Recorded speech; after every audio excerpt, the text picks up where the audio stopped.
Oh, that's right. I gotta tweak that. Back to normal camera. Hello, everybody. There we go. Top of my head on camera. Welcome. Welcome, one and all, to another Cozy Baylor stream. Very excited for today. First up, some good old Spires. But then later in the show, we're going to be getting to check out the 1.0 release of Vampire Survivors, coming out of early access today. We played a whole bunch of that on stream already, so I'm excited to see what 1.0 brings. How's it going, Rawback, Lord Triex, Sprunzo, 039, Lith, DJ Banor, Faley, Oddity, Luigi Head, and everybody else. Hello.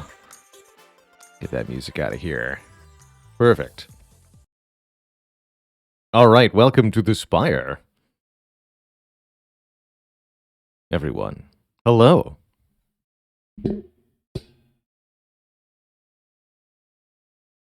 Oddity says they just started playing Vampire Survivors this week. Well, you picked a good week to start, since the full release was just around the corner.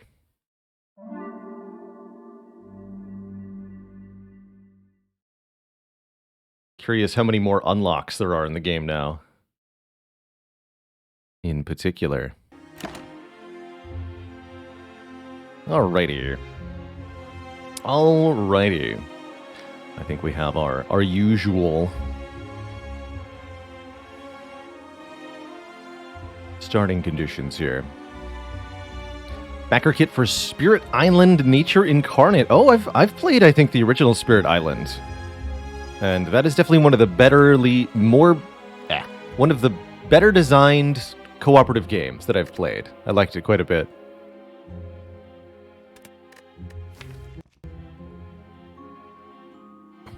So we did get our 22nd consecutive Watcher win last night.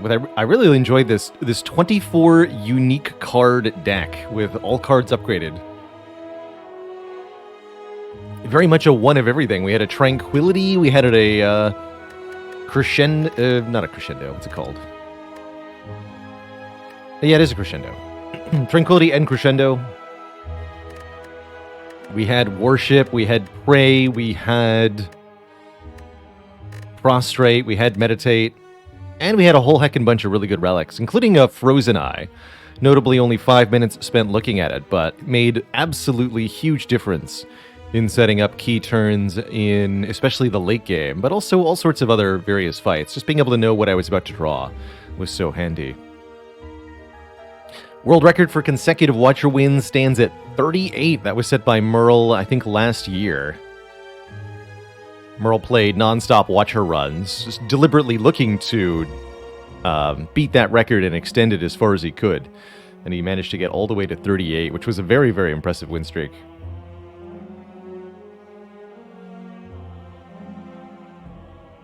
Masterfully done.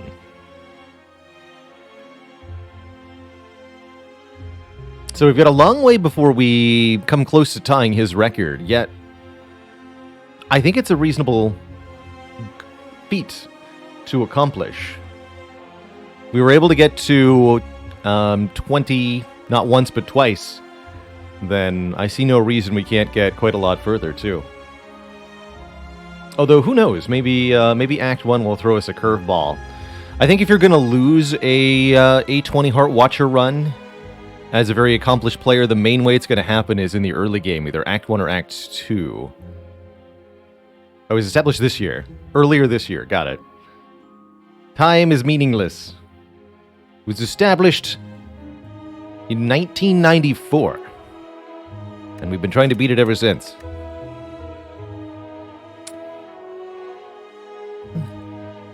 Giblera says, is there any character that I think is more beginner-friendly? I think the character that is most straightforward in terms of actually playing them and deck construction is probably the Silent. I think the most beginner-friendly.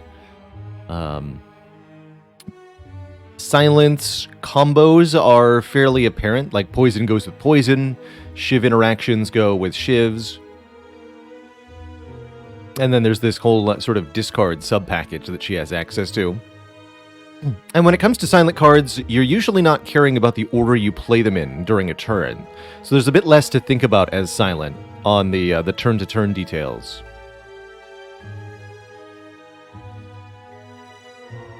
And I think that makes her a bit more approachable than Ironclad. Ironclad is also fairly straightforward. The old Bonk and Blanc. He's got some healing in the form of the Burning Blood to help him get through the early game, high max health, and a very simple make the numbers get bigger approach. But there's a lot of ways to build Ironclad wrong that can be a bit deceptive as you're first learning out. And the entire purpose and effectiveness of the exhaust mechanic on this character is not so easily understood. There's a huge amount of power in effects that can exhaust other cards, and this character can abuse those to great effect. Yeah, why would I get rid of cards that I picked, or even the most basic of questions? Why would I want to exhaust my strikes and defense?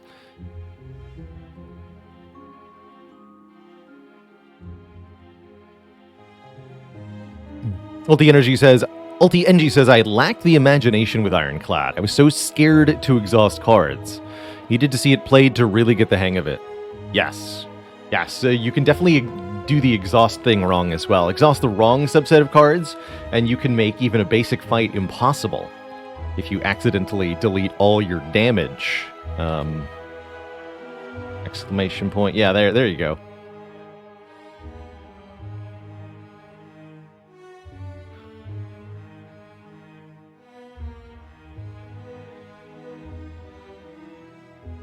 Oh, that's right. There's a Twitch mode for Vampire Survivors 1.0. Yes. We'll be trying out the Twitch integration features. Hello and welcome to Awesomeo. First time that you played Ironclad, you remember thinking, I know exhaust is intended to be good, but I don't know why yet. Indeed. And the short answer is card draw. Exhaust is delayed card draw in a deck builder where you get to redraw through the same set of cards once you've gone through all the ones in the draw pile. The more cards you exhaust, the more you'll be able to draw the same handful of cards over and over again. Might think drinking guava kombucha. Well spotted, Mr. Fishhead. Yes, that is what I'm drinking. Correct. Wow, Shops Ahoy. All three stores spawned very, very early here. I'd love to know the science behind merchants spawning on the map.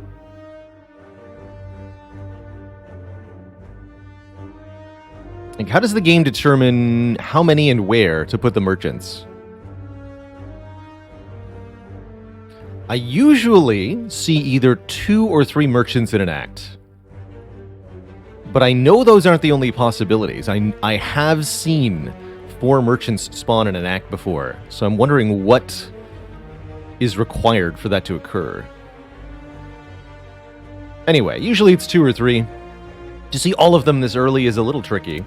I'd love a gold star, but there's not one here. I'm thinking we either lose all of our money for a rare colorless card on Ironclad, that can be quite powerful. Start with Apotheosis, can start with Hand of Greed against Slime Boss, we can even start with Bomb. And if we get a Master of Strategy or something else, those are also pretty takeable.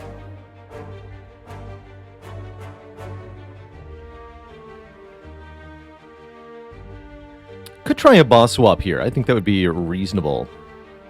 And there's definitely nothing wrong with random common relic. This is always a completely cromulent start. It's acceptable.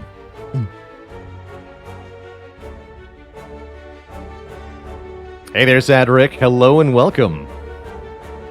Glad to catch you from the YouTube.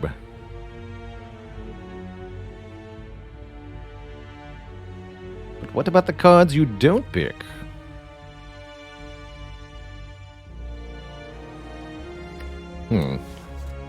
Maybe I do just go for a common relic. I like that we end up with 99 more gold later on, too. So it's almost like 2 relics compared to the colorless option. Looking at the map layout, elite. Ooh, actually, what the heck? Okay, there's a semi-reasonable to elite path, but I'd have to do either this elite, maybe this one, but that means going to a shop. It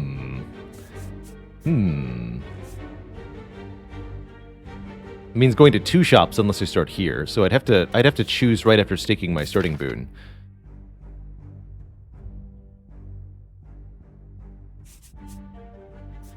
Could maybe go for the Burning Elite, depending.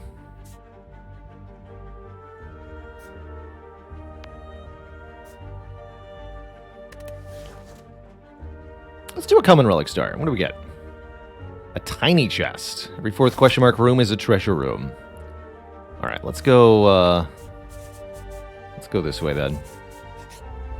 I'm not thrilled with a tiny chest as a first relic. I'm also not thrilled with 56 health cultist as a first opponent, but here we are.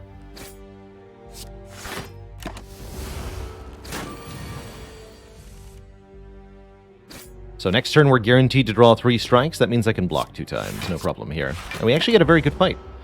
Maybe I should be thrilled with 56 health cultist. Draw order there was extremely good, meaning we're up 4 health thanks to Burning Blood. Oh, man. Good old floor 1 Dark Embrace. I am such a sucker for this card. Dark Embrace draws cards whenever a card is exhausted, and that can be an exceedingly powerful effect on the Ironclad. There's so many different ways to exhaust cards on this character that Dark Embrace is almost always guaranteed absurd card draw. That said, we do have a pressing need for immediate damage, and Twin Strike is one of the better commons on the Ironclad, so I'm probably pretty happy with a Twin Strike here. That said, there's also a shop coming up, which makes, I think, the Dark Embrace a bit more powerful. Skip the Dark Embrace challenge.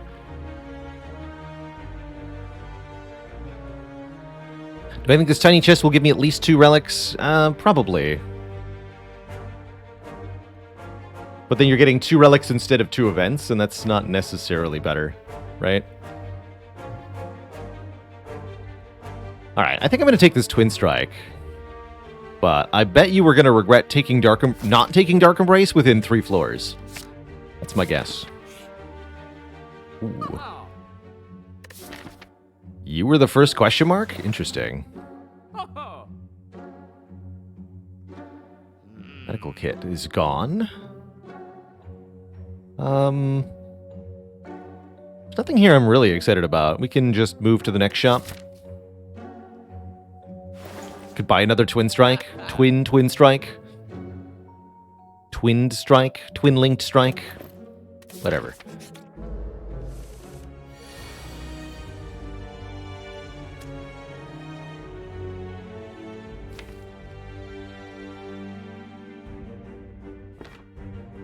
Bash Twin Strike does 22, right? So if I draw 2 strikes next turn, which is guaranteed, we kill the medium slime.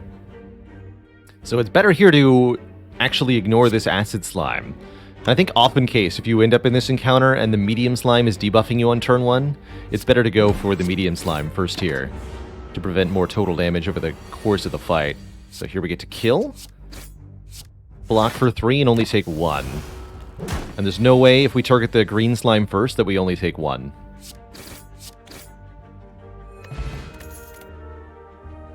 There's the Twin Strike. Or, actually, with Slime Boss as our Act Boss, Combust is a genuinely very good card. Combust trades 1 health per turn for 5 damage to all enemies. And I think it's really easy to underestimate just how much total damage Combust is. For only a few hit points per fight, you too can kill all the gremlins that ever were. Could have had 3 Twin Strikes into an early Strike Dummy, I know, right? I mean, the Strike Dummy will still be good. No Rupture. Feed's not on sale, it's Rampage. Why couldn't Feed have been on sale here? How sad. Inflame is pretty decent. Discovery is interesting. What if I buy Discovery? feeling kind of spicy.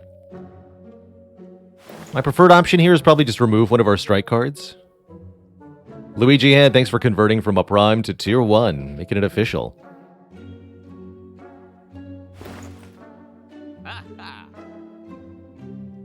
%. I think you need to see 3 common cards before your rare chance goes above 0.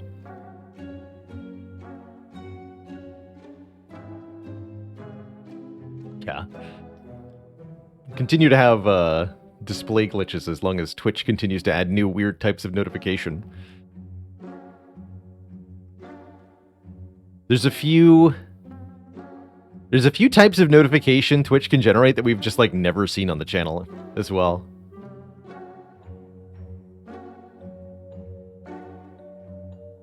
For example, like somebody anonymously gifting dozens of subs.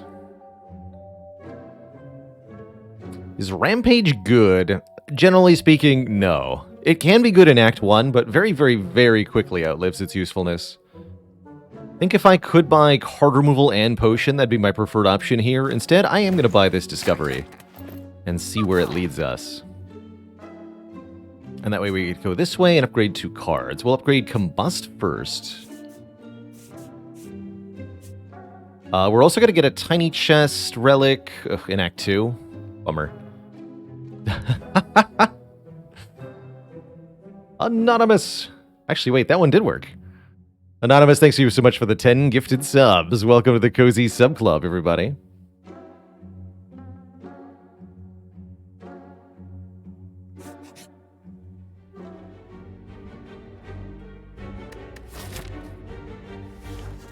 Bonus Relic. Containing an early Ceramic Fish. Ceramic Fish this early in the run, genuinely pretty good. We get 9 gold per card we add, and I'm actually pretty happy about that. I'd expect this to be about 180 gold by the end of the run, so it'll at minimum pay for an entire another relic. But it's a relic we get to choose. The power. Alright, Discovery, show me what you can do. You can bonk. Well, hell. I'll take a bonk, then. 0 cost, deal 32. You don't need to tell me twice. Let's bonk this egg. To death.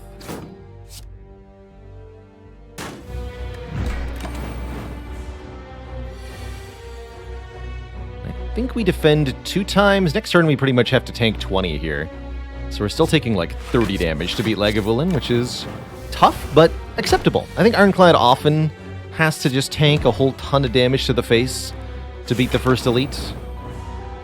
But because you have the Burning Blood, that's actually fine, for the most part. And look at that, we get some incredibly powerful rewards here.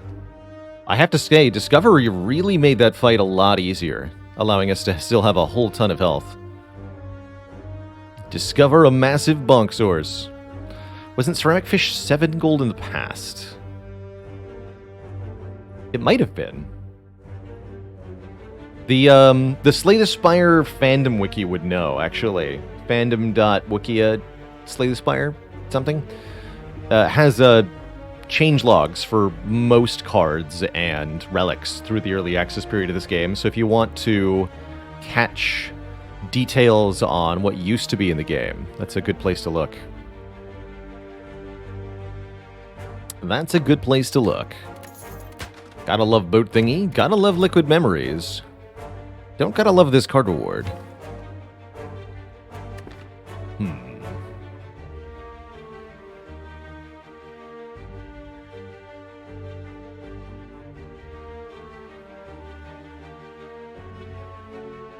I had Tiny Chest and Serpent Face. Yes, with Serpent Face, Vortex Curse, I almost always go for question marks over fights, because 50 gold is a lot of gold. Arctic says, that Ceramic Fish rare. It's one of the Watcher unlocks, so you'll have to play at least a couple of games of Watcher to unlock the Ceramic Fish. It's not a particularly good relic, so you're not missing out on much. But there are a few all-character relics unlocked by Watcher, so I'd recommend playing her at least enough to get that. She also unlocks something else that's pretty good. Akabeko. You have to unlock Akabeko with Watcher. So I'd recommend that too.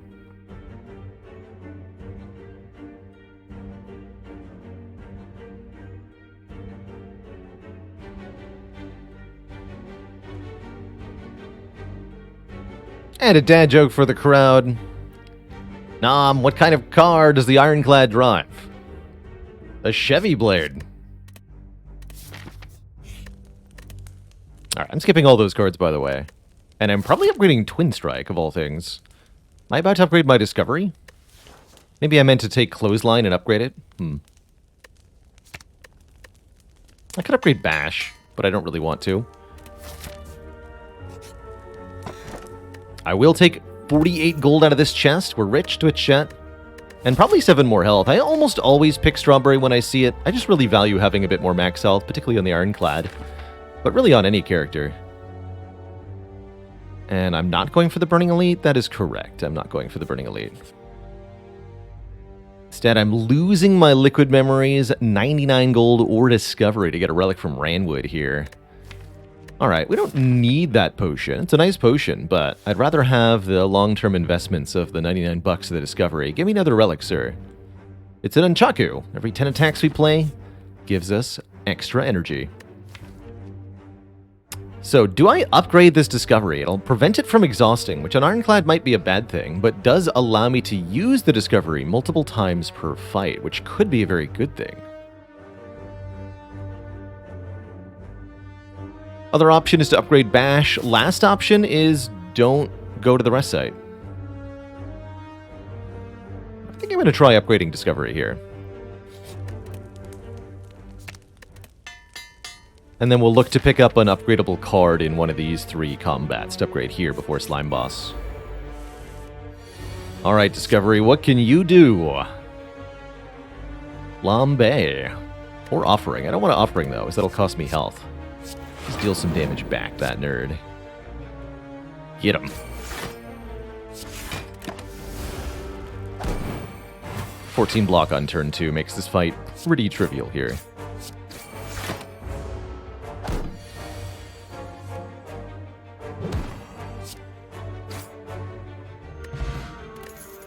Might have been able to do Strike, Strike, Twin Strike on that last turn and get one more Nunchaku proc. Okay, Uppercut's a very good upgradable card. That's better than Clothesline. Could also take a second win here to get rid of non-attack cards. Useful against Slime Boss on the Slimes. I'm gonna grab the Uppercut, though.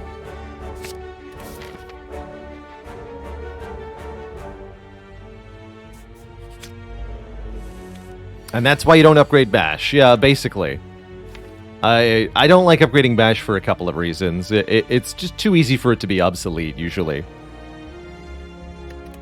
And the utility against Lagavulin, where you can avoid waking it up, is actually kind of nice, too. This is an unfortunate turn, but I guess I've got health to spare, so oh well. Definitely play the Combust in this fight. Alright, Discovery, what do you got? I could go Bash Twin Strike here.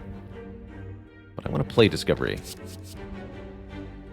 Corruption, or double Combust. We'd lose 2 health, deal 12 damage every turn. Take a free Corruption.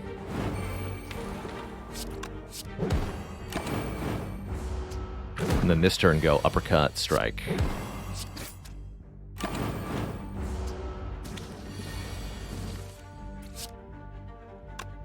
Kill them both without losing the 1 health to Combust. The Corruption actually ended up doing nothing. It's funny. Do I take a Bloodletting? A way to gain more energy. We do have some expensive cards. This could be quite useful. Generally, I think Bloodletting needs a bit more card draw. Now I'm wishing I had Dark Embrace. Although this Twin Strike has been good. Fire Flame Fire, thanks for 29 months of support. Almost to 3 metric years. How often would I ditch a 3-stack Tiny Chest for a Cursed Key at a boss relic? A lot of the time. This is definitely, excuse me, a situation where we don't take Cursed Key if we see it. I would take almost anything over Cursed Key here. Because we probably get 4 chests from this point. Strike, strike, defend, defend, bloodletting draws. But hey, we get to play an extra defend or strike in that case. For the low, low cost of 3 health. I mean, pay 3 health, gain 5 block, that's value. Not very much value, but it is value. And Chaku does make it a bit less good, but man, think of the card draw. Won't someone think of the card draw?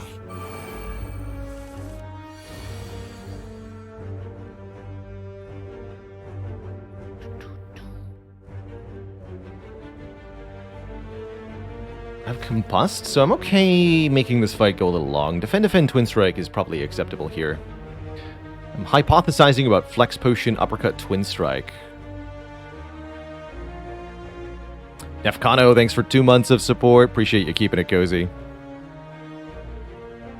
Would I skip over a Curse Key? I'd consider it. I would consider it. I certainly hope I don't end up in that situation. So we do 1 vuln, so we do 13 plus 20 with Uppercut Twin Strike. So we definitely can kill one outright for next turn if I Flex Potion, or I could even kill the middle one with a Flex Potion.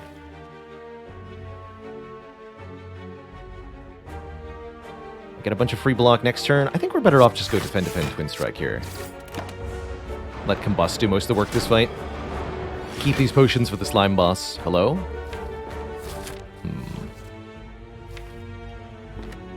Combust, are you there? Ah, come on. Don't be like that. Why you gotta be like that?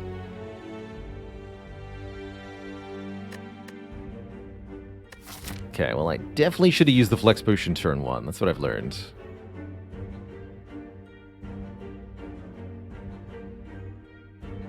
Could go Bash, Clothesline the middle one. Only takes 7 here. Probably have to use the Attack Potion next turn, though. Let's just use the Attack Potion now. Okay, Cleave is good. That means... No, you don't die to Combust yet, so I'll also play the Bloodletting then. Okay.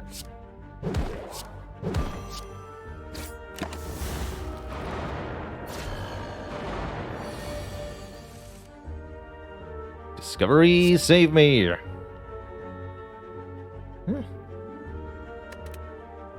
Iron Wave my best option here? I think so.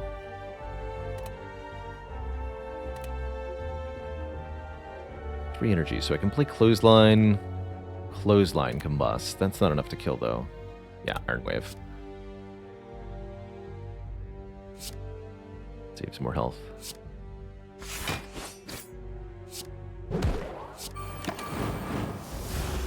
Okay, not too bad. We leave this with plenty of health.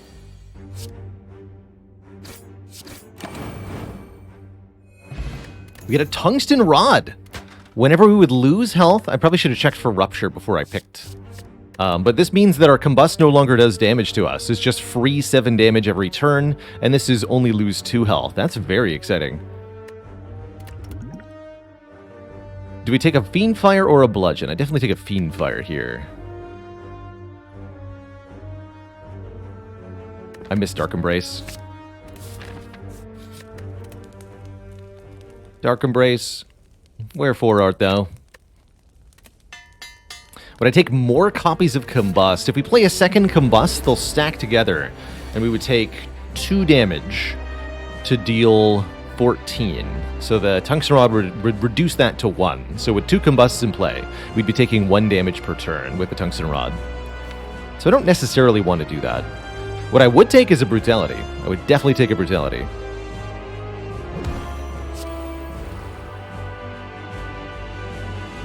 Do I take 2 to deal 9 here? I think I should. We're looking to race the slime boss and split them in 2 as quickly as we can. Do I just play all the attacks, or do I dare discover? I dare discover. Carnage is a better attack. Is it 2 better, though? We don't want to bring this thing below 75. We're doing 7 more. 91 minus 7 is... Calculator, where are you at? 91 minus 7 is 84, which means if I do 9 more, we'll split it in 2. I actually probably didn't want to do that that Carnage upon review. Oh well. Pretty mediocre turn here, but that's okay. With Combust in play, I'm really not worried about this fight.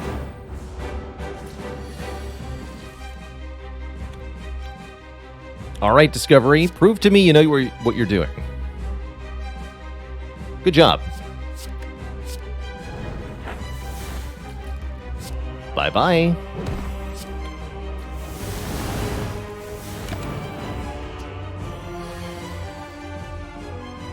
Bye-bye.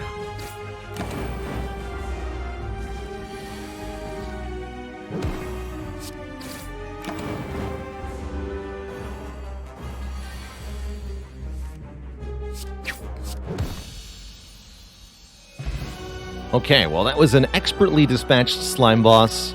I really like what we have so far. It's actually just a small set of added cards. But the high upgrade density here is working really well for us. GG. We are loaded. We are offered Brutality. I mean, I can't say no to that. At the start of your turn, lose 1 health and draw a card. It's just 1 draw per turn with no downside and no energy cost to put it in play. How can I turn that down?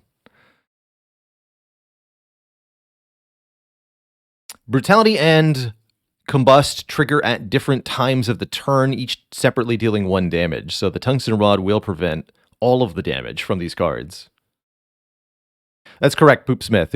If we take 0 damage with this Tungsten Rod, then Rupture won't trigger. So a Rupture in this deck actually would do nothing currently. Even with the Brutality.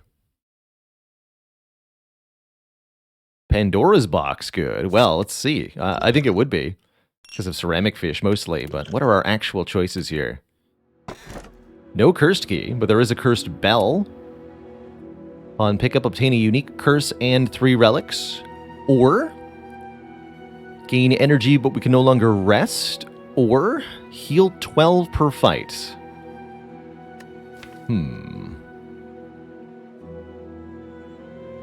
It's actually not a bad Black Blood. But I think more energy is pretty straightforwardly useful here. Be very happy with the Coffee Dripper.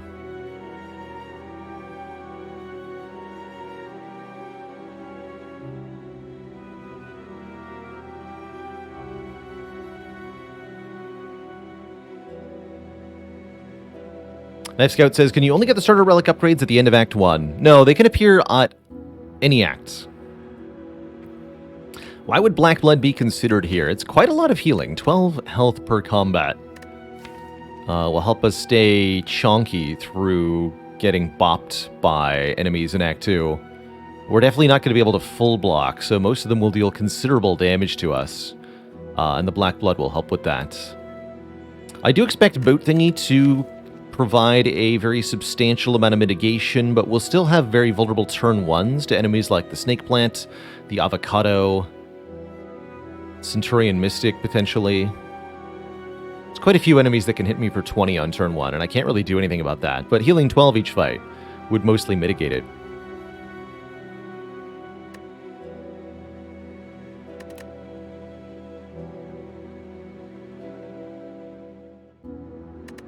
I do think we're probably better off with Coffee Dripper here. Yeah, the other reason to consider a non-Coffee Dripper option is that we already have some energy generation in the form of the Bloodletting and the Nunchaku. Is that going to be enough energy, though? I don't think so. I really don't think so. Last option, the Calling Bell, gives us an unremovable curse. That part I really don't like for this deck. The 3 relics could be nice, though. I'm going to go with the Dripper in the end here. We're no longer allowed to sleep at rest sites, but we still heal 6 every fight.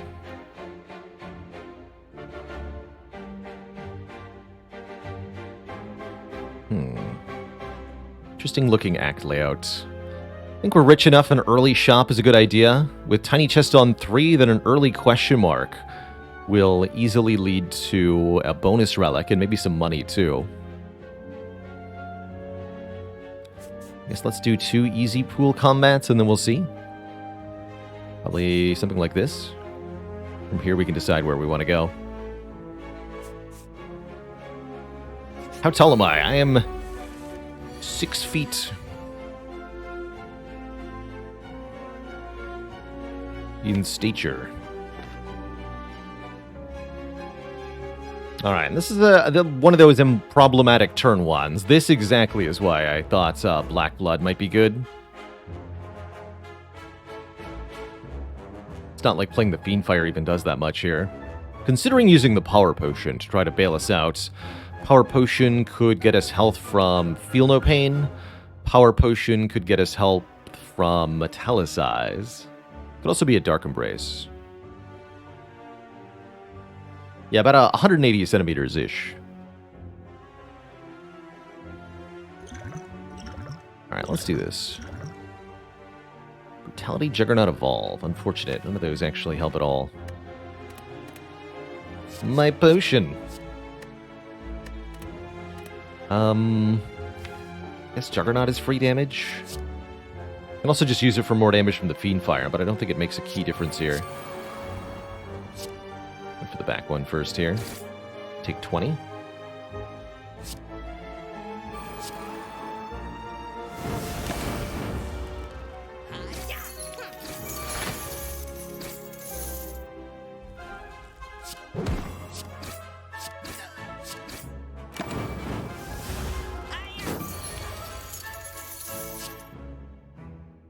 Zoom.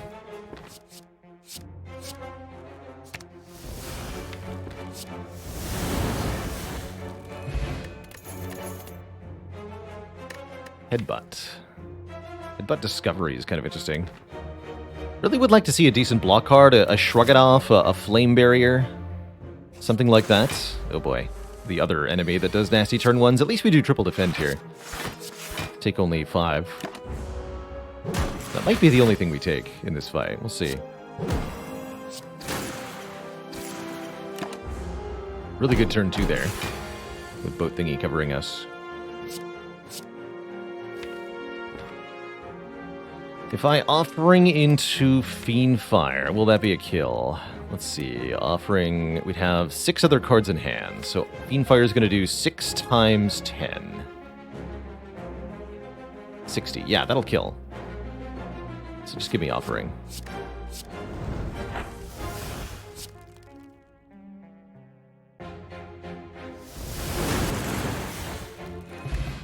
Okay, we're maintaining our health reasonably well. There's the Shrug I asked for. There's also a Pummel Plus, which is rather appealing. I think we need that Shrug pretty badly. Get in here. Alright, what's the relic? It's Toxic Egg. Okay, get in here. That's going to help a lot. All skills from now on will be upgraded, meaning any shrugs... I mean, we didn't add really any skills in Act 1. I mean, Bloodletting and Discovery, technically, but we didn't add any block in Act 1, and that means we're down some block. Any block we add will be upgraded. That's good. That's really good. Is this the 3rd Toxic Egg in a row? It might be. Take another event here, or do I go for a combat, knowing that... I don't really want to fight a hardpool fight right now. Let's take an event. Oh, Strikes for Bites. This is a Coffee Dripper deck. We don't currently have a way to sustainably heal, and we still have all of our strikes. We also have Nunchaku. Join us, brother, and feel the warmth of the Spire. Let's do it. Oh, and we get 45 gold immediately before the shop with Ceramic Fish. Heck yeah. Big money. And before, that's the difference between buying Dead Branch and not buying Dead Branch. It is the difference between buying ice cream and not buying ice cream. If we wanted ice cream. I'm not sure we do want ice cream. Not when I could purchase True Grit Plus and a card removal. Yeah, again with the Abacus and the Sundial together. I could buy one or the other, but not both. Probably would buy Abacus here, because it's cheaper. I think I would actually remove a Defend of all things at this moment, since the bites are so broadly useful now. Blood-flavored ice cream.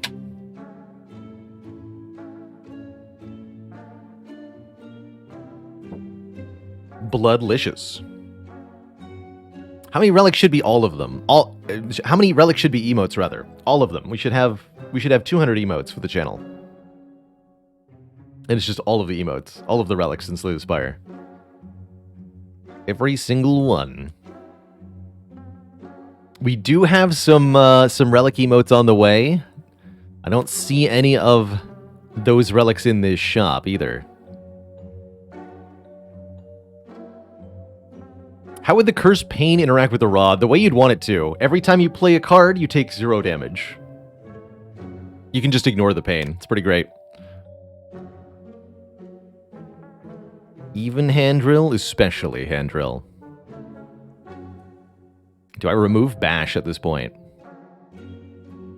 Not yet. But we think about it. Do I actually buy that Abacus? Is there another shop? There is. Probably going what? This way? This way looks very reasonable now. I could even maybe consider fighting the Burning Elite. I'd be a little afraid of it, but not all that afraid. You know? Probably want to take combats over upgrade sites at this point. Because the combats are going to drop upgraded cards. There's no 3 elite path. Okay, let's go this way. We are going to upgrade this, actually. I want this on turn 1 every... Actually, I want to upgrade Fiendfire first. Sometimes we just draw the Brutality turn 1 anyway. Sometimes drawing the Brutality turn 1 is bad. Alright, don't panic. This is what bites are for. This is what? Defend, bite, combust. This fungi beast killed soon, but not now. Next turn would be a good turn to kill it. I could consider the skill potion. But I don't necessarily need it here.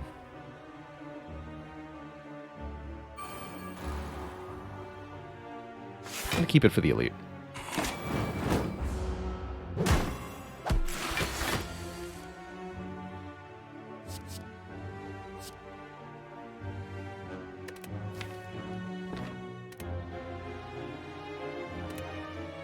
Let's actually go Shockwave. Fiendfire the Rat here. Just need one other card in hand. So I can True Grit the Bloodletting and then Fiendfire Ascender's Bane. Okay.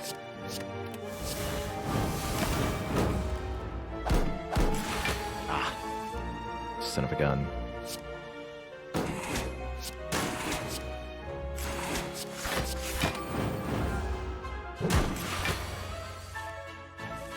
Rudest possible pattern from the avocado, unfortunately. Bottom deck Brutality hurts too. Probably should have used Skill Potion. Oh well, we can get some health back at least. Not like I'm losing health every turn.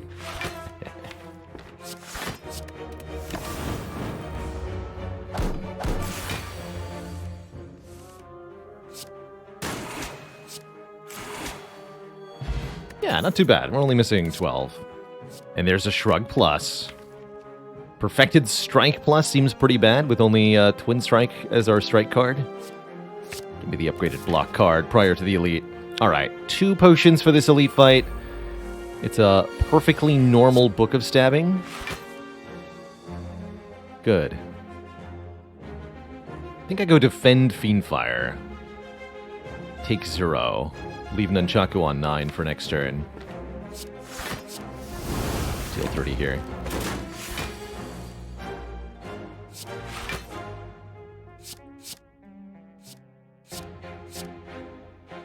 Kabonk. I'm gonna Flex Potion. This is a decent turn. We deal 19 additional damage with it. Now we're probably better off on the Uppercut Twin Strike turn next turn. Get rid of this defend. Yeah, this is the Flex Potion turn. I think Uppercut, Twin Strike, Bite. This is gonna not be good.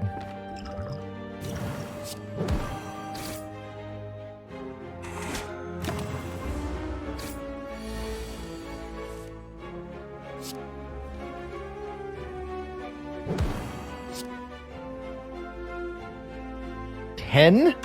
This does 7? Oh no, we're 1 short of a kill? Please save me, skill potion. As I take so much damage.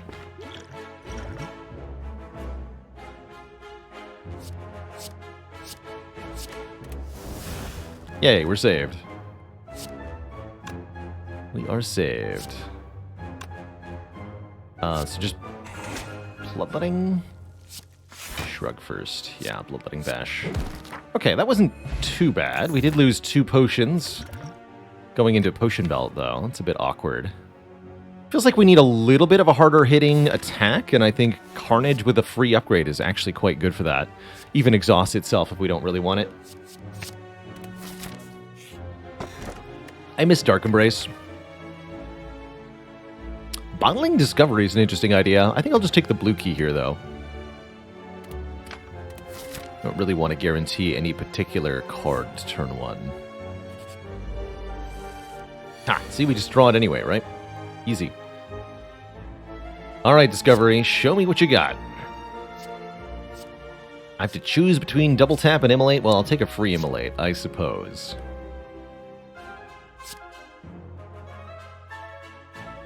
Shrug. Immolate. This is 1 damage short of a kill, alas, on either the front or the back, because they both rolled exactly maximum health, 52? What the heck? But I just go Brutality, Bite, True Grit. We get 1 energy back. Actually, don't do that much damage to Red Slaver if I do that, though, huh? Got plenty of damage in the raw pile.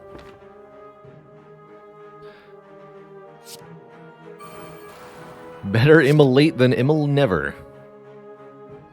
That's right.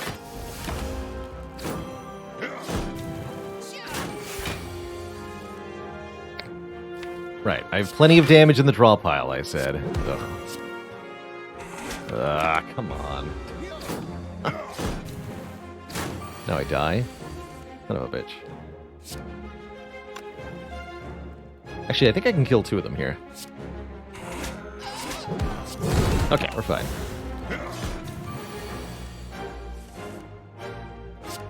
We're fine. All's well that ends well.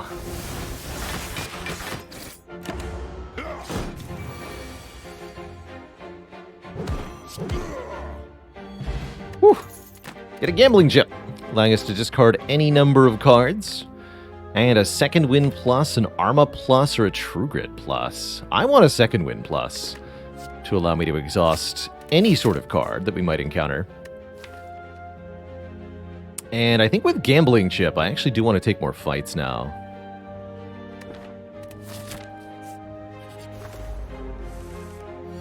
So we can gamble our turn 1s to be mighty powerful. Could just Fiend Fire the bird here, but that's not good enough for me. Feel no pain's perfect here.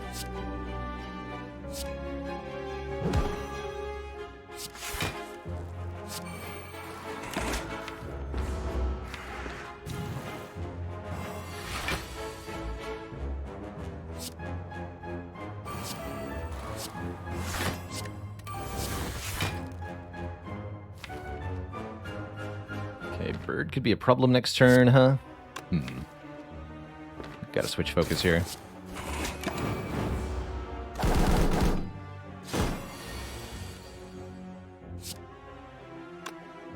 Man. I did such a bad job in this fight. Bummer.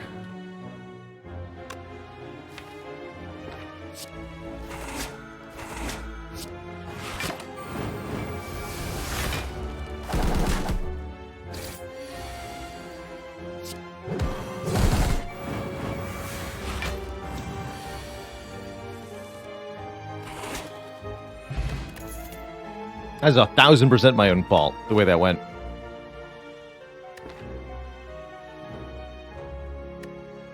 If I'd focused on the bird or the chosen and stuck with it, that would have been much better. Take a rage here? Actually, rage is decent at generating block right now. Our problem is that we keep drawing the shrugs on the turn we don't need them, and then getting obliterated on the following turn. Adding more block cards might only exacerbate that. Currently, I don't have a good way to exhaust the Sentinel. I guess Second Wind is okay, but I don't have a way to spend the energy down. I'm going to skip all of this. Okay, now I do need the block cards.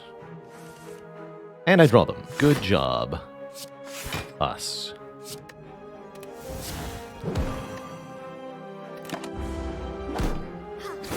They wanted to sneak in a bite there. Berserk? Yeah! More energy? Actually, no. Give me Clothesline. Fun review. Here's a fight where we can potentially get a lot of health back, by the way. This fight can be extended for quite a while.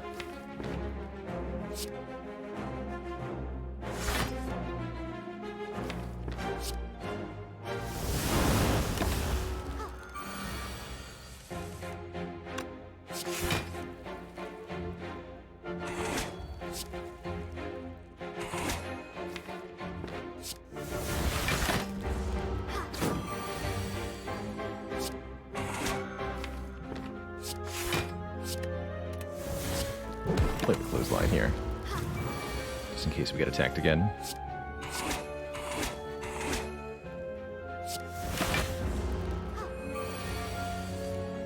But Mystic will mainly alternate between healing herself and buffing. We can use this as a way to replenish what we've lost so far.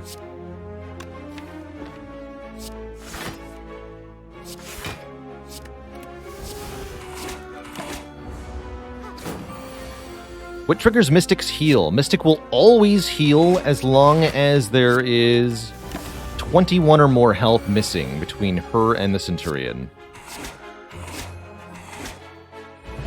She can only heal twice in a row, though. But yeah, the Mystic's heal is entirely non-random. Shining Shadows, thanks for 9 months. Sup? Sub Berber. Do I want another upgraded True Grit?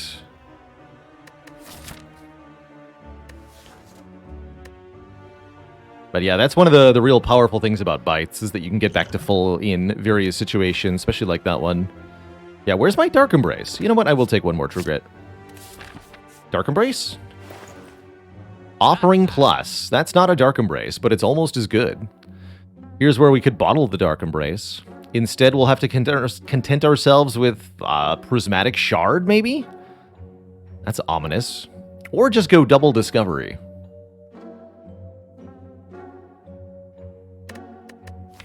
Double Discovery is pretty hilarious.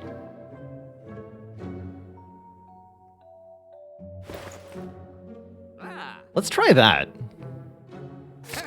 Forget the Shard today. I like Shard in general. This can lead to some very, very weird runs. But let's try generating cards more directly with 2 copies of Discovery.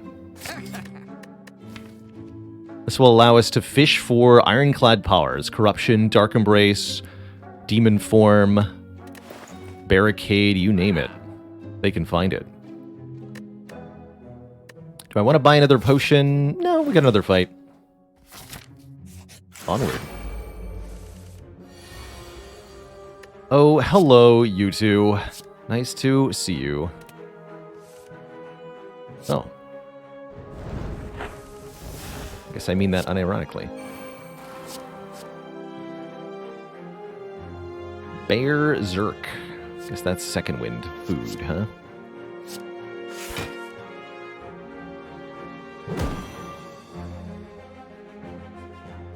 Give it a Twin Strike too? Sure.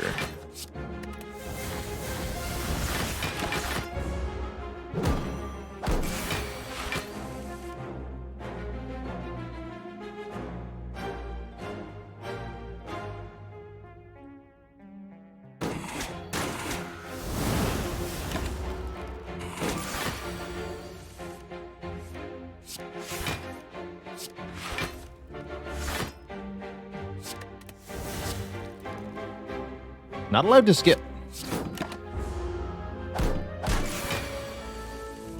Very notably, not allowed to skip.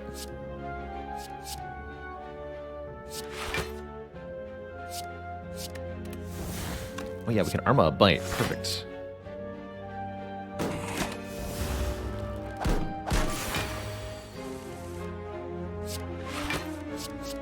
Discover power. Yes.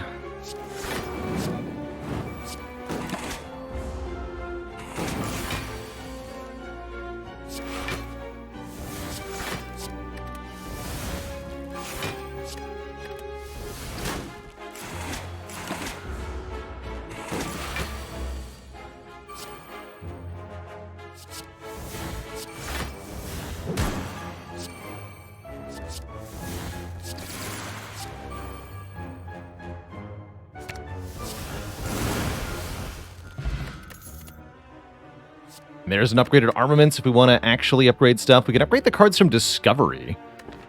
I like that part. I like that part a lot, actually. So we're going to be somewhat dependent on Discovery to beat Bronze Automaton. Now that we have a gambling chip, I actually think I never want to upgrade Brutality because I'd rather discard a different card and then draw the Brutality with the gambling chip. If I have Brutality in my opening hand, then that's one less card I'm ever going to discard. So let's not. I think I'm going to recall here. We don't have anything really important upgrade.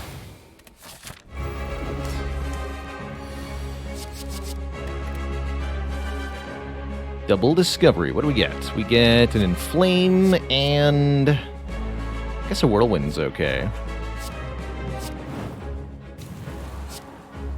Get rid of this Defend, too.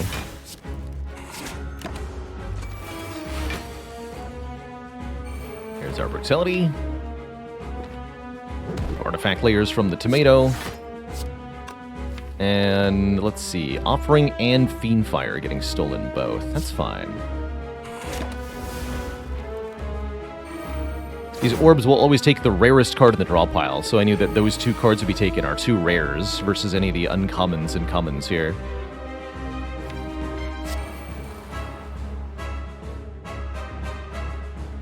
How do we get the second Discovery? We actually bought them both separately, believe it or not.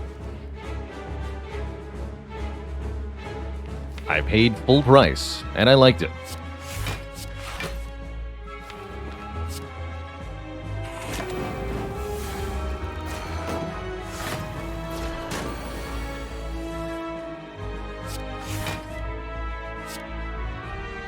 Twin Strike is actually half decent here. Let's delete this Blight.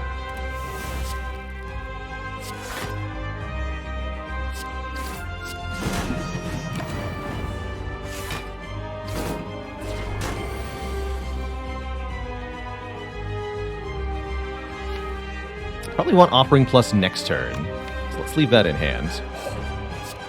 Barricade. Alright, never mind. Never mind, I want the Offering now.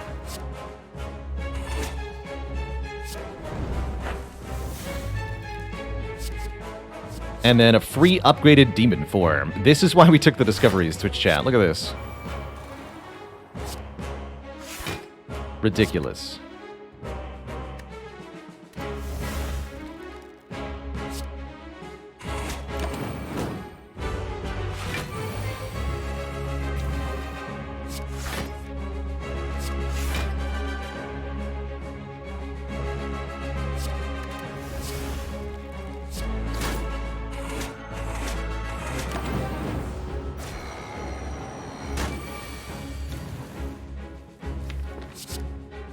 Heavy Blade.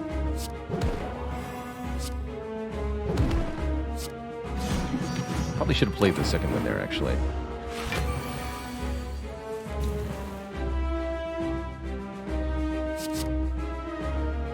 Zoom. Offering.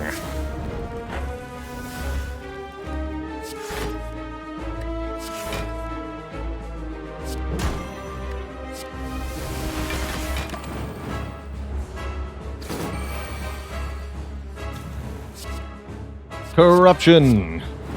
So we got Barricade, Demon Form, and Corruption from the double Discoveries in this fight. GG.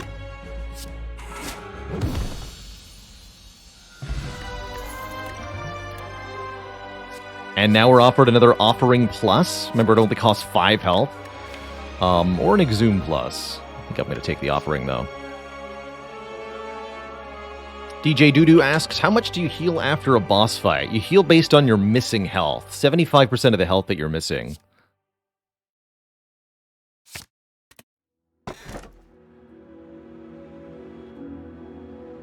Oh my. Pyramid is pretty ridiculous here, allowing me to retain Fiendfire. Better targeting on the True Grits, better targeting on the Second Wind. It's a very good Runic Pyramid here. Empty Cage would allow me to remove 2 cards. I wouldn't say that there's that many cards I want to remove right now. The bites are okay. Yeah, Sundial looking a lot better.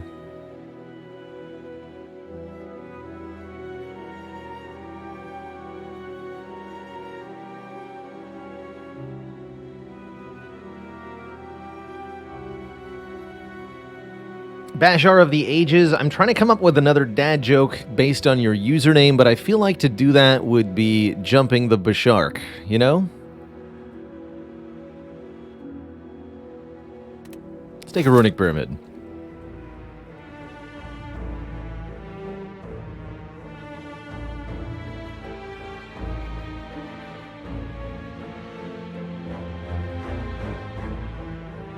No refunds. Positively.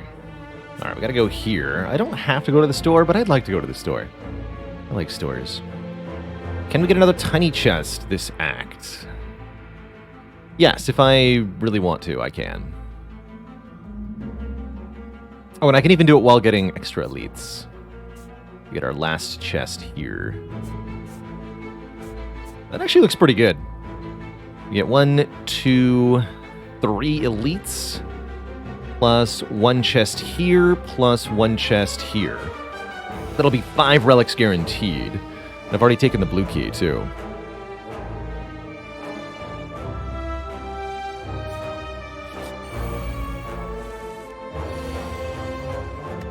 Alright. Seems like a perfectly fine turn 1 to me. Give me a Juggernaut? Just give me a Blood for Blood. Let's go to Bonk Town.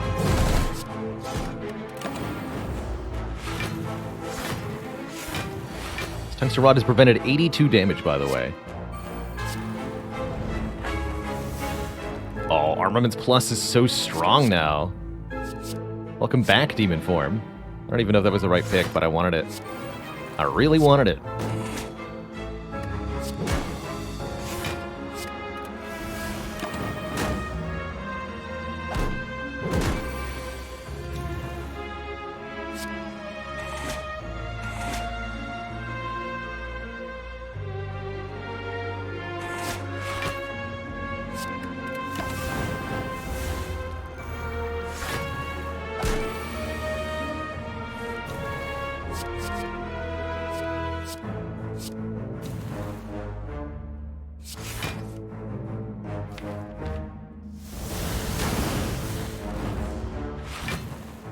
Begone, foul cards.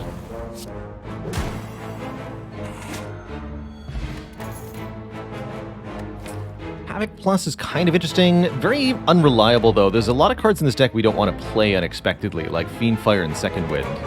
So we really don't want a card that can do that, unless we have the Frozen Eye Relic, which we don't. You wanted more healing? Then Bandage Up is here. If we want another relic, we can consider one of these. I could remove one of our 4 bites and feel okay about that. Honestly, the shop is really underwhelming here. I might not buy anything, just save all of our money so that we have a much better shop next time we see one. Let's do that. I'm sorry, shop, you're sad, and I'm leaving. You are sad, and I am leaving.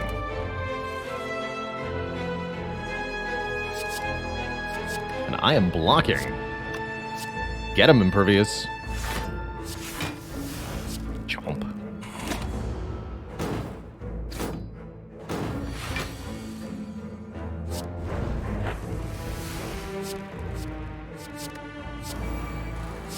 Not afraid. Not afraid of anything. I'm unstoppable.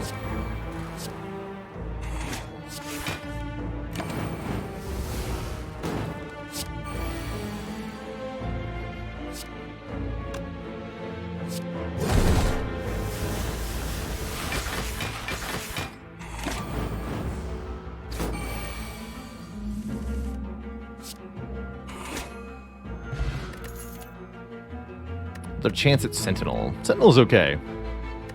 Klein says, when is the time I would buy Cauldron? In this exact situation, if our potion belt had been empty, I would have bought that Cauldron in a heartbeat. To just refill the empty potion belt with some better stuff. But with a full potion belt, it didn't really have that much appeal to it. I'm not going to take that Sentinel. I actually could take another event here, right? Does that help me later on? Not really. Let's take another fight.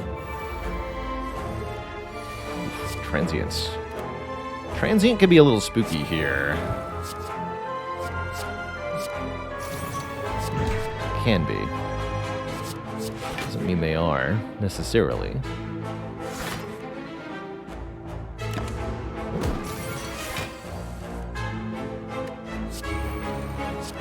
Bus definitely helps here. Get rid of this. Draw cards. Upgrade all of these cards.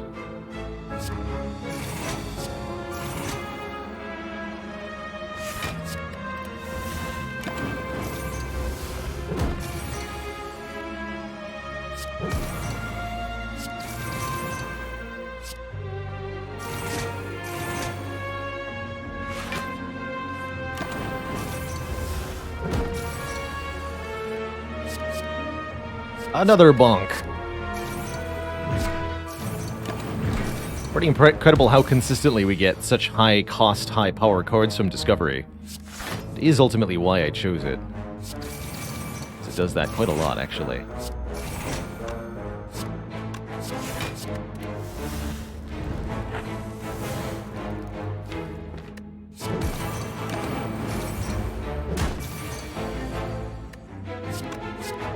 Last turn, we can just Fiend Fire.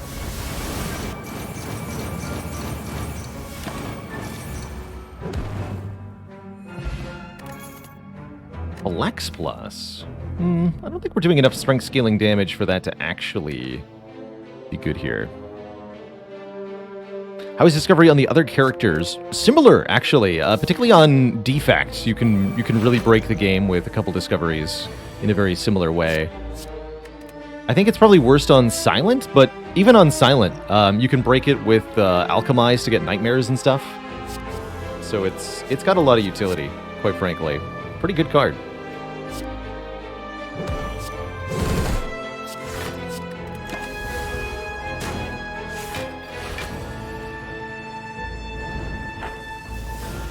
Pretty good card. Hey, free barricade.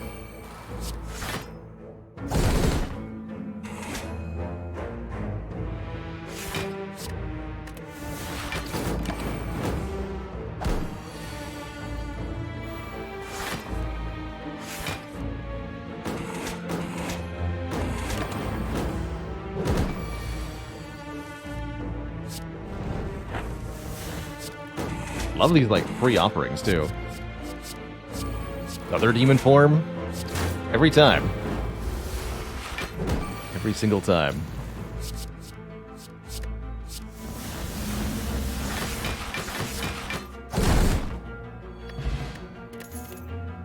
Ooh, a real copy of Feel No Pain. Whenever a card's exhausted, gain block.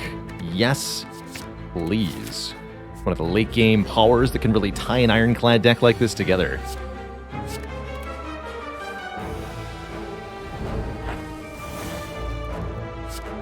Barricade or Demon Form or Bludgeon? What do we think? Body Slam. That'll do.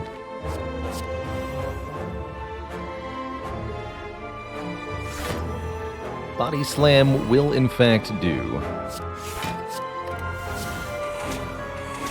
Keep that for later.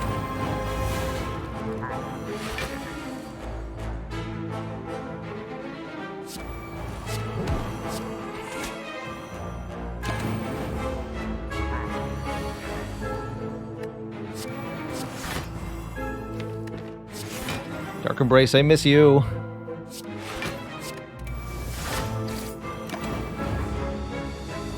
maybe my time to play Body Slam. Now is going to be my time to play Body Slam.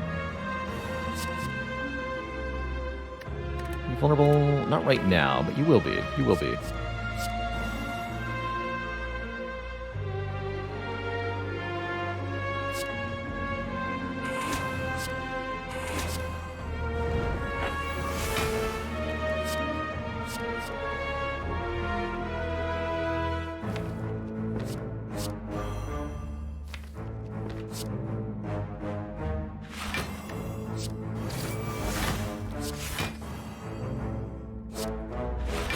Someday you will be.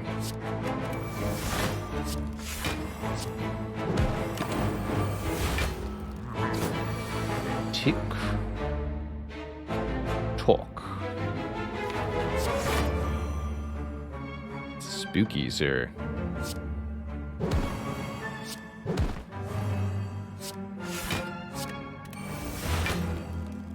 Could maybe be an energy potion situation. Would let me discovery defend. Let's do that.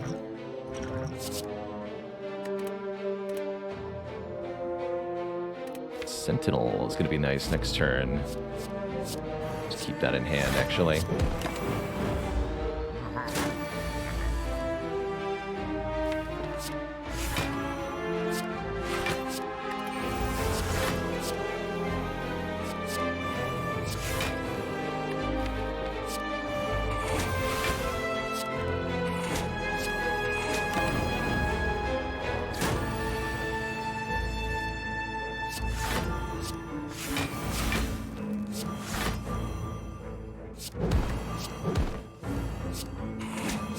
Bonk. What do you got for me, Discovery? Body Slam again, and Impervious again. What amazing freaking card, man. So good. The Elixir's also pretty good. We can get a real Body Slam if we want one. Kind of dig that, actually. Kind of dig that a lot. OmniCloud Strife, thanks for 17 months of that Prime sub. Let's bonk some spires, shall we? Appreciate you. And we need the events now because we want the tiny chest. That's right. Blah. Yes. Energy turn 1.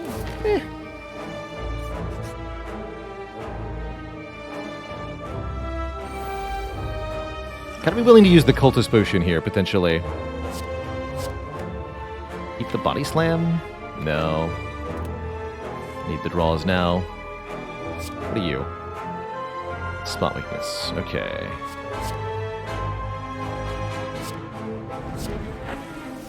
Okay, really good turn 1. Cool. Probably don't need to use any potions then. Based on this draw, we go Armaments, Spot Weakness, percut one of them. This does 14 times 6, which is how much? It's 84. So I can outright kill one. Actually, let's do this. Nice.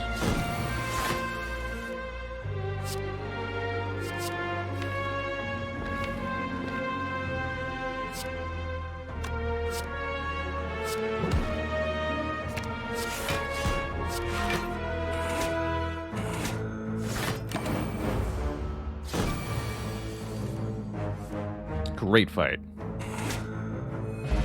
Get an Unceasing Top. If we ever end up with no cards in hand, draw a card. Seems like it might not be that useful, however, with the Fiendfire and the second win, I think we can get down to 0 cards sometimes. Strength Potion's gotta be better than a Speed Potion? Actually, no, I think the current defensive potions are better. Cultist Potion of 1 strength per turn is definitely good for the heart fight, though.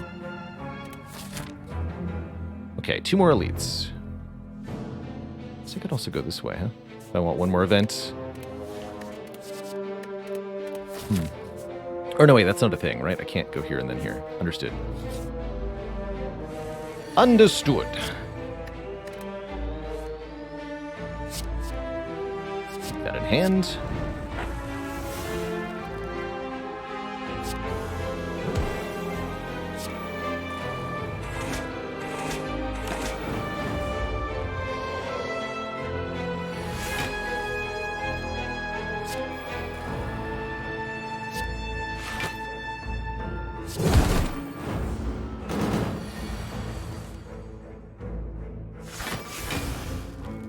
Nice try, fool.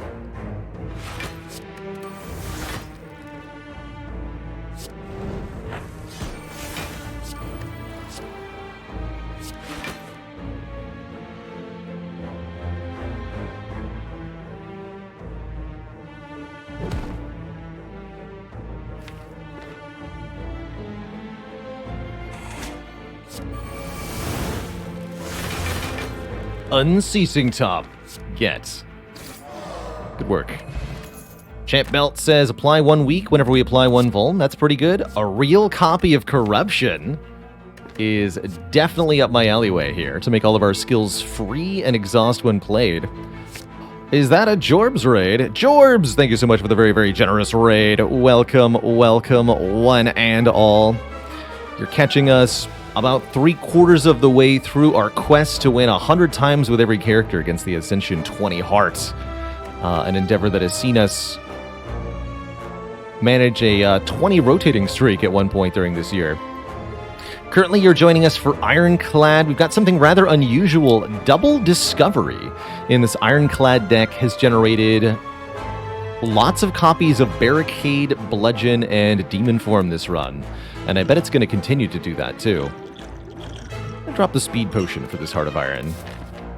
Keep the deck spot. But yeah, welcome to Jorbs and everybody. Jorbs is a very, very wonderful and talented Slay the Spire streamer. Jorbs and I did a collab, which you can catch here on YouTube a little while back, where we talked about Spire strategy and talked about our winning Ascension 20 win streaks. But yeah, welcome everybody. I think I'm gambling those two. This looks like a pretty gnarly turn 1, except wait! Unceasing top. Look at this. Unceasing top. Go to town, please. I'm not going to destroy Combust. Let's actually just play Bloodletting, play True Grit last. And then draw a card, which is Twin Strike. And then draw a card, which is Defend. Discovery. Discover a Shockwave. Get in there, Unceasing top. Beautiful. Easy full block. And we get to keep the last card, too. So that was, like, 6 free card draw? Amazing. It's also really good with the Corruption, right? Cool.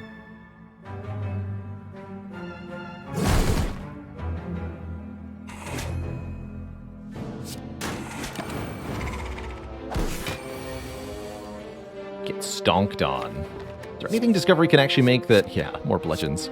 Bonk. Metallicize Plus. That's not too bad. Do I need a small amount more block? Not really. Move over, Dark Embrace. The Ironclad has a new best friend. Nah, we're skipping all that. Our last chest. Tiny Chest says gain Preserved Insect. Okay. 25% fewer hit points on this Reptomancer is definitely appreciated. So I'm not going to complain here.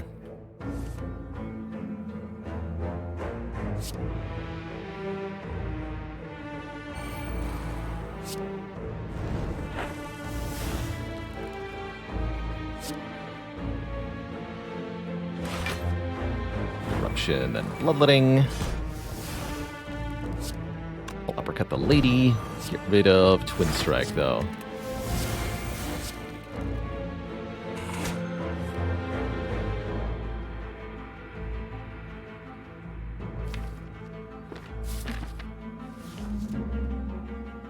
Fair enough.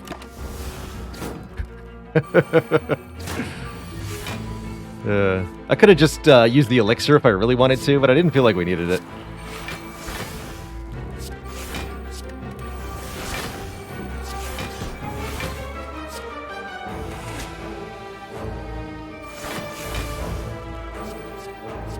Body slam! Oh, get bonked, lady. Bang! Get exactly toasted. GG. Gremlin Horn from the Reptomancer. Go figure. Do I want a real spot weakness in this deck? Yeah, I do. It's a good strength gain card. I think the Dex Potion's better than a Block Potion. We are so rich. How do we get 499 bucks? Oh yeah, because I avoided the store entirely because it was so bad.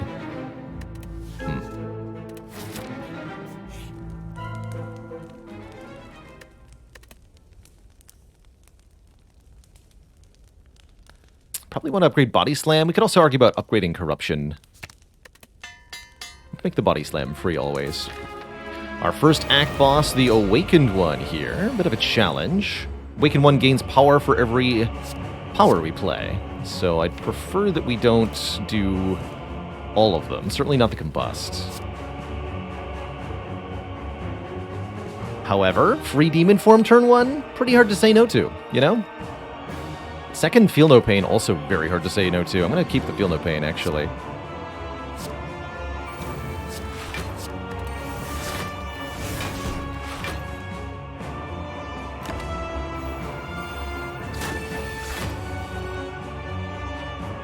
Brutality, I will also play. Corruption, I'm probably going to destroy with Fiend Fire here.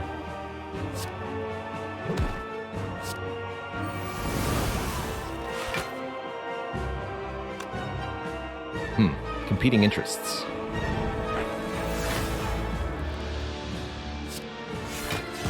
Remember, any damage we take during the setup phase, we can get back with the bites, as long as we keep at least one of them.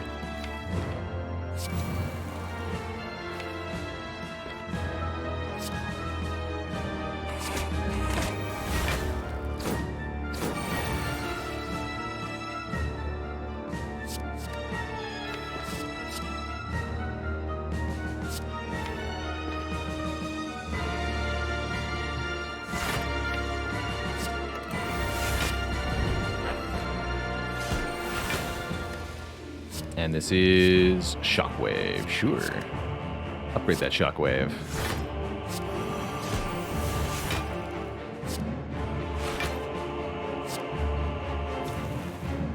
Let's go Bloodletting, Uppercut, Bite. Bite you too. Body Slam for 111, good stuff.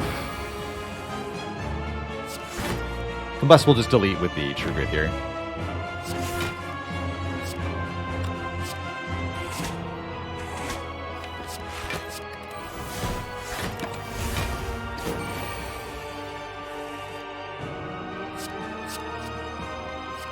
Feel even less pain.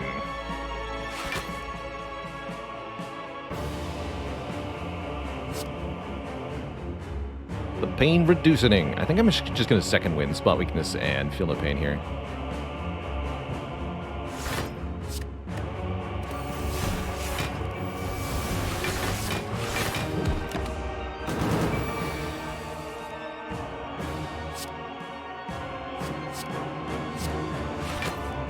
Juggernaut will be good in phase 2.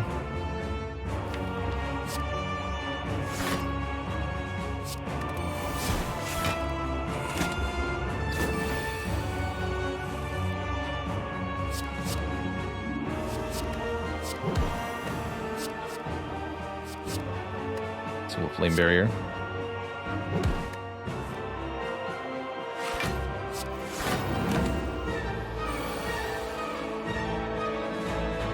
Sure why I thought I was going to get to keep any of that, but here we are.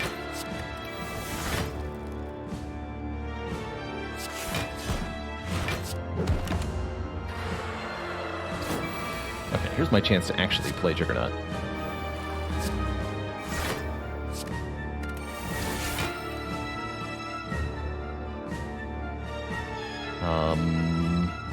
Let's see what you make. Fair enough.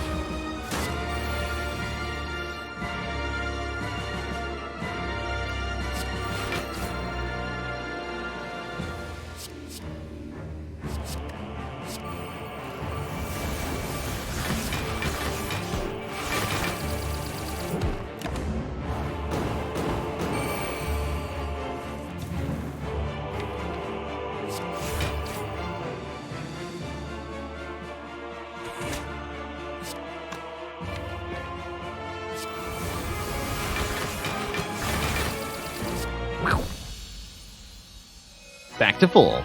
And Nunchaku on 9, no problem. Who's next? It's Tim the Time Eater. Alright, Tim will be a little annoying, but again, generated powers from Discovery can do a lot of work here. For example, Dark Embrace. It's here.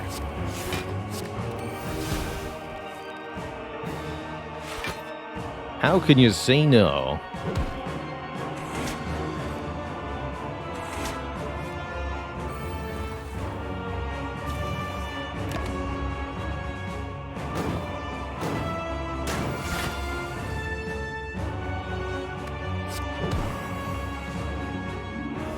think I want to Fiend Fire away my second wind. Let's fight.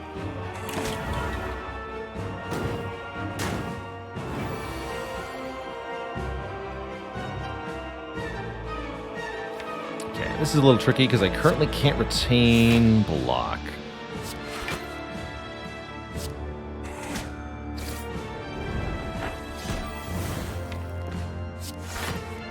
Okay, we get Feel No Pain plus next turn. Understood.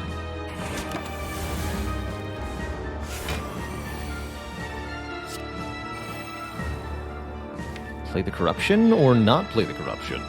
I'm thinking never Corruption in this fight. I want to be able to reliably reuse these cards, so let's go second wind only here.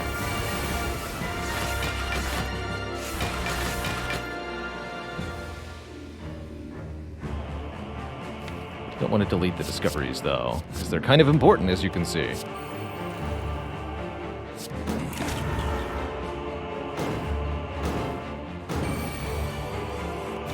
What else you got? Offering, huh? Okay, I'll just keep that in hand. Kill you for next turn. Get some damage on you. Actually, if we could bring Time Eater below half this turn, that'd be really good. We should be able to do that. Perfect.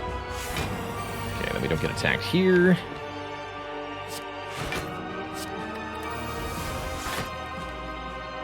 Don't think I can... Actually, I can play 4 more cards. Alright, I'll do that. 2, 3, 4.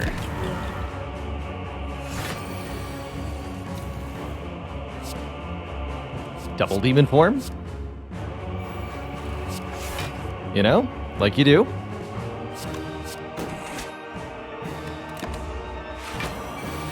$21/3, I'm not afraid. I've got answers.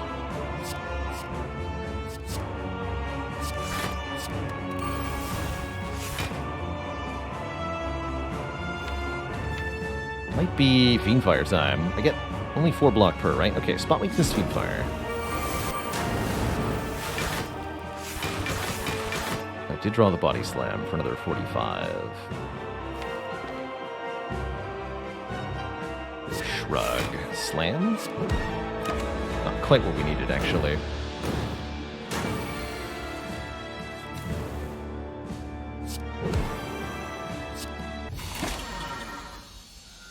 GG.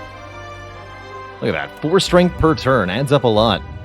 2 thump, 2 thump, 2 thump. A deep pulsing dread could be felt throughout the room. Is this the heart of the Spire? The source of all these new groundbreaking discoveries. Butty Man, thanks for the Prime sub. Welcome to the Cozy Sub Club. Yeah, close one, right? Real close. Alright, now we can upgrade Corruption. Save 1 energy there.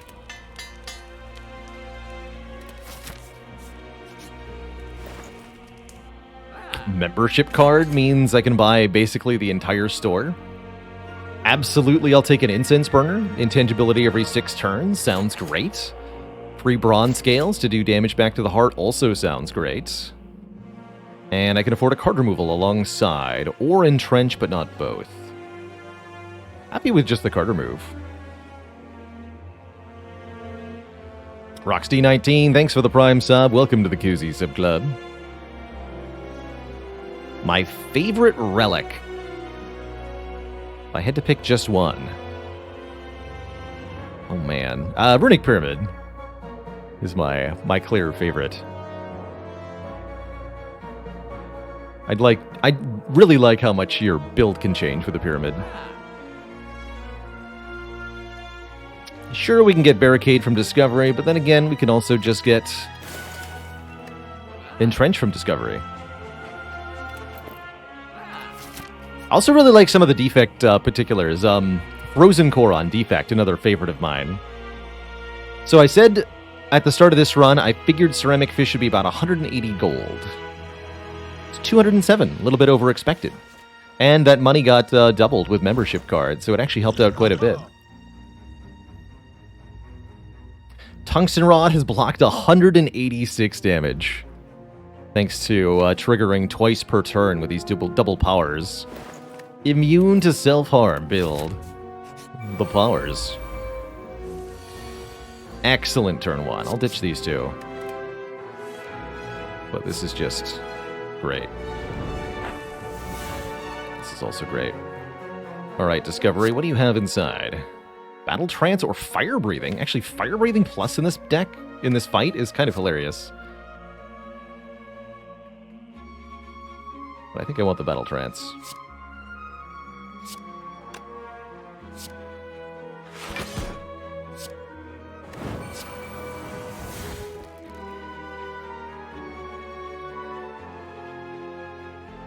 And outright kill the shield here.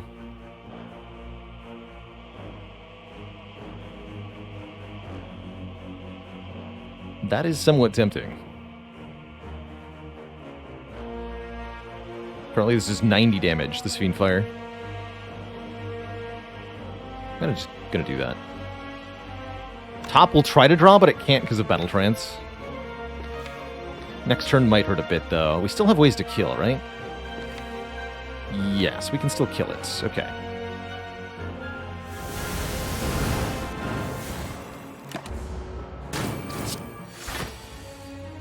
Oof.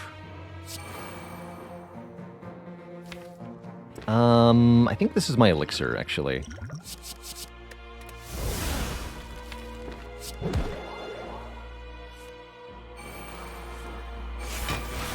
Yes.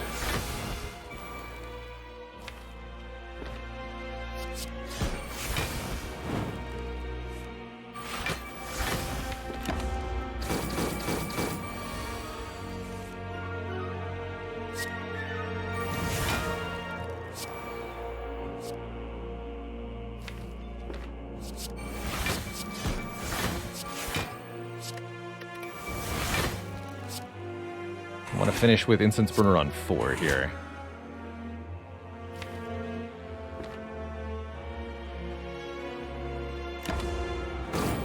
Maybe means playing this offering here. Does not. Fight, immolate. Full health.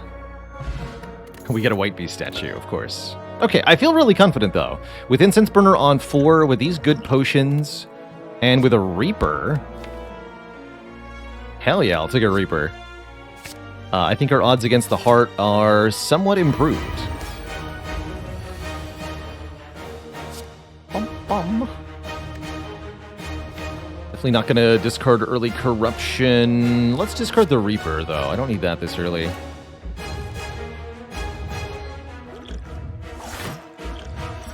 Caw. Simply play Corruption? Means I'll only get to play all the skills in this deck one time. Is that going to be enough?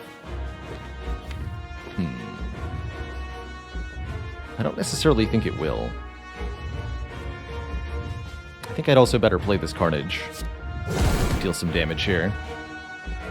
Hold the rest of the cards in my hand. Easy block that. And yeah, I want to play Discovery before Arma here. What do you got? Take 3 more strength. So there's the Entrench.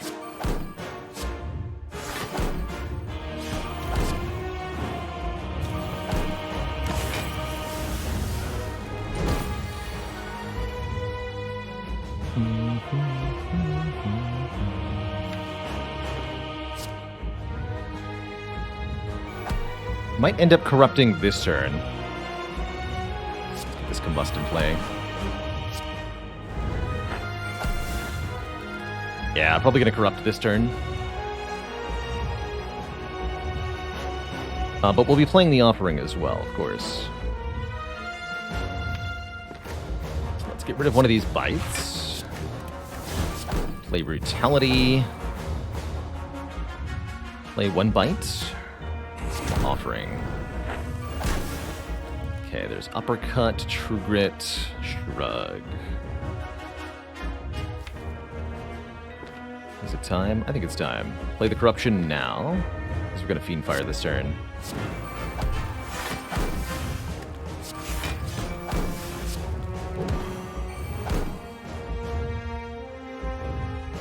So we're going to Body Slam, then Fiend Fire. I want to keep the Body Slam, get rid of all this junk. Draw into this junk. for the unceasing top. Also do a ton of damage this way. Tungsten Rod means this isn't too much.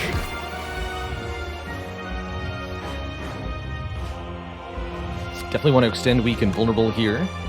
Don't think I'm playing Discovery yet.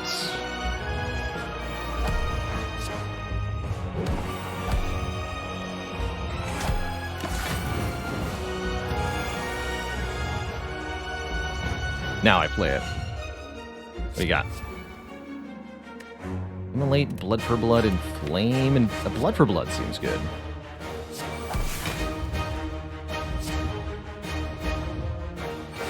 Reaper also seems good.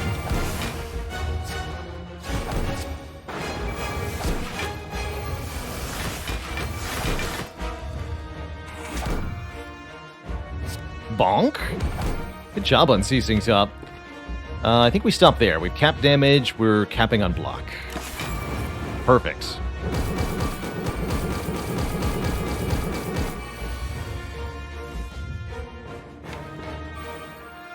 Limit Break. Plus 16 strength. Don't mind if I do. Chonk. Delicious.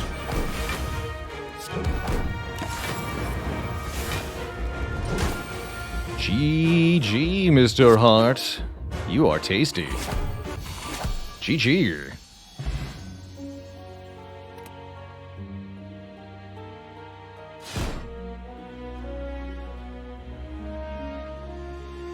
I think we won that run by the skin of our teeth.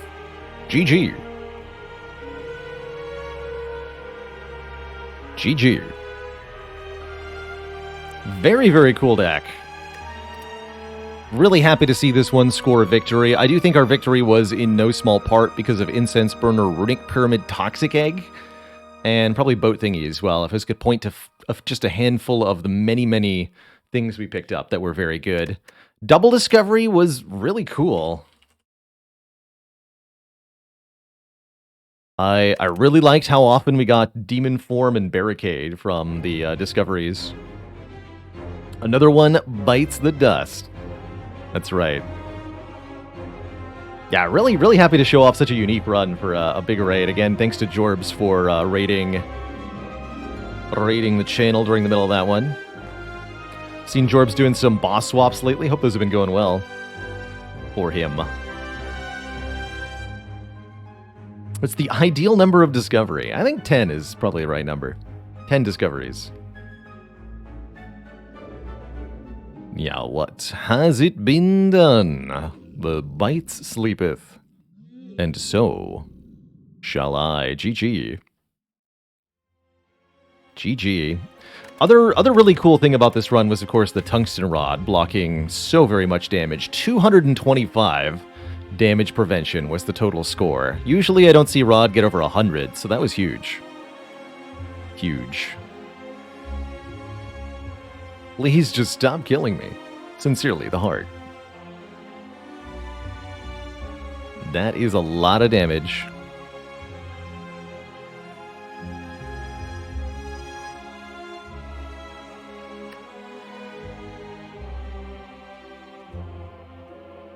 That is a lot of damage. Well, GG, everybody.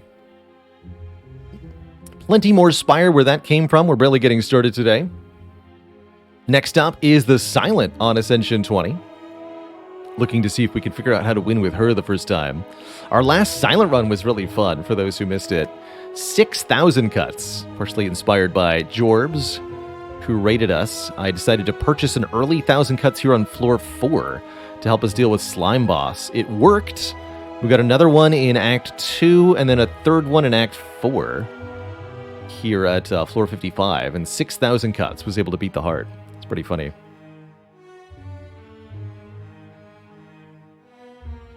Oh my gosh, Flannel Violin, that's so adorable. I'll have to randomly wave at the camera a little bit more so that any toddlers that might be watching can be thoroughly entertained.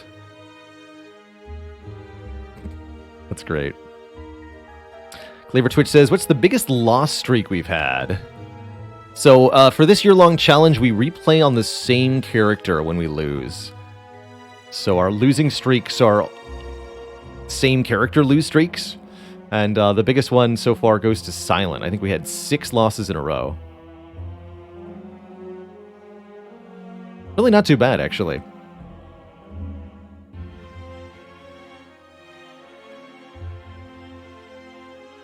Really not that bad. All right, folks, I'll be back in a couple minutes when I return. The Silent. Don't go nowhere, folks. Hardest character to play? I think hardest to learn initially is the Watcher. Hardest to play overall is the Defect. Defect just has so many different ways to play, so many different deck building directions you can go, so many different ways to play the fights. Really, really challenging character.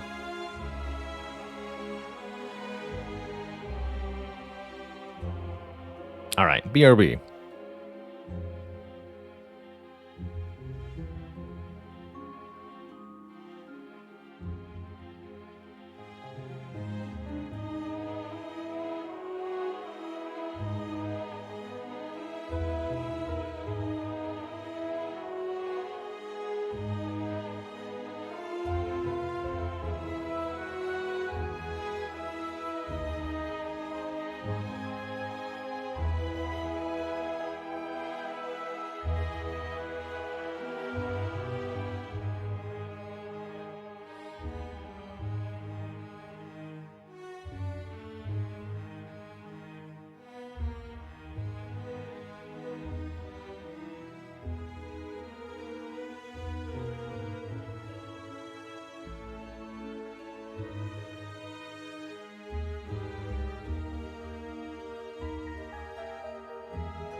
All right, thanks for your patience, everybody. Oh, actually, one last tweak here.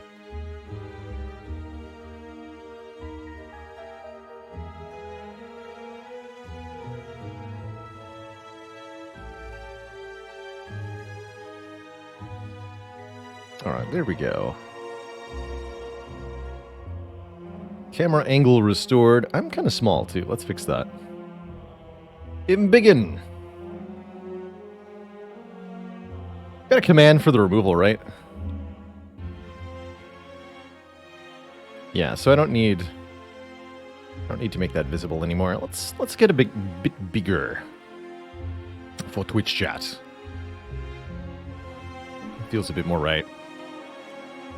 Still might block the 8th or 9th card in hand. We'll see about that.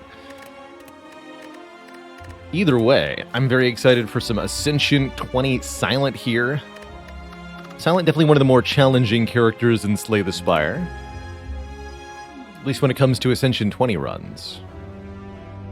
Although I think the Silent is fairly straightforward to pick up.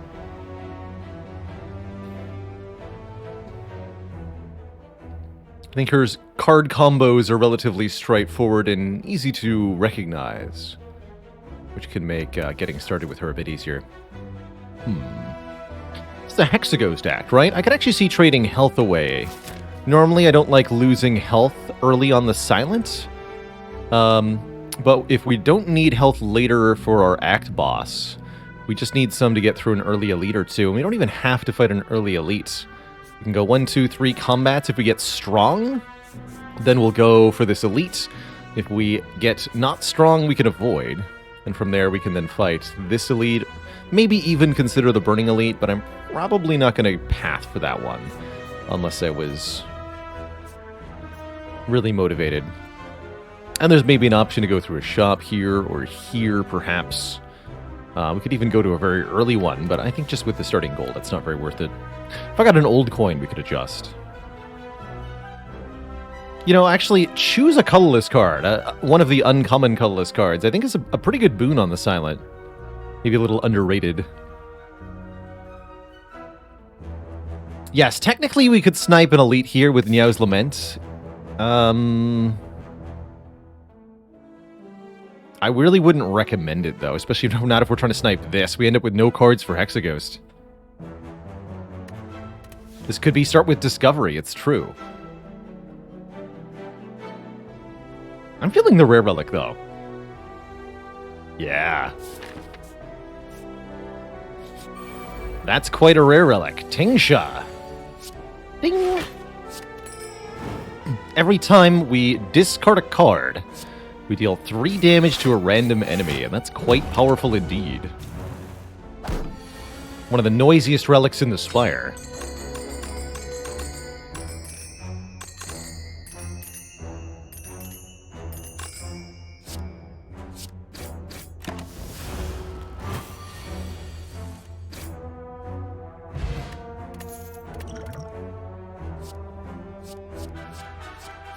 Probably go Acro first here. I love acrobatics with a Tingsha. Draw 3 cards, discard 1, do damage to someone. Let's go. This might be the... if we end up just like picking 3 skills, I'll go the white path here.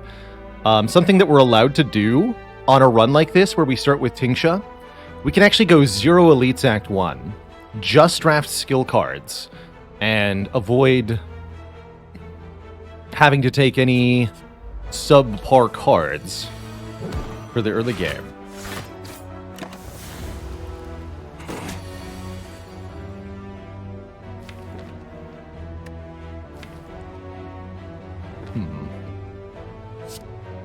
What block cards next turn? I'm just going to go Survivor Strike here. So that we can redraw into Survivor to block this. We don't manage to do.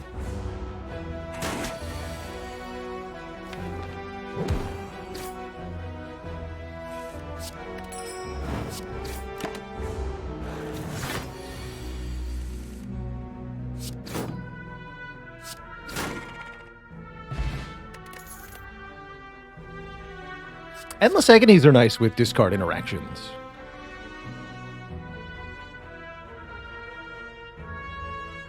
You can discard these with cards like Calculated Gamble, or better yet, the Gambling Chip, which I really hope we find. And they're also just decent upfront damage besides that. I like them. Sucker Punch not too unreasonable there either. I would never take that finisher from this position, though. We just play 3 strikes and neutralize. Let this be the draw pile. I guess we could aggro here. Try to draw... I don't want 4 defense in the draw pile. Sure. That looks a bit better.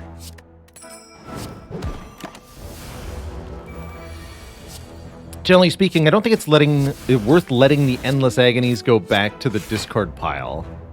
Unless you're discarding them with a card or effect, like the Gambling Chip. Otherwise, it's just really not a good exchange. Get him, Tingsha. Cool.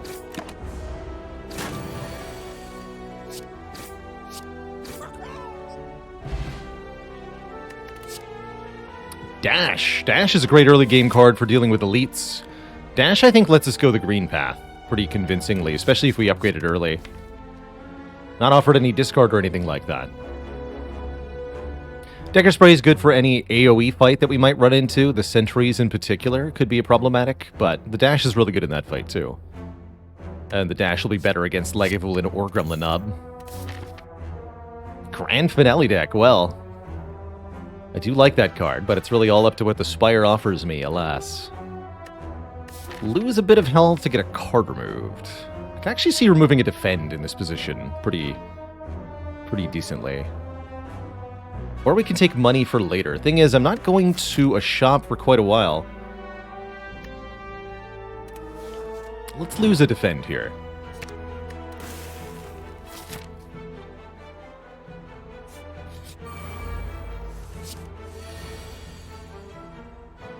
Alright, we can go Survivor dash Agony Agony here. Let's see where the Survivor hits first with the Tingsha. You first, kid.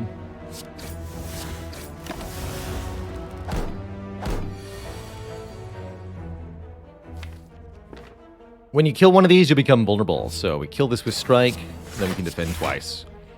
This beast never attacks next turn, so then we have 2 turns to kill it.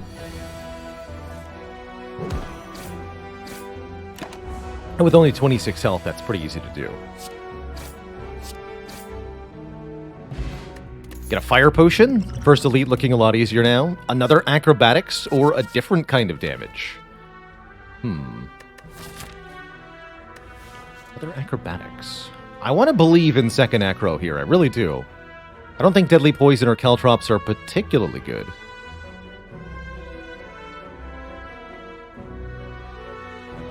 Darlick says, why remove a defend over an attack? Usually I like removing strikes on silent. However, here in the early game, we need to make sure we're still able to do damage effectively. Particularly to the enemy Gremlin Nob. And it's Gremlin Nob that primarily shapes the removal of a defend over a strike. We do need damage for Hexaghost. I suppose Caltrops would help with that. Quite a bit, actually.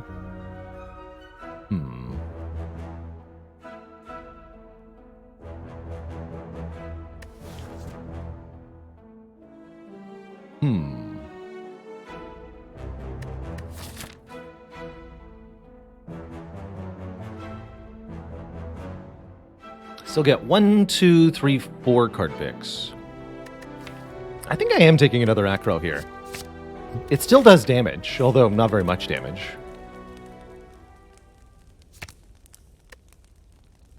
This is my chosen upgrade.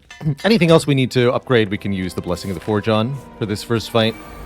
It is, in fact, the sentries first. And we do draw a dash on turn 1. If this is enough damage to kill one of them with a Fire Potion, that's easily what I'll choose to do. Killing one on turn 1 just makes this fight so much easier, because you skip those initial 3 dazed, and then effectively block 10 on turn 2. So we deal 19 plus 4 plus 4.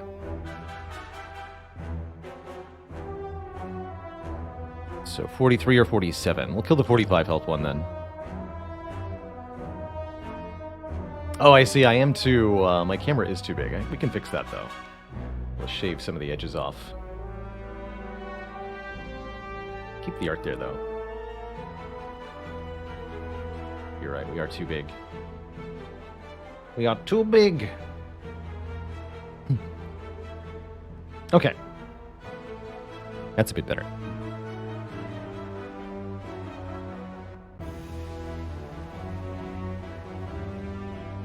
1943. I can't do 41 exactly. Oh, I guess I could. Actually, yes, I could, right? Dash Agony. Agony is 41. And then we can play the strike. Yeah, that is better. That is better.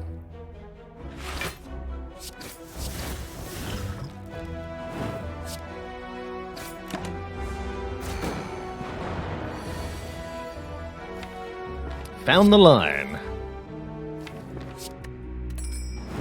Get him, Tincture. And actually, instead of striking, I'm going to play Acro here. Draw more Dazed.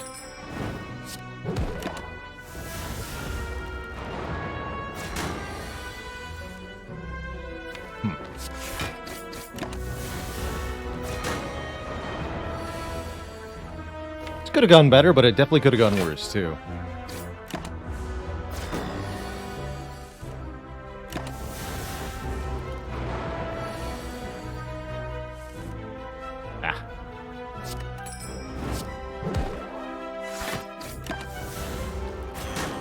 I'm okay if we have to rest one time. That's fine. Let's reshuffle.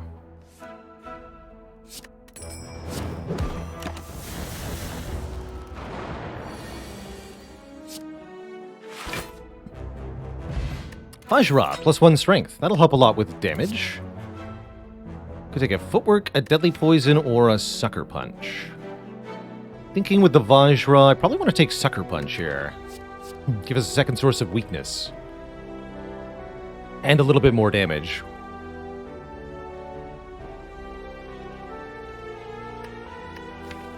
Feet is pretty nice, though, especially with the dash.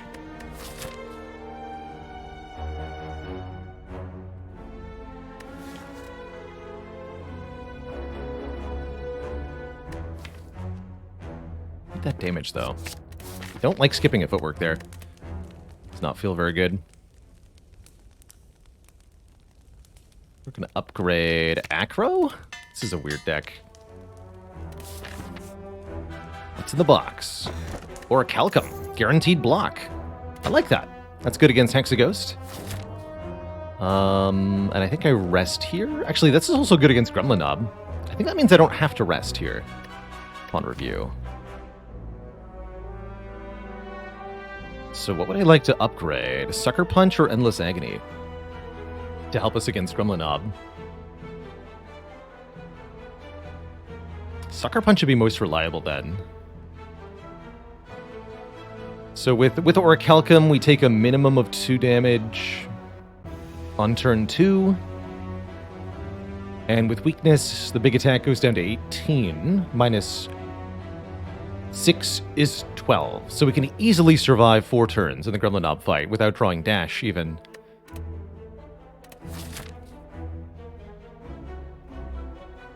So we're actually not that afraid of Gremlinob.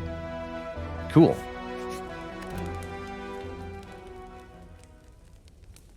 Alright, let's upgrade the Sucker Punch. Let's get that 1 extra point of damage versus upgrading Neutralize. Might help a bit. Here's the man, the myth, the legend himself, the Knob. Greetings, sir. Is this a simple dash Sucker Punch? And then this is my draw, or do I play the Acrobatics? I think we're playing Acrobatics here. And then going Strike, Sucker Punch. Do slightly less damage than playing the dash, but we get 3 cards further into the draw pile here.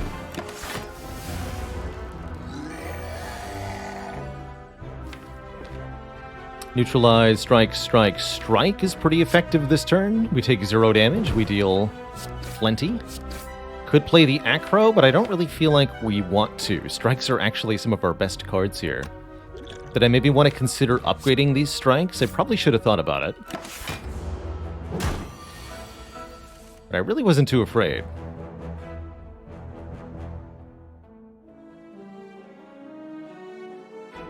So, this is the turn we'll have to tank. No problem there. We deal 21.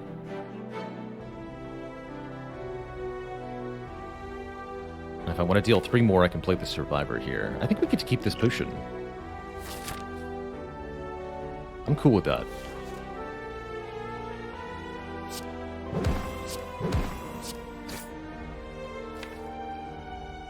So what's my worst draw next turn? Defend, defend, defend.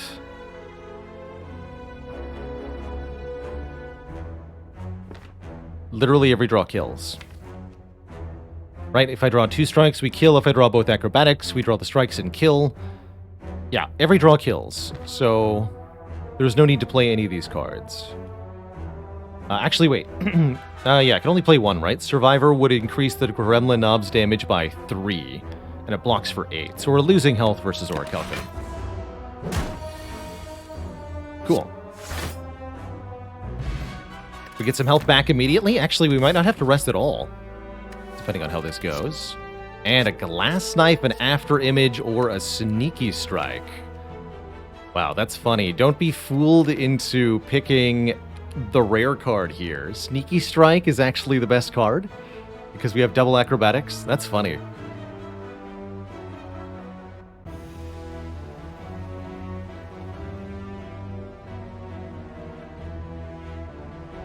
Actually, Sneaky Strike over 2 rare cards. Okay. And the After Image even has kind of negative interaction with the Orichalcum, at least initially. Later on in the run, I'm sure the After Image will be good. Stupid, sexy Sneaky Strike. I want to head to a shop. I don't think so. I think a couple more card rewards and a couple upgrades should do us well for Hexa. We could upgrade Acrobatics and Sneaky Strike, which I kind of dig.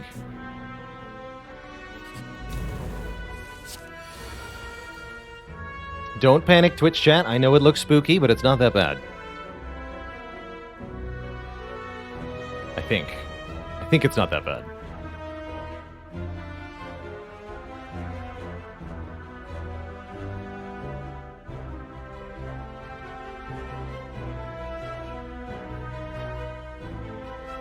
Fat Gremlin's a bit of a problem. Gonna have to dig for Sneaky Strikes. We play Endless Agony and then Acrobatics. We might have to consider using the potion too. They're panicking. I told them not to panic.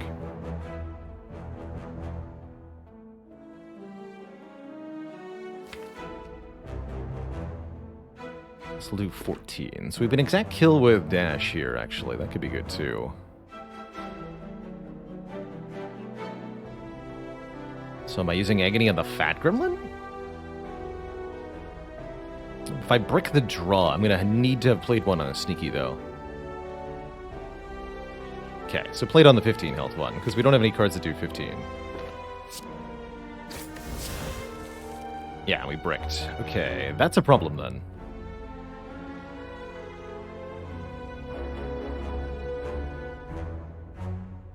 Ugh. Oh, actually, we need to know where the damage is going. Hold on. Okay.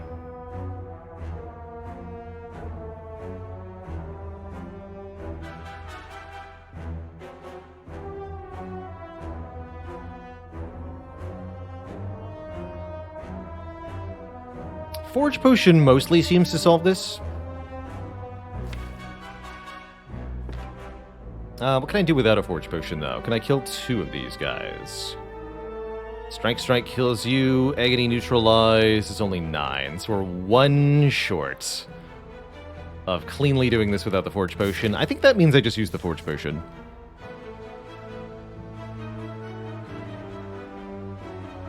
We kill these 2. Block this guy with Orichalcum. We should easily kill the 2 of them from there with this draw. I don't need to worry about the wizard on turn 3, because we're going to kill very easily in 3 turns, especially if I use the Forge Potion. So, let's just do that. Make life easy on ourselves. I'll even put damage here.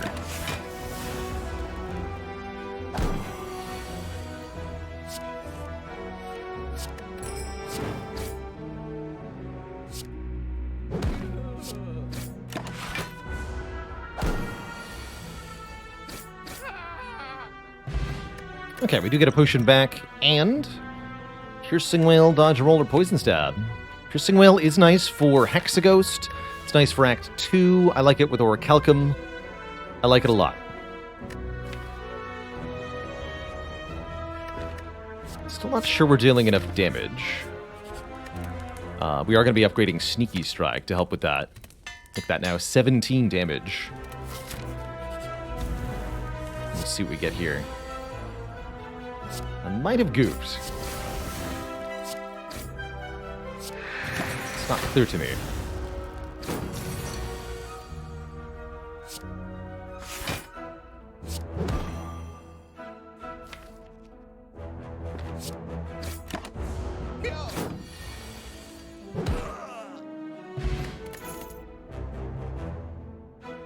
I don't think I goofed at all.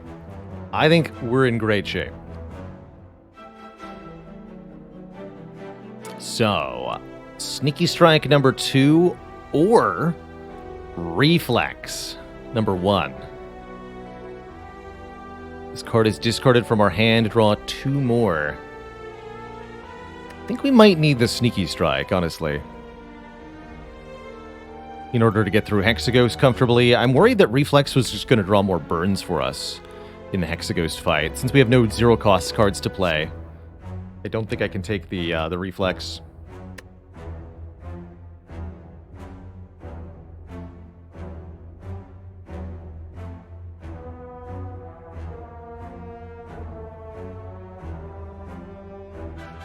So I'll take an upgrade Sneaky Strike.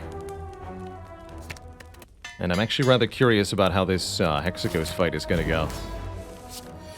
I'm not 100% sure. I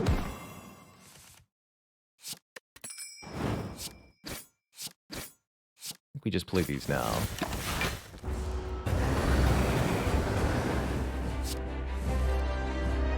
Okay. Sucker Punch plus Orichalcum does a full block here. We can go Sneaky Strike, Sucker Punch, Strike. Not sure when the appropriate time to use this Swift Potion is going to be, but I don't think it's quite yet.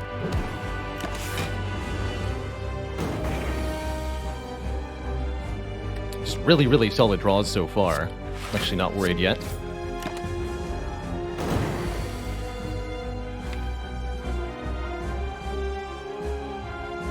I want to reshuffle this Sneaky Strike. So let's go Survivor, Sneaky Strike, then Acrobatics Plus.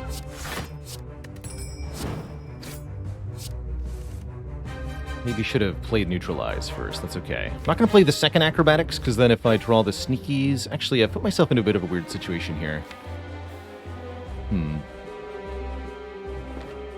That might not have been the right play.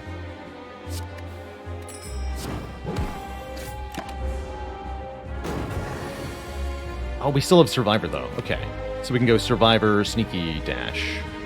Unfortunately, this turn doesn't really need it. Piercing Wail coming up next turn. I don't know. This is looking a little spooky here.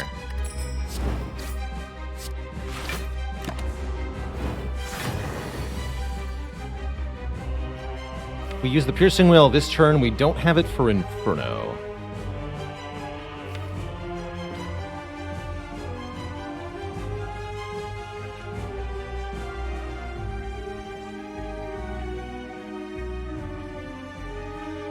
Not that I necessarily have it for Inferno. I mean, it's only a chance to draw it, right?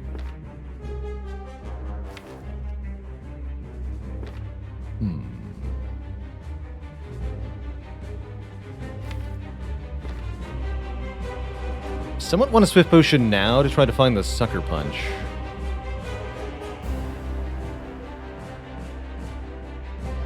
Inferno will be 4 times 6, right? So we just barely don't survive with Orichalcum. How many more turns until Inferno? Just 2.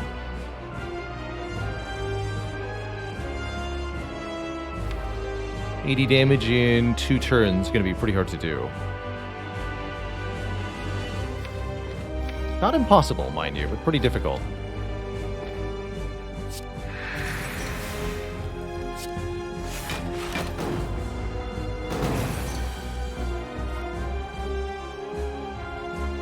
Sucker Punch Sneaky here, and then we use the Swift Potion next turn.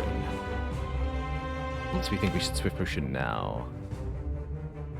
Let's see why we should, though.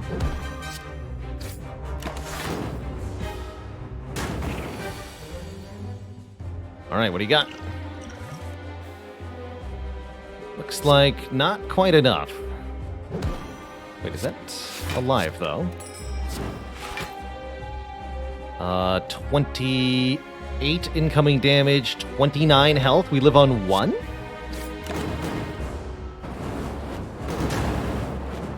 Easy?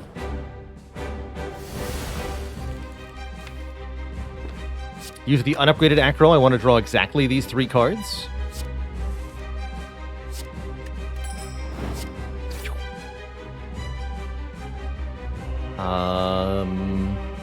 These are both 14 damage. Just do 14. And then hope.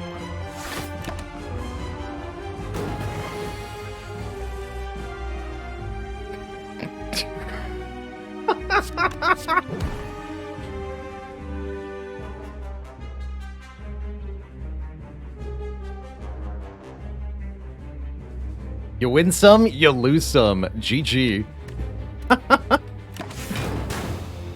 GG. Oh, man. That's a clippable one right there. GG. Oh, man. Bummer. The run that could have been. I guess we should have taken that Caltrops, huh? We almost made it, but not quite. Not quite.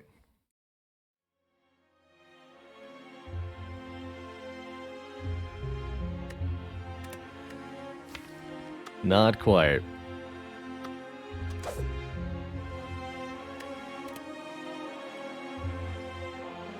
Yeah, there's a screenshot for you. Both me and the boss at 1 hit point. But then the burns get us. Do I put my faith in Rare Relic again? It's let me down on silence so many times. I believe. Tough bandages this time, come on. Duvu okay, we get 1 strength per curse. Interesting. Curses be pretty strong. Wonder if that lets me go, like, elite aggro path here. I like this path quite a lot.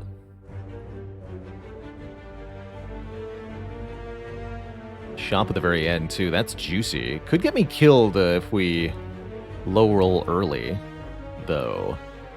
That's the problem. But I think 4 combats in a row with 1 strength, I actually think this is pretty safe. Guardian at the end? Yeah, let's just do this. We got this. Take 2 here? I don't think I need to.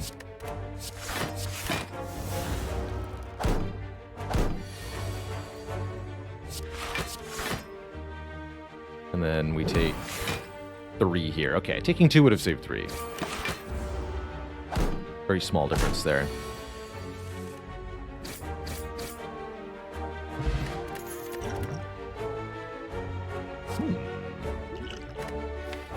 I do like flechettes as a first pick. More so with strength. Let's do it. 4 damage per skill in our hand. On turn 1, with a decent draw, flechettes can be a ton of damage. Sometimes it's just nothing, though, as you can see here. Kind of what we got is worse than a strike, but oftentimes it's better than a strike. And with a little bit of deck pruning, it can always be better than a strike.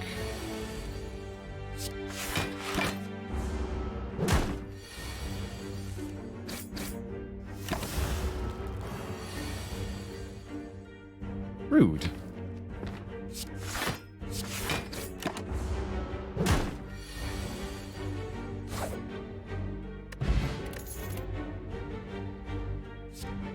Cloakanigger Duvoodle's okay. Caltrops offered again. Don't really like Bane without poison. I like Cloakaniggers because it pairs with the flechettes too, actually. It's a skill that's also an attack. That's perfect. I will take the Golden Idol. We'll lose some... Actually, no. I'll take a curse? I don't think that's actually correct, but let's do it.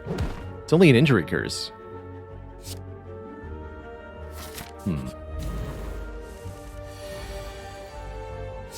Second point of strength, yet second curse. Bit problematic. To have that extra -1 draw per fight. However, the bonus strength is really strong. Ooh, wow, a corpse explosion this early? A skill that applies poison and lets us turn one dead enemy into many dead enemies. That's amazing here this early on. You rarely see a corpse explosion so soon. Doesn't benefit from strength like the flying knee and the sucker punch would, but still, very good find here. Very, very good find.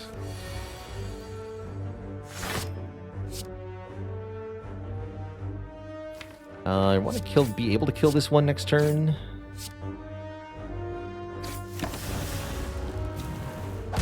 I also want to be able to corpse explosion it. Let's see, 6 + 8 + 8 doesn't kill you, huh? So go neutralize here, defend, kill this, take 1. No big deal, I guess.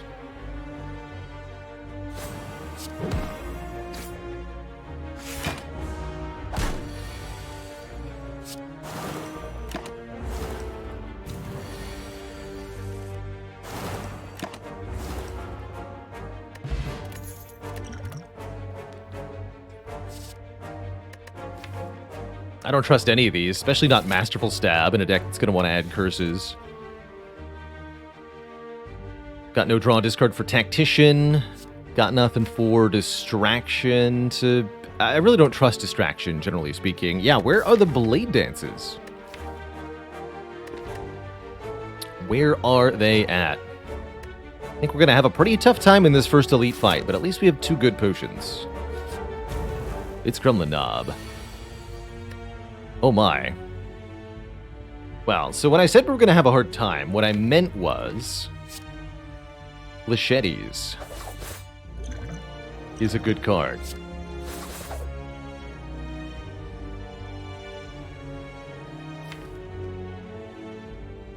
And this is probably 6 + 5 + 4, which is 15. Whereas Strike Cloak and Dagger is 14. I'll take the immediate damage. Higher chance to kill next turn. 2 strikes. Easy. Wow, Flechettes just blew that poor knob out of the water. Now we have another Orichalcum. A Power Potion. Really like Orichalcum with the extra curses. Protect us from bad draws. Do I take a second Cloak over a Footwork here? I think I do, actually.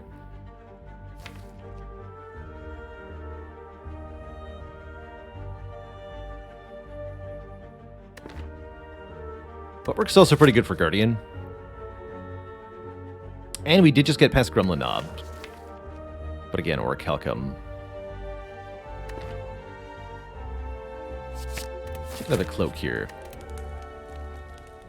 And I'm going to upgrade probably Corpse Explosion?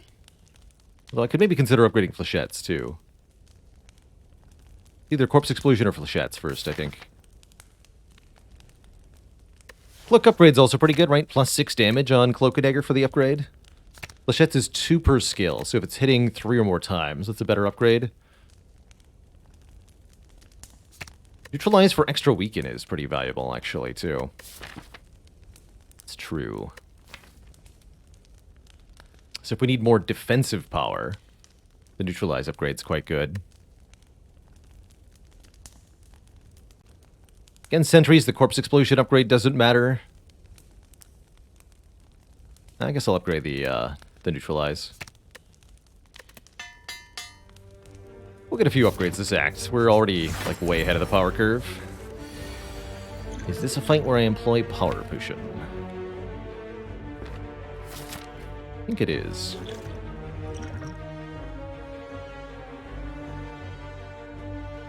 Tools is cute. Tools makes the injury less of a problem.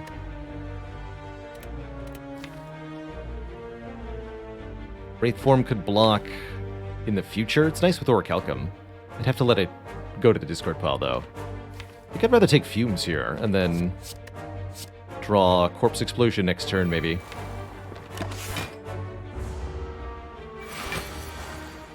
No such luck, huh?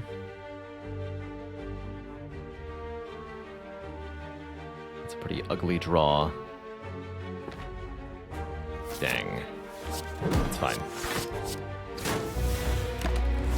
Not gonna use the Swift Potion. We need that for a different fight.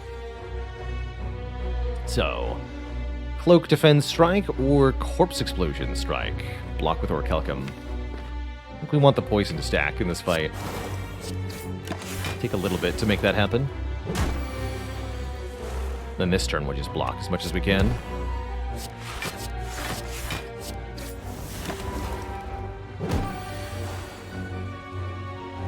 You have 4 skills. Good job, Flechettes. Alright, that was pretty clean. We only took 9 damage.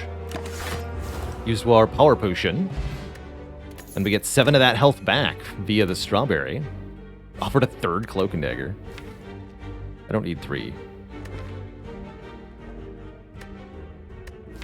Do I want a Deadly Poison? Not particularly.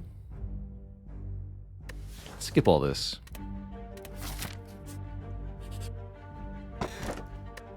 Yeah, I think this stream should, in general, force you to reassess your relationship with Flechettes, regardless of what your current relationship with Flechettes is. It's definitely a card that's got a lot of power to it. And yeah, with a puzzle and the Swift Potion, I'm going to upgrade Flechettes now for this elite fight.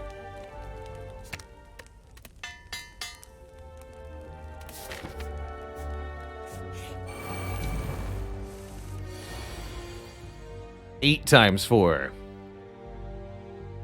You'd love to see it.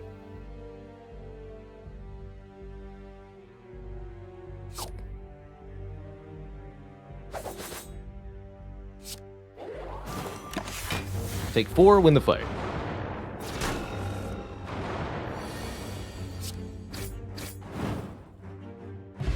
We get a Pantograph and a Fruit Juice? Hello? That's awesome.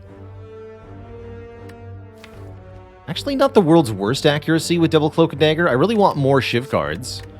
So we could call this an aspirational accuracy.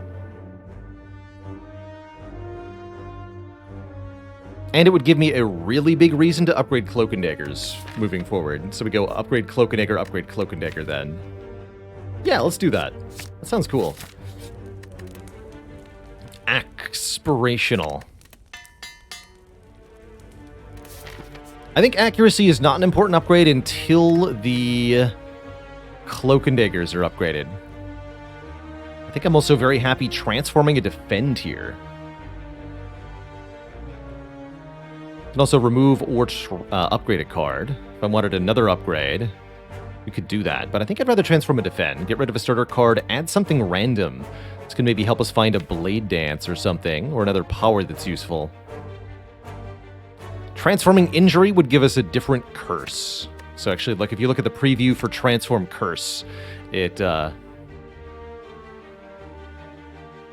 shows this animation. Interesting. Sometimes it rolls the same card twice in a row. Normally you don't see this on the transform animation, but it's more noticeable because there's fewer curses in the curse pool. Sometimes the image stays still for a little bit longer because it's showing the same card twice in a row. That's weird. So, transform Defend into Burst. Yeah! Burst Corpse, Burst Cloak and Dagger. I love it.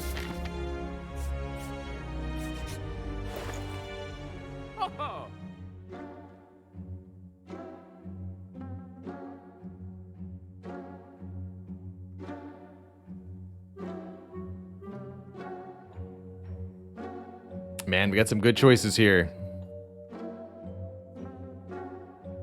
With Flechettes in the deck, Akabeko is very spicy, making our first attack each combat do 8 more damage.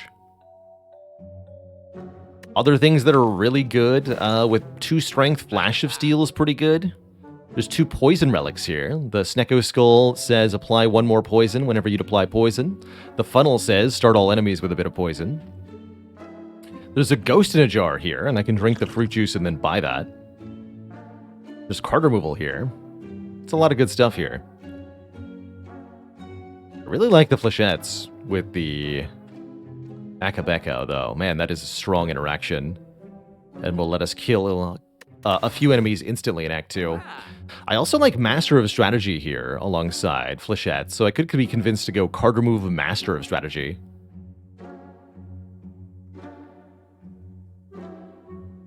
How did the Defect Metamorphosis run end yesterday? Inglorious success, although we mostly recycled the Metamorphosis. We absolutely broke the Spire with that run.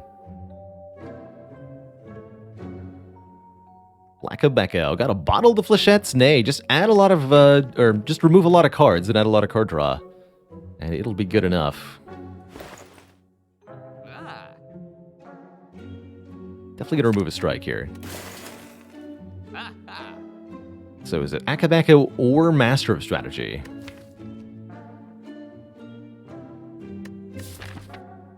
Master of Strategy seems really good, I'm gonna be really honest.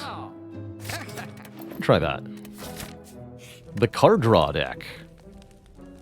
Oh, it's also a burst target? Yeah. Gonna upgrade the burst next. Full health for this fight.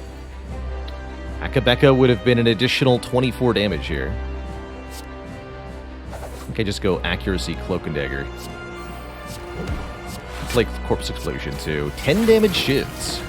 Spicy.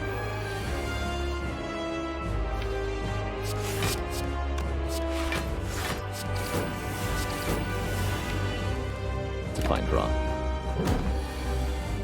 Burst, defend. Oh yeah. Actually, no. Play strike. Draw 3 cards. Burst, survivor. Take nothing.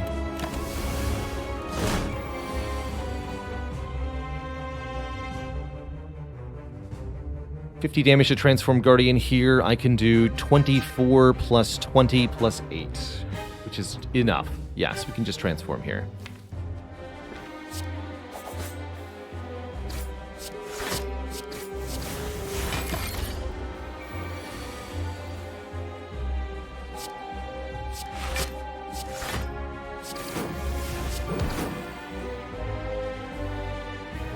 And then here we want to play the Shiv, lose our 3 block, take 1, gain Orichalcum, take 1, while still dealing damage to the Guardian. Do I want a Master of Strategy? I still don't want to. I don't really like this hand for next turn.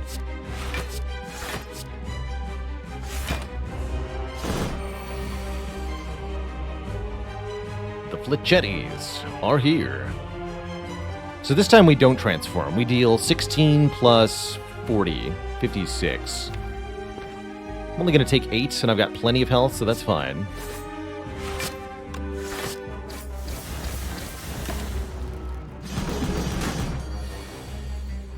Have bursted corpse explosion. You nerd. Now we use it.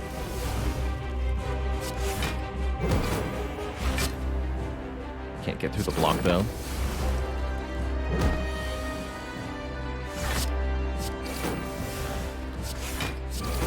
GG.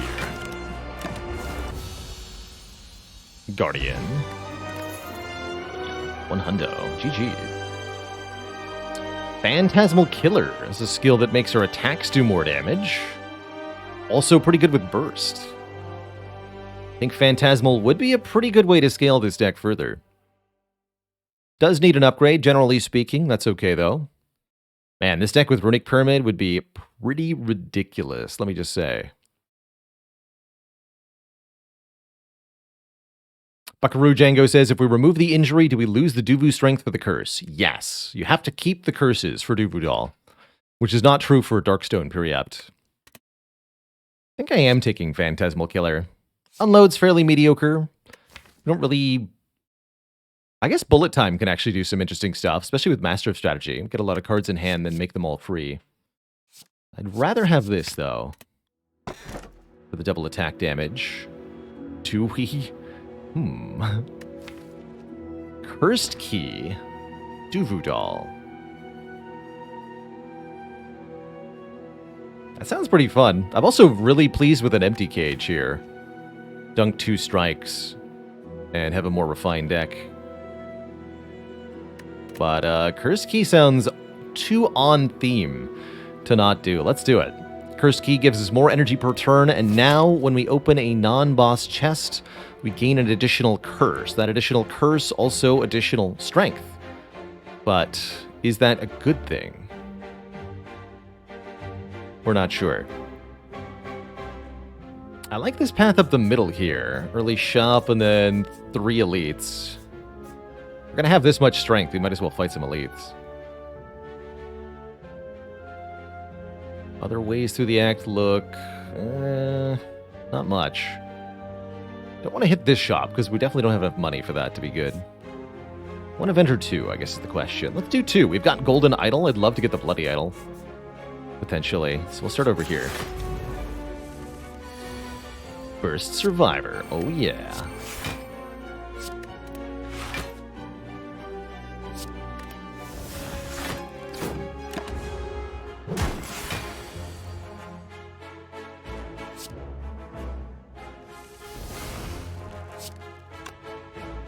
So we'll let Orichalcum do the blocking here. Phantasmal Killer into Accuracy. Cloakenegger. Cloakenegger is going to be hype. AF. Look at the power of this turn.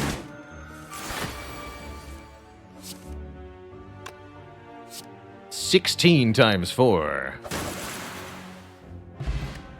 Dat Flechettes, though.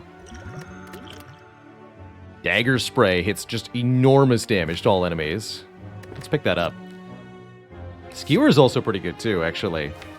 Skewer is enormous damage to one enemy. I like having another AoE option, though.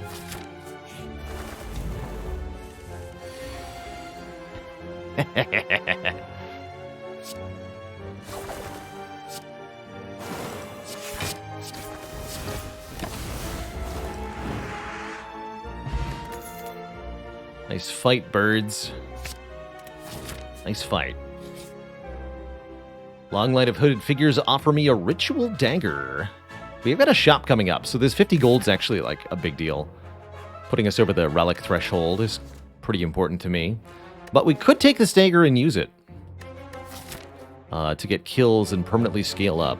I think I'm going to take the money, but I could see babysitting that dagger being pretty good. Oh, we could have upgraded it instantly? That would have been a blessed thing, huh? Let's upgrade the burst for now.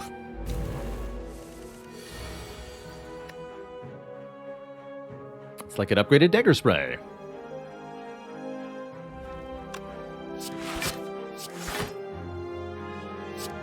Want to full block this, which means no PK either? Bummer.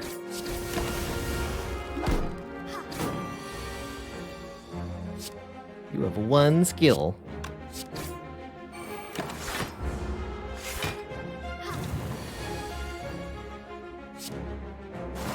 Please perish, Sir Knight.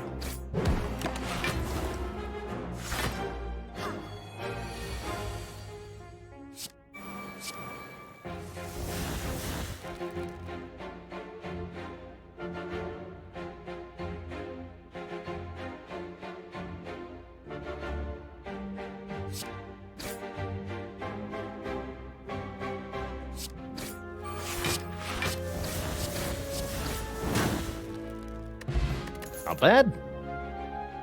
Catalyst is here. We don't really do poison, though. I mean, we got burst... Yeah, we could do burst catalyst things.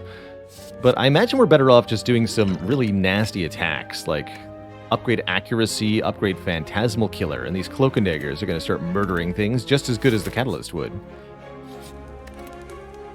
Speaking of, let's upgrade the phantasmal to make it free. Head into this shop, remove a strike, and see how we can do against elites. I bet we're going to do pretty well here. Oh man, but there's also Bag of Preparation for more cards on turn 1, or Dolly's Mirror to duplicate a card in this deck. There's also Trip to apply Vulnerable. We could even do Trip and a card removal. But quite frankly, I think more cards on turn 1 is just enormously good. Duplicate the injury. No, it'd be wrong to duplicate injury. Anybody who's saying dupe injury, absolutely incorrect, because you can dupe Ascender's Bane, and that's better.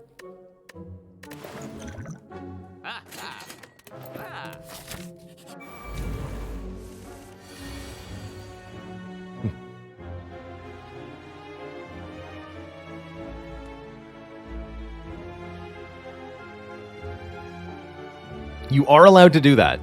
And we did have a run this year with 2 Ascender's Bane in it, I believe. It was a watcher run.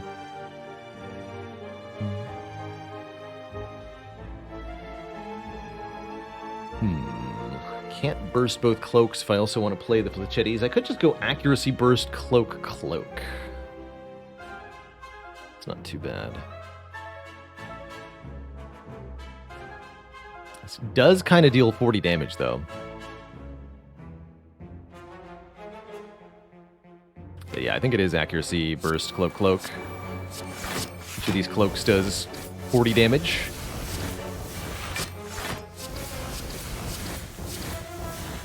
Pretty decent turn 1. Less decent turn 2.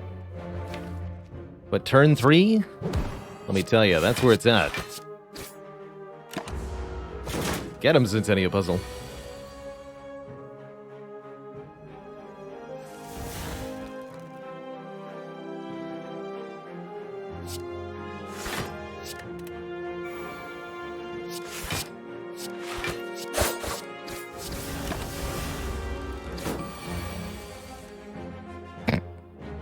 Hey.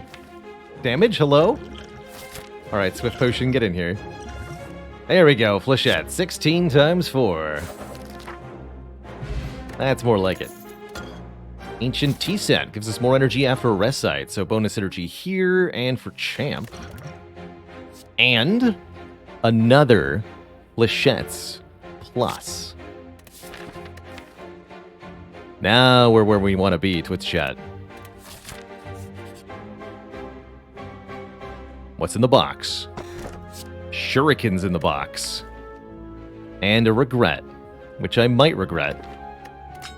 But I'm not going to regret a shuriken. Now we're cooking with gasoline, Twitch chat. 3 points of strength. Is this Duke Pot or Fear Pot?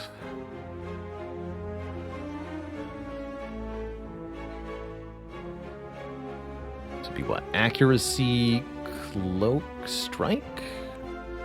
Accuracy is 8 damage. Strikes are 9. No. This would be strike, cloak. This does 9 plus 7, 7. And then this would be 32.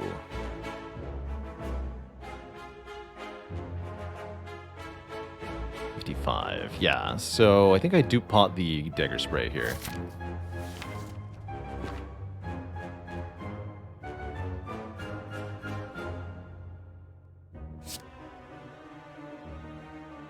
Regret and Puzzle are about to have a sad interaction with each other, unfortunately.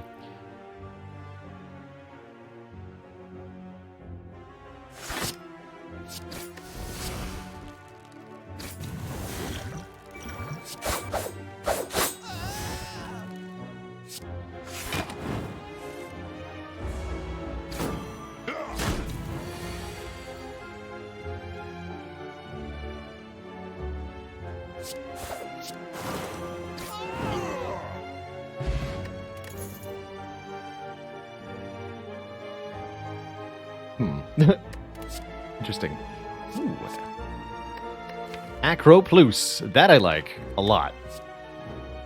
Holiday Plan's also decent, but free upgrade is gonna win me out here. I might want an Omamori, quite frankly. I mean, I don't necessarily want that many curses. I think I'm gonna pick it up.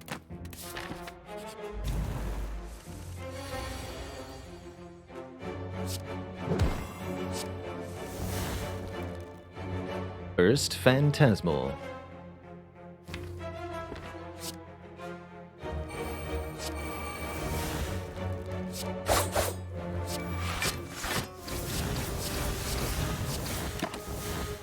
Order. Could have done 1 more damage by playing Dagger Spray later in the turn. Cool. Acro for that regret. We're doing double damage this turn, huh? So Acro could really hurt by not playing the cloak twice.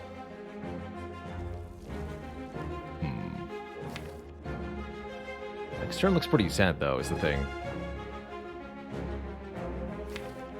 Take one. That might be good. I also deal double damage next turn. Okay, acrobatics then.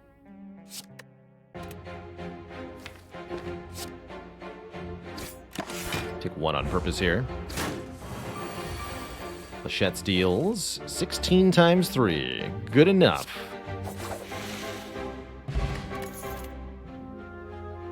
Tactician's almost good here. I think we want a reflex instead. We have enough base energy currently.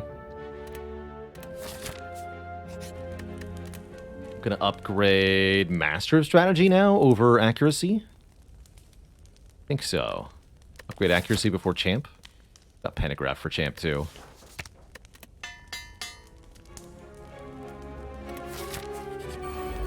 Greetings, Book of Stabbing, the rematch. Care for a 9x4? This would be a really good time to Fear Potion, but I think we'll be using that in the Champ fight, actually. I think we have plenty of damage for this fight. Especially since I can discard Regret here.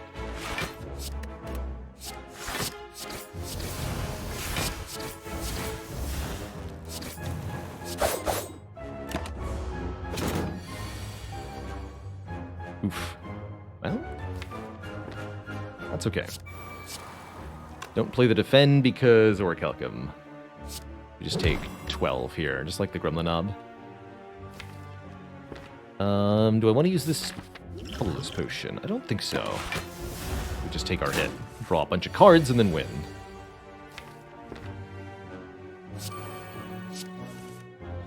$11 times 6. Well, guess what that equals, nerd? 66. We get a Vajra, adding to our strength even more, and finally, a Blade Dance shows up.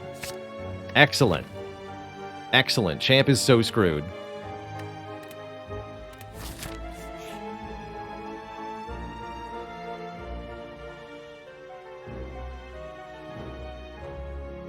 I am unwilling to trade my Fear Potion away, Ranwid.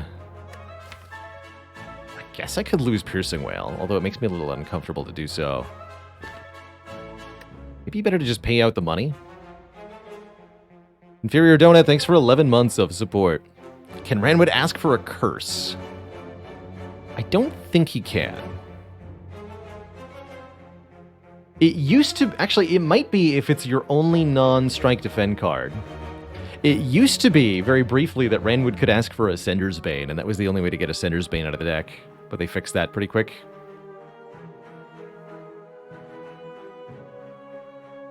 Would I pay 89 gold for the Fear Potion? Yes. Yes, definitely. 100%. As far as I'm concerned, this Fear Potion is surviving Champ. Much more comfortably, like... This is the difference between getting hit by Execute and not getting hit by Execute, essentially. So yeah, I would happily pay all of my money for this Fear Potion. 89 gold for Courier. I imagine that's going to be a net gain. Cool. Thanks, Renwood. That said, I do kind of wish I'd traded the Piercing Wail. Alright, Accuracy over the Blade Dance. We'll often have hand size issues with Blade Dance Plus anyway. Alright, Chump, if that is your real name. Care for a 10x6? Ooh.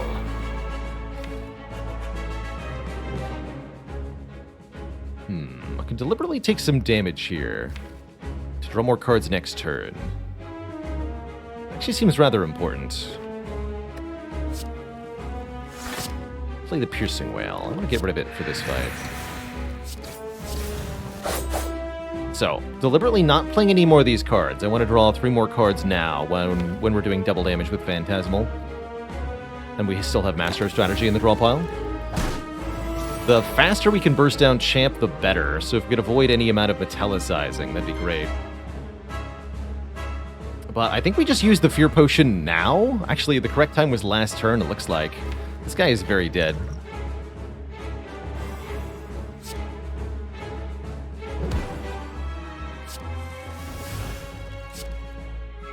Boop.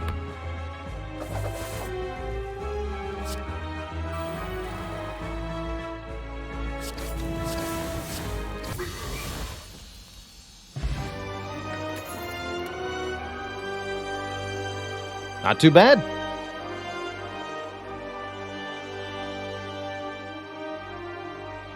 Turns out we do an absolute buttload of damage because we have 4 strength plus shuriken. Maybe we could have traded the fear potion after all.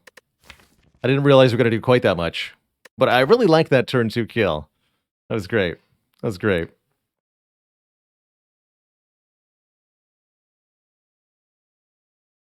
What the damage? Do we want a second Phantasmal Killer? Maybe?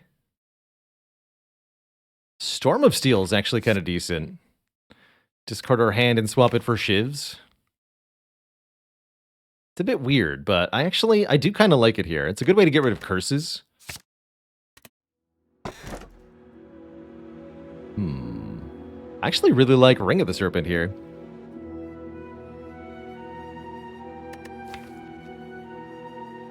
Yeah, this feels like a Ring of the Serpent deck to me. So, option A, Philo Stone. More energy, but enemies get stronger. Busted Crown, more energy, but we get less cards offered to us. Or, the Ring of the Serpent. We draw 1 additional card per turn. We draw 1 less card on turn 1, because we lose the Ring of the Snake. However, we do have the Bank of Preparation, so we're going from 9 cards to 8 cards turn 1, in order to go from 5 cards to 6 cards on literally every other turn. I think that's going to be a good deal for most fights.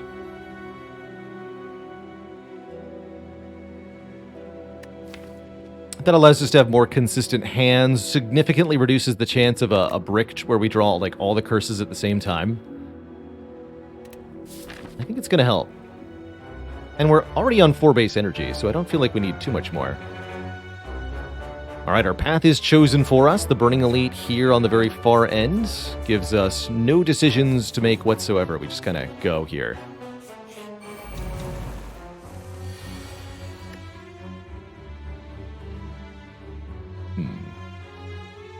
How do I deal with you?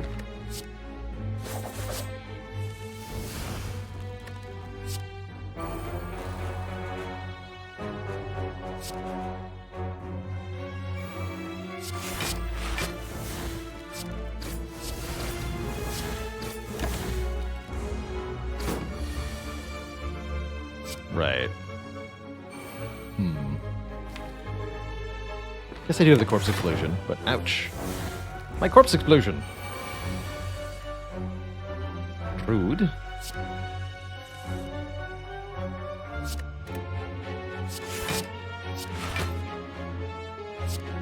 Let's play Shiv for 30 damage. Deal.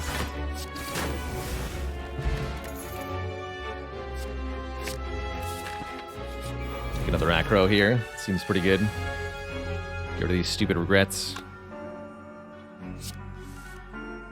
No regrets.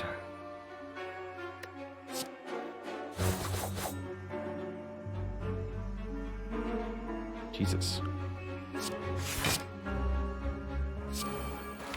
This is a vicious deck. Take a 3rd acrobatics. Not an unupgraded one. No, I'm going to stop there. Slice and Dagger Spray don't feel like they help that much.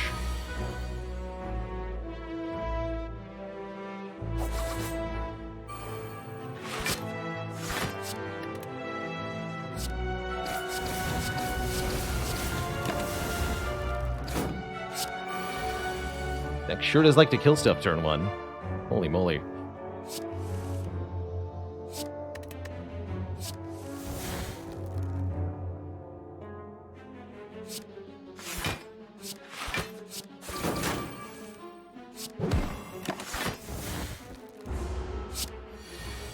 Damage neutralized. Backstab Plus is not too bad here. Does quite a lot of damage turn 1. Do we need even better turn ones? I'm going to go with yes. Yes, we do. Oops, all acros, says my card rewards. Oops.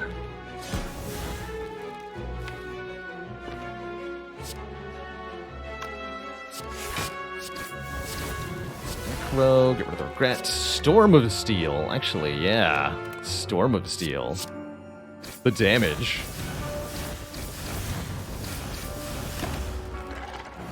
Now that's a turn one I can be proud of.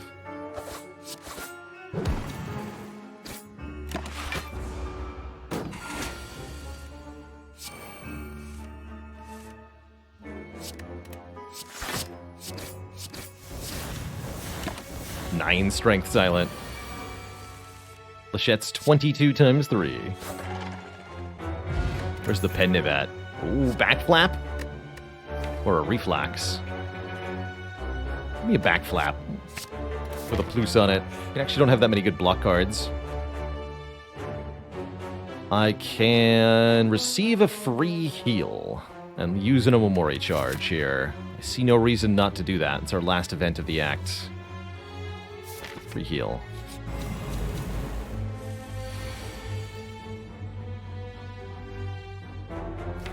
Okay, Giant Head seems like one of the easier foes for this deck. For sure.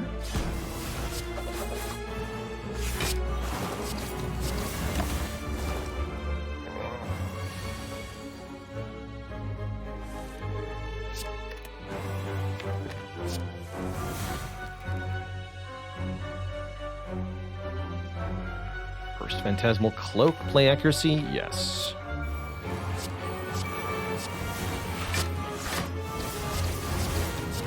Alright, you're super dead.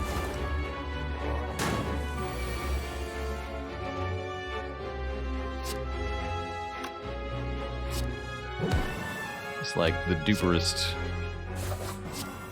dead.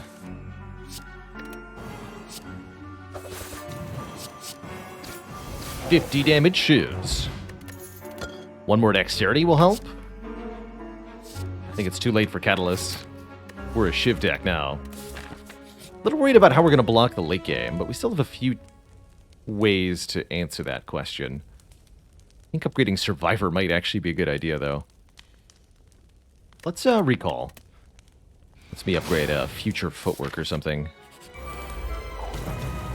Skeptic, thank you so much for the tier 1 sub. Welcome to the Cozy Sub Club.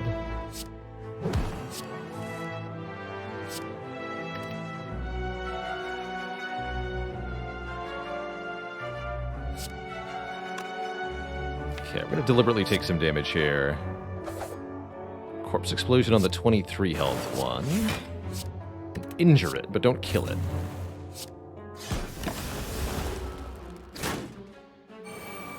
And draw 3. Perfect. Actually, it looks like I just killed the Reptomancer. Good lord. This deck does way too much damage.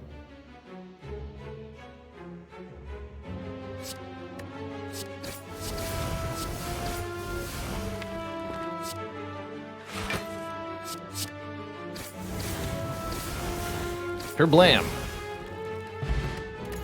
Blue Candle. We can play our curses to get rid of them. Blue Candle Centennial Puzzle Twitch chat. The power. And an upgraded backflap. Acrobatics. The power. So it was really a mistake. Strike dummies here. Dang it, Omamori. You betrayed me for the last time?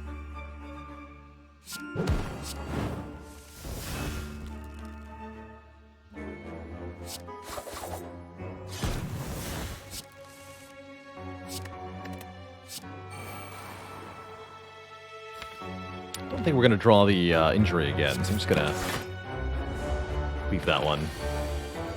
Just going to leave that one be.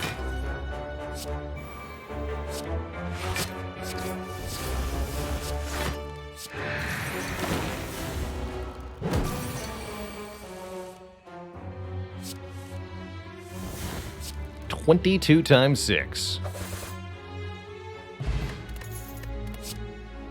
Infinite Blades Plus. No, thank you. Cute. I will take an Ancient Potion. That's going to be good against Heart to block Vulnerable. That might give us a fighting chance at surviving against the first few turns of Heart, but I'm a little worried about Heart. Quite frankly, I don't know that this deck has what it takes to not die to that fight at the moment. So you might say that I'm a bit concerned.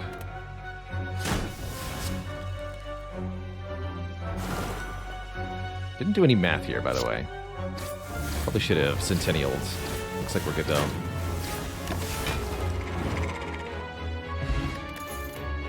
There's a footwork. Give me that. Okay, survival is... Oh, okay, we're fine. I found survivability, Twitch chat.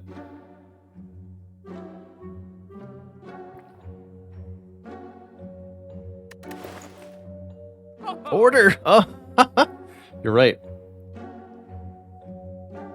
Nah, we're not buying that.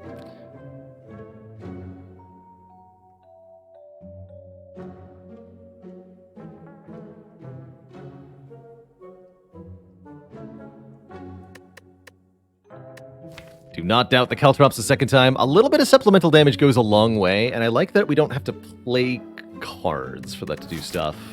I am fighting Awaken one first, though, so that's a little bit like... I don't know about that.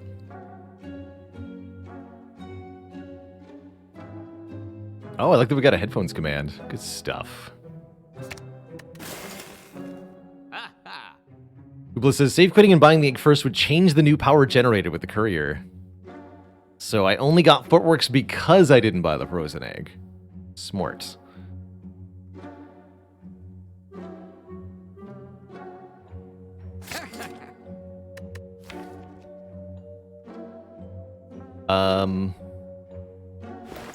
Do I want another one? I don't think I do want another one. I think 3 is the right number. We'll stop there.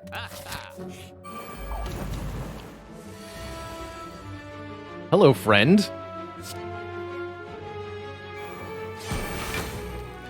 Yeah, give me that. Give it to me. I want it. Thank you.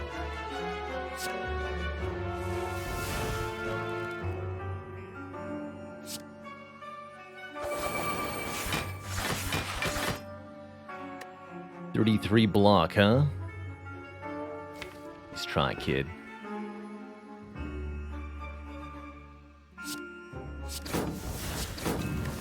Shivs are unstoppable. Actually, wait, are they? This is 22. Yeah, you're dead. I'll take one more Piercing Well as well. Pure Potion feels pretty better than Colorless Potion for DPSing down something real fast like.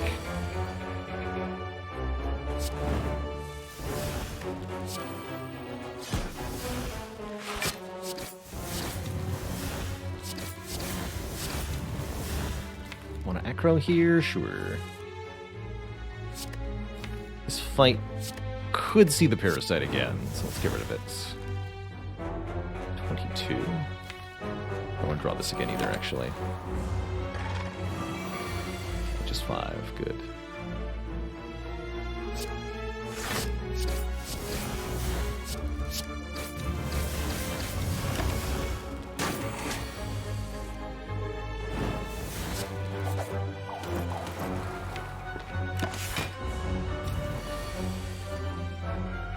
Bummer.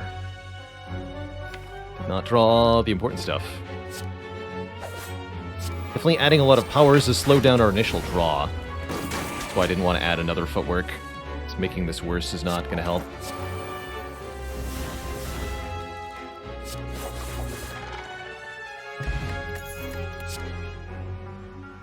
Venom would be nice if I had taken the Snecko Skull earlier. We definitely don't need one now, though. Unupgraded Prepared also doesn't feel all that helpful. Let's just skip. We're able to get one last upgrade. Don't forget we've got Panagraph to heal ourselves here. And I think our most important upgrades right now are the footworks. We have enough actual block cards. I've got Backflip and 2 Cloak and Daggers. That's going to have to be enough. A lot of the stuff in the deck we don't redraw. A little worried about the initial part of this fight, though. Just a little bit.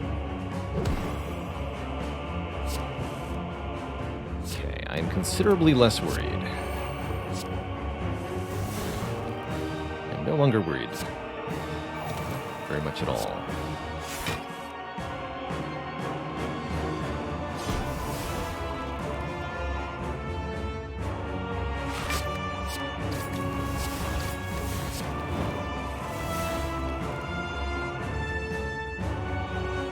Storm of Steel here. Oof. Our future turns are absolute suck, though. Dang it. Drawing both acros was disastrous. We're pretty screwed. Dang it. At least the Awakened one's weakened. But it's going to be mostly Orichalcum blocking. Yikes.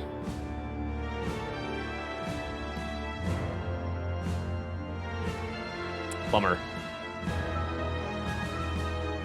I could, like, Survivor Acrobatics to draw 3, but I don't know if that's actually going to help me here.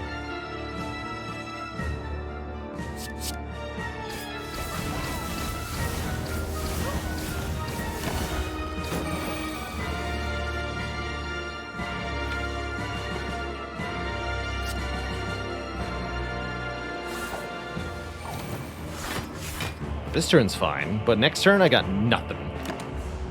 Just nothing. I guess I got 1 defend. Well, burst defend. Actually, that's not that bad. Get rid of this. Don't play this. This would add 8 additional damage, but only block for 4, so it's not worth it. This is also a bad hand. Oof. Okay, let's just do this. Getting through all this one-time crap, so our draw next cycle through is a bit more reliable, but we have to deal with this hand, unfortunately.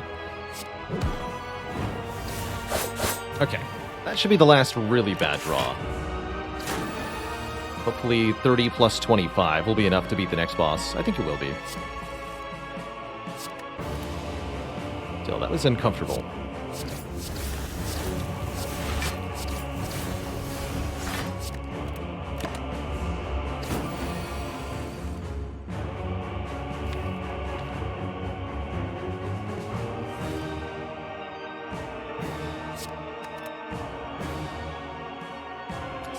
By 6. I think I can use the whale trick to kill here, right? So that's 17 by 6.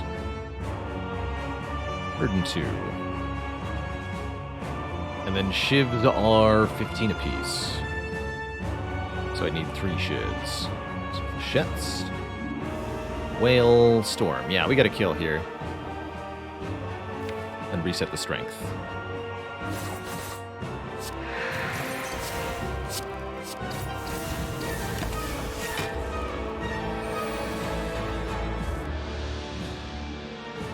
It's not too bad.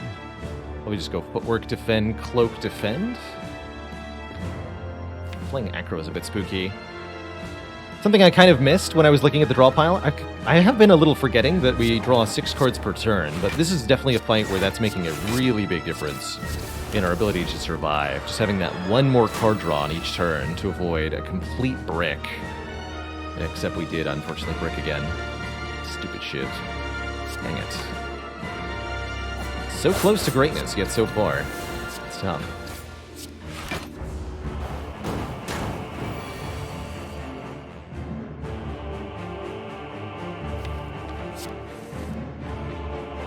So close.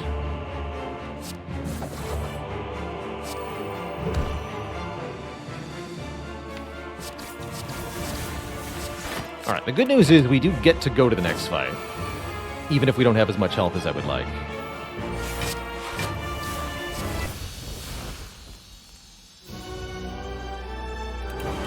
Time Eater. Okay, good luck to us.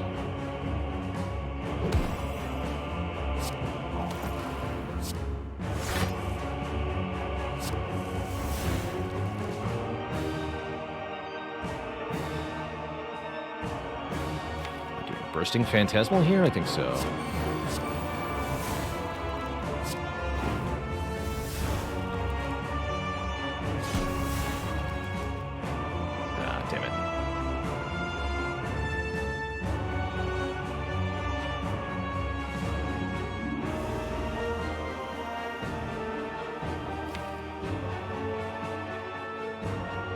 To draw into a curse. Okay.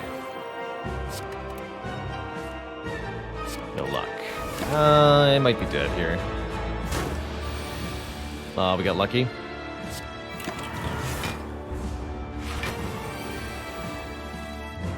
Or did we? No, we're still dead. This is kind of where I figured this run would fall apart. Honestly, I'd say maybe 25% chances beats hard anyway. So to fall apart here is not too surprising. GG, Timbo. GG.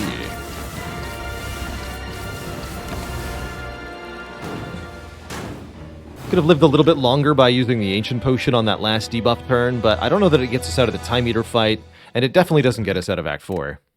GG. GG. Deck really wanted... Well, quite frankly, we were ultimately undone by, guess what? The draw penalty that the curses represent. And that's always why I tend to think that this synergy package, or whatever you want to call it, adding curses to the deck for a benefit, it's just not worth it. Because, guess what? 1 card removal is actually better than 1 point of strength most of the time. And so we'd rather have no curses and no strength than 4 and 4. Very much a trap, yes, the Duvu doll. We tried, though. We gave it a shot. It was fun. I'm going to take another quick break before we go into another run, but we will be playing Silent one more time.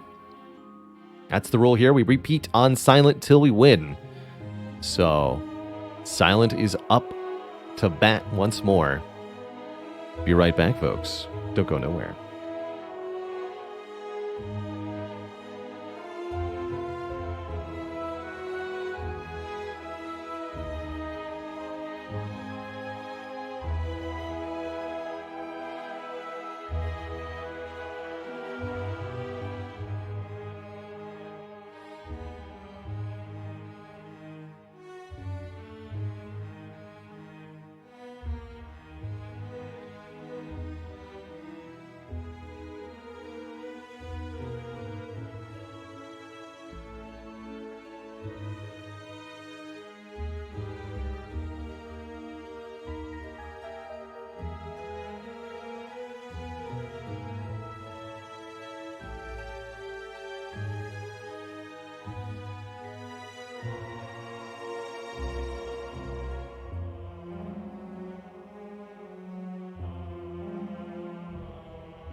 All right, you lot, we're back.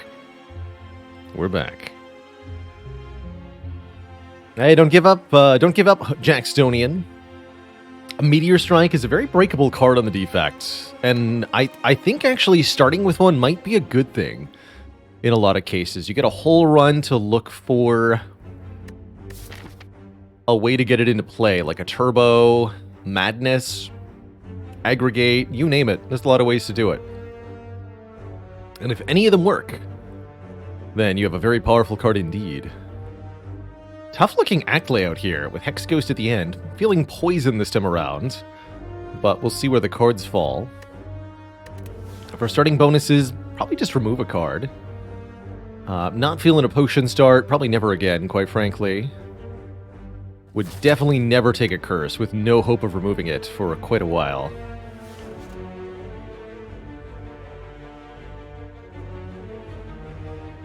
Jackstonian, thanks for the Prime sub. Welcome to the Cozy Sub Club. I can also see remove boss swap being pretty decent here. But I'm going to go with a remove one. I think I'll remove a strike early here. All right, let's take some fights, look at some card rewards, figure it out from there. Cards, please. One strike here, neutralize you. Strike with weak will do exactly 4.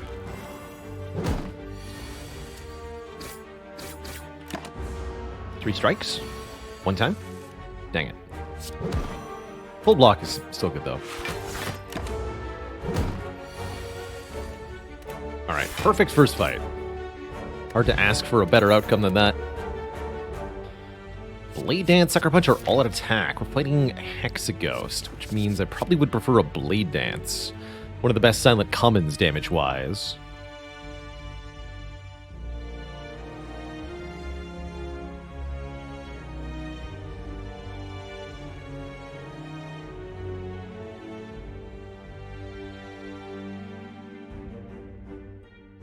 A dad joke for That's Your Blood.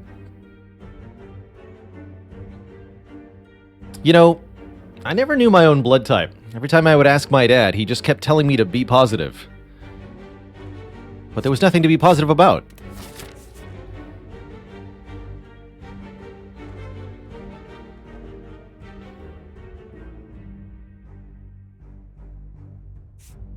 I want more card rewards.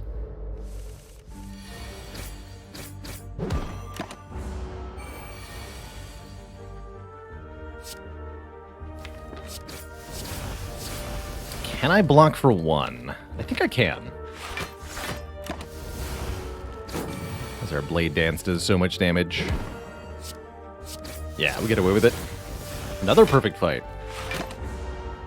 Beautiful.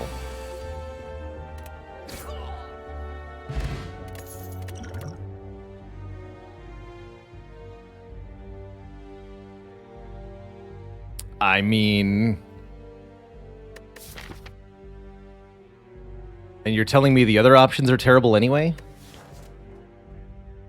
Okay. I said I was feeling poison. I'm going to grab this early catalyst. Not like the other cards did anything, right? Actually correct to play this? Can't imagine it can't be.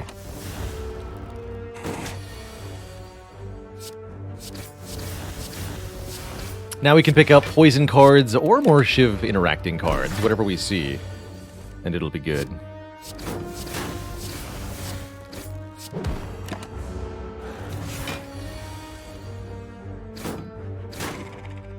Three perfect fights. And there's our first poison card. Let's do it.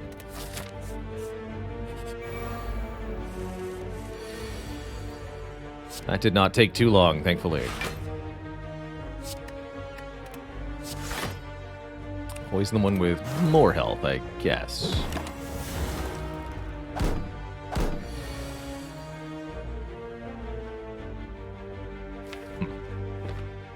Take 9. Well, that makes up for the perfect first 3 fights. Fair enough. Fair enough.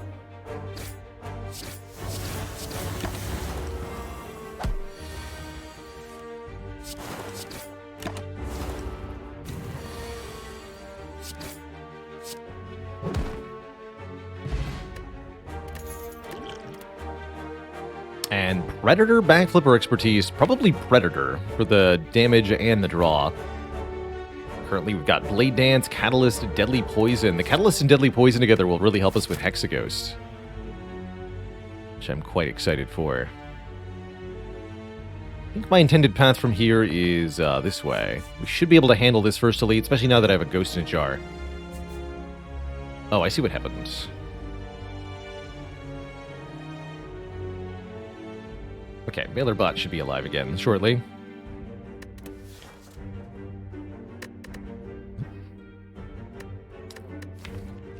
I have to hunt down some of the new bugs in Baylor Bot. Added functionality has come with added crash-tionality. Do we lose the Blade Dance? That's funny.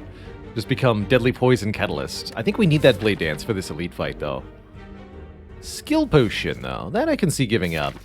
Or if I'm really worried about getting to the shop, I could give up 76 gold here, but let's lose our skill potion, gain an ornamental fan. I sure would have been mad if I traded Blade Dance for an ornamental fan. We should probably upgrade Predator. But there's an argument for upgrading Deadly Poison here, too. Let's do Deadly. Then we can upgrade the Catalyst next.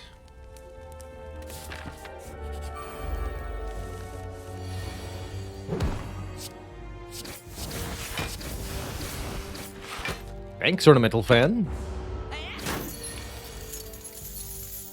You did a good job.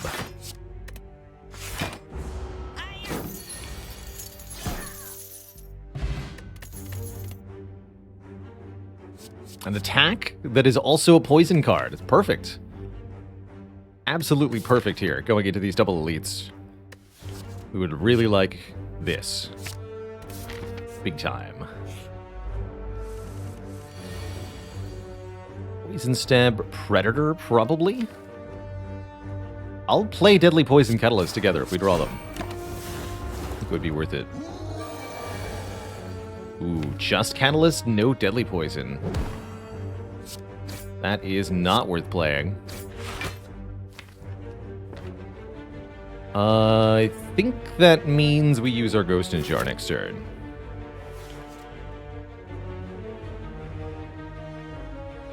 Because I have to play his skills next turn.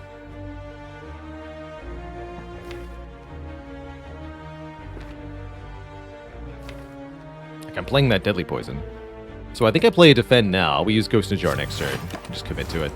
And we should kill 2 turns from now. At least I sure hope we do. Or else we're in really big trouble. Are we killing next turn? We drew pretty badly here.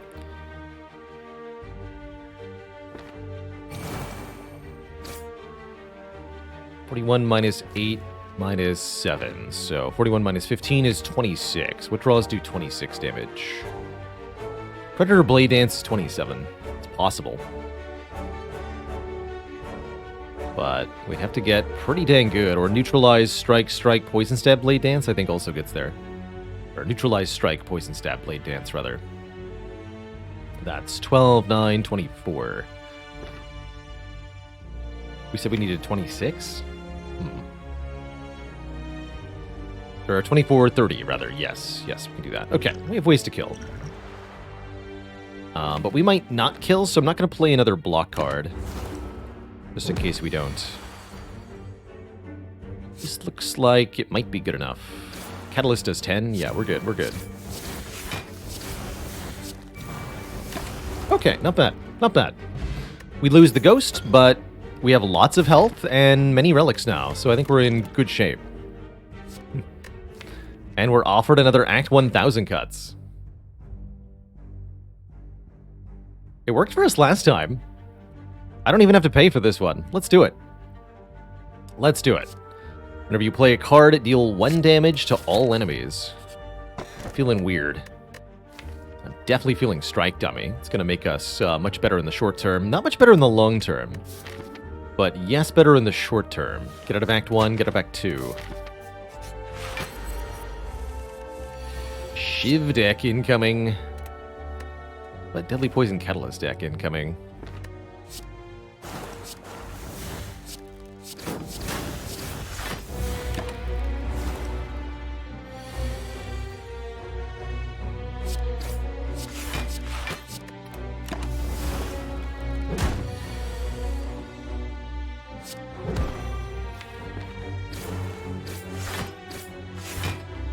Pretty good turn. Pretty good fight. Especially without a potion use. I'll take it. I'll happily take Tori. Unblocked attack damage goes from 5 down to 1. Exceptionally good against Hexaghost. Makes it really good for us to improve weakness as a deck function. Although currently our upgrades still want to go into the poison cards. Don't think we want any of these.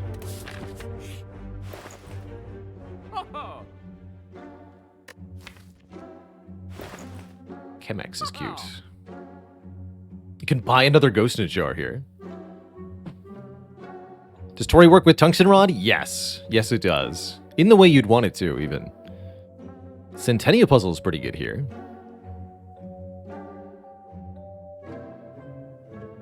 Not even preparation for 1,000 cuts? I guess with 1,000 cuts is not too bad.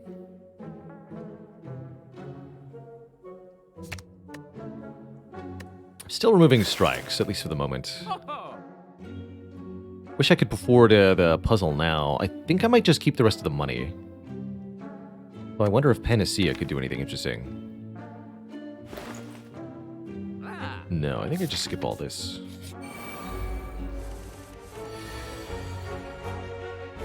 I say skip it.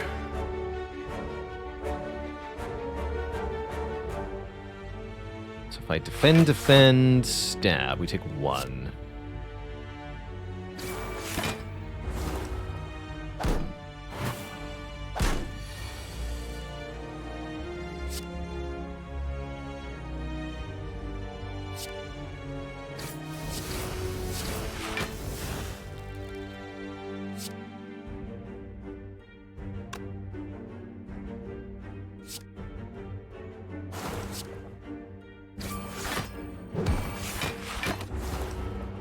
Good fight.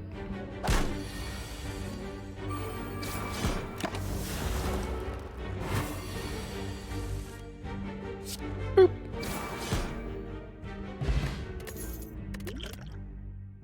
Okay, Acrobatics offered for free versus the expensive one earlier.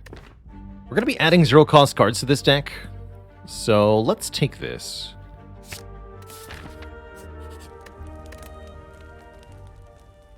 Probably upgrade the Catalyst and the 1,000 cuts as my next 2 upgrades? Sure. We'll do the 1,000 cuts first, for funsies. I was really hoping this would be Gremlin Gang or something, but it wasn't. How sad.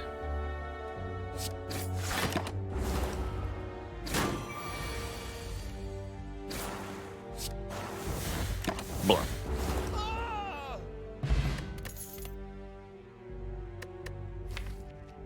Dash. Dash feels a bit bulky. Could take a Skewer. Would have been nice if I'd taken the Chemical X earlier. I think we skipped, though. Look for some upgraded cards next act. Simply playing Catalyst on Hexaghost once they have 10 or more poison should be sufficient to win this fight for us. Chip damage from 1,000 cuts and the high base damage of our strikes will also help quite a bit here. Perfect, we just play the Catalyst next turn, no problem. Get dunked by Tori, fool.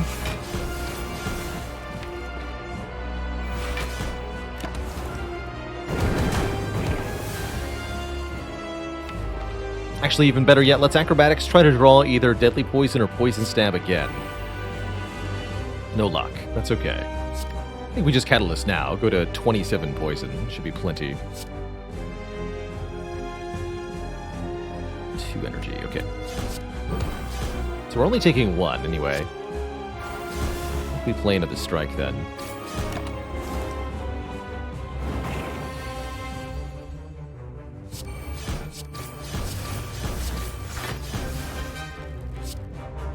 Take 1 again.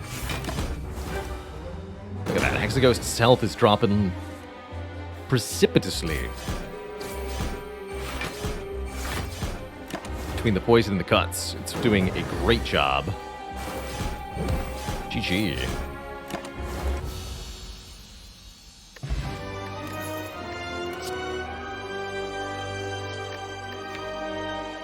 Do kind of regret not taking that Chemical X, actually. Bullet Time could let us play everything in our hand. I do like Bullet Time with Predator and Acrobatics. Actually, that's an intriguing Bullet Time as an energy cheat. This would let me take a non-energy boss relic. Or Doppelganger. For next turn. I think I'm going to take a Bullet Time here. This would let me take a Snekawai. This would let me take a Pyramid pretty happily, too. Or even an Empty Cage. How about a Tiny House?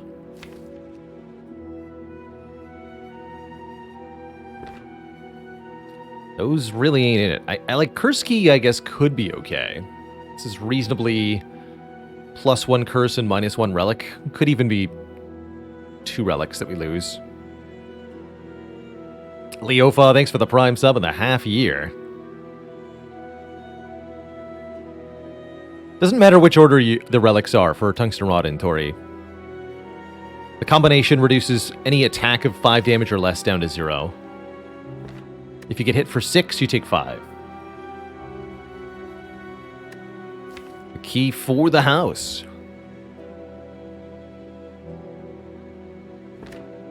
The 50 gold actually is quite helpful here. I think I'm going to deliberately take Tiny House in this situation. We get a random defend upgrade. We get 50 more gold.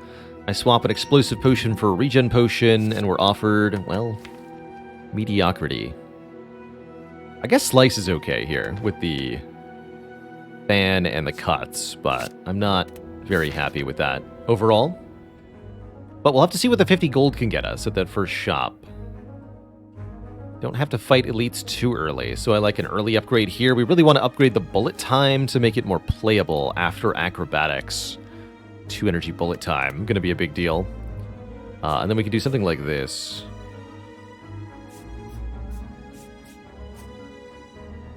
So all we have to do is get to this first shop, and we can take some events along the way. Or I could take a bunch of fights, which sounds top. This is why we want bullet time upgraded. Currently, there's no point in even playing the bullet time, so whatever. But now I'd love to be able to play bullet time, right? As it is, we'll play the Predator. What about the regen potion? Do I use that here? I think I do.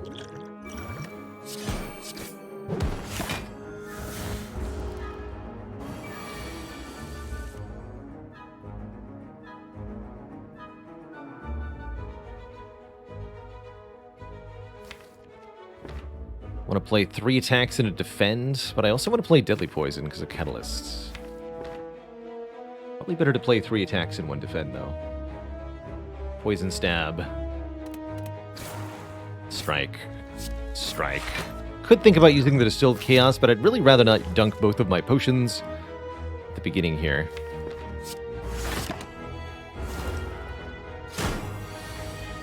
She's only a 9x2 after all. We actually full block it. Go Catalyst, Defend, Survivor. Take 1 more again.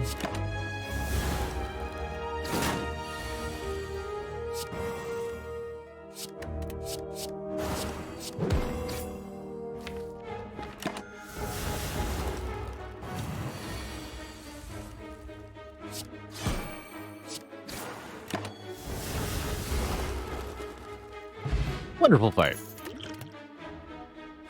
Blade Dance, but it says blues. With 1,000 cuts in the deck? I mean, and Ornamental Fan? This is huge. This is huge. That's a big card. It's physically large.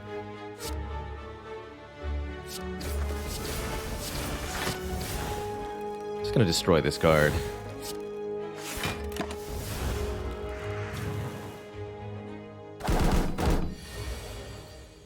Acro. Again, bullet time upgraded would be big deal here. Still, this is fine. Neutralize you, and now I can poison anyone I want, which is going to be you.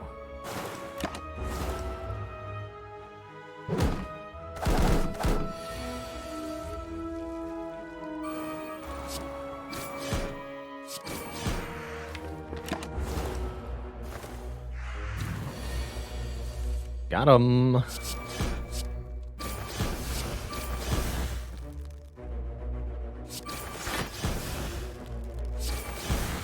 Okay, and let's not kill you because I want Happy Flower turn 1.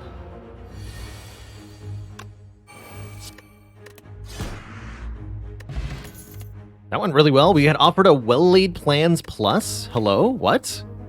Okay, sure. Why not?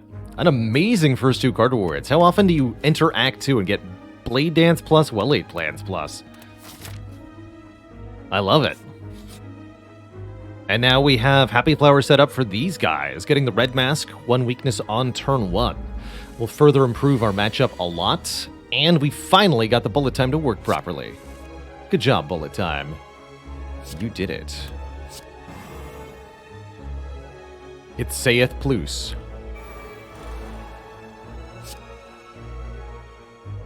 Okay, so I have 8 block from this, which means we can neutralize Pointy and then retain Survivor. We get to play the Deadly. How much damage do we have? 1837. We can kill Romeo turn 1. Or we can make sure Bear dies by turn 2. Okay. But we won't be able to stop Bear from debuffing our dexterity, which is a bit annoying.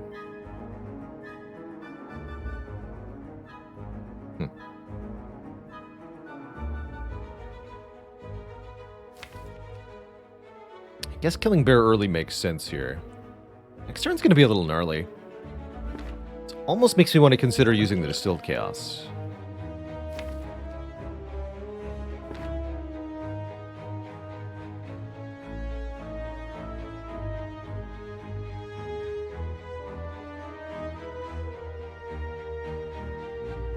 Is the Artifact Potion too valuable? It's not about blocking the dex down. It's about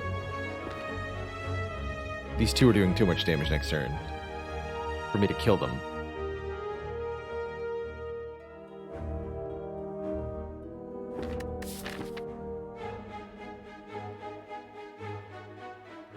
So I think I actually retain the neutralize. Would prefer the Distilled Chaos for the first elite, but we have many more fights ahead of us. Alright, I'm just going to use this now. Let's create hand space first. Because of Blade Dance Plus. Okay. Aha, okay, we got the 1,000 cuts, so I was hoping we would. Okay, now the fight is trivial.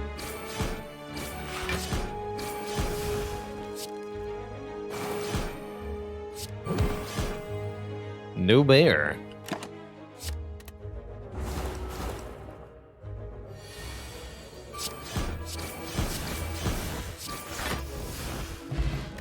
And look at that, we got a potion. Not only any potion, but an Entropic Brew. And we're offered a Skewer Plus.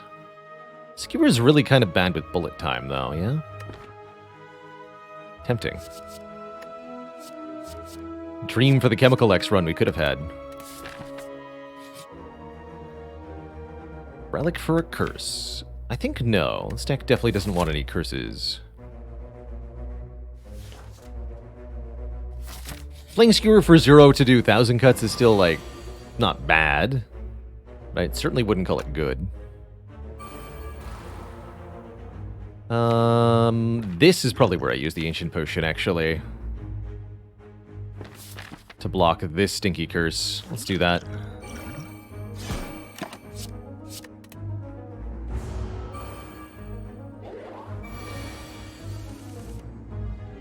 Hey, look at that. 1,000 cuts, Blade Dance, Blade Dance. Now that's a turn I can get behind.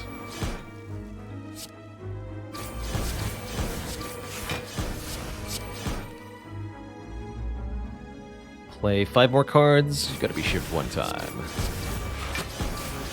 Guess I didn't even need to kill you this turn, huh? Still don't. Could keep neutralized for next turn, where I know it'll do good. Keep neutralized defend? Actually seems pretty spicy.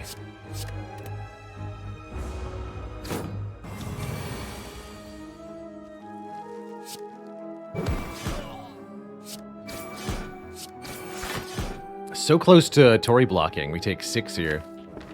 Bummer. Still pretty good attempt.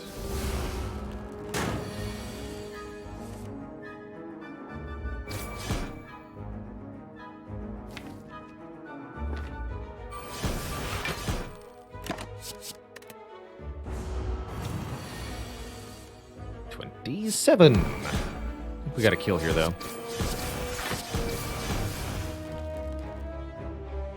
But I can also full block, and so set the Happy Flower higher. Let's do that.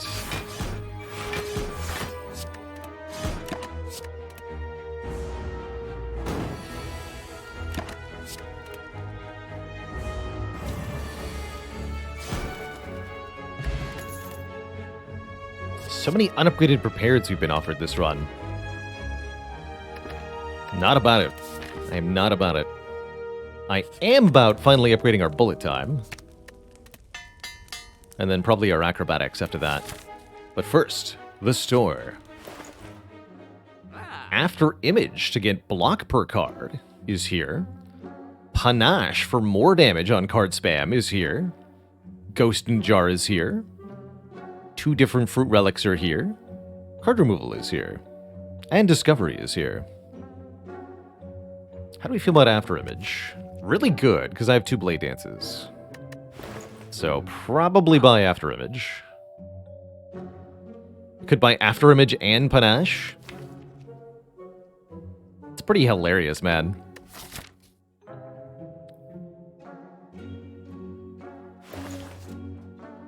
Don't really like not removing a strike, but we do have enough removals ahead. That's not too problematic.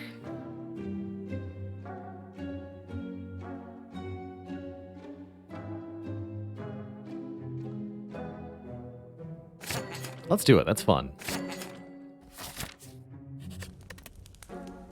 That is really fun. So we'll upgrade the Panache, actually, for more damage per 5 cards played. And we're still going to go 2 elites. I think we're actually in pretty good shape for it. Whetstone upgrading 2 attacks. Strike, strike, strike, Predator Slice, Poison Stab. Pick a blue key over that.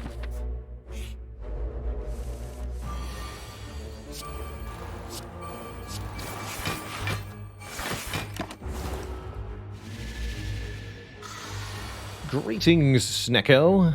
Prepare for death.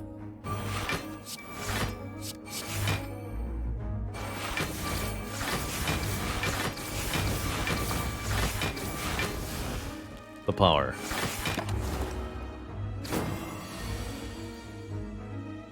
Wait, no. It was me the whole time that was dying. Dang. I pop the Entropic? Let's at least see what's in here. Block Potion. Okay, that'll do. That means we get Tori value, so we actually only take 1 here. Thank you, Tori. So that was a Block Potion that actually mitigated 16 health. You don't see that very often. Getting more than 12 from a block pot, but it does occasionally occur. Yikes.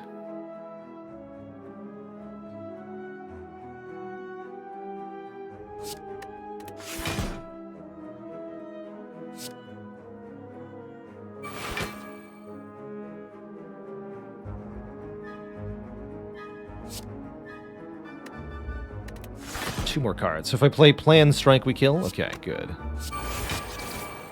Thanks to Panache.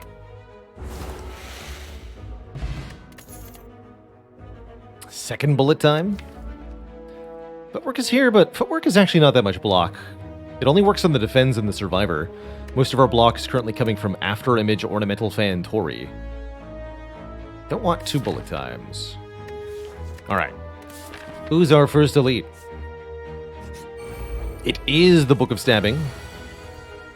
Book of Stabbing. We drew Deadly Poison Catalyst turn 1, though. That's pretty sweet. I like that a lot. Do I Acro first, looking for Bullet Time? If I Acro, I don't get to play Survivor. Definitely playing Deadly Catalyst, though. For sure.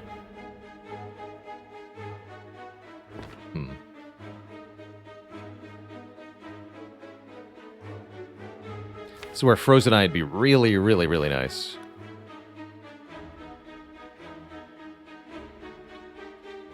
Yeah, we could also Blade Dance instead of Survivoring. Take 4 more damage to deal 12. That's probably worth it, actually. Deadly Poison Catalyst, Blade Dance, the full aggro line. Definitely going to get hit a few times here. Hopefully Neutralize plus Tori can save a lot of health, but we'll see. We might also attack Potion next turn.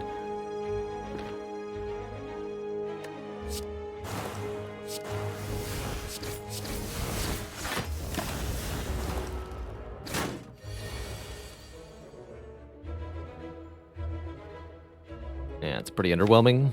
Okay, let's attack Potion here. Get a Predator at least. So we can go Predator, attack, attack, block 4, play defend. Take 1 plus 7. Not going to be able to play 1,000 cuts here. And that's okay.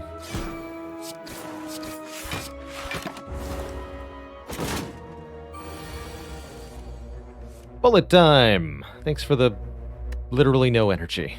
Good job, Bullet Time. You're great.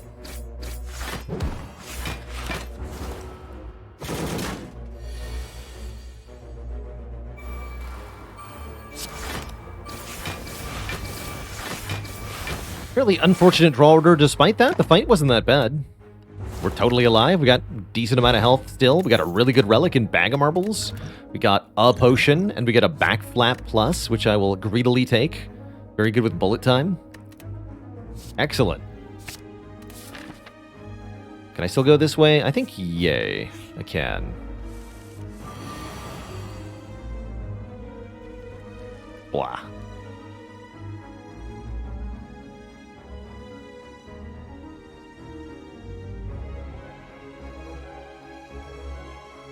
Might as well only play 1 defend. We take 1 plus 7 or 0... 1 plus 6 or 0 plus 6 if I play 2 defends. So might as well go Poison Stab Deadly here.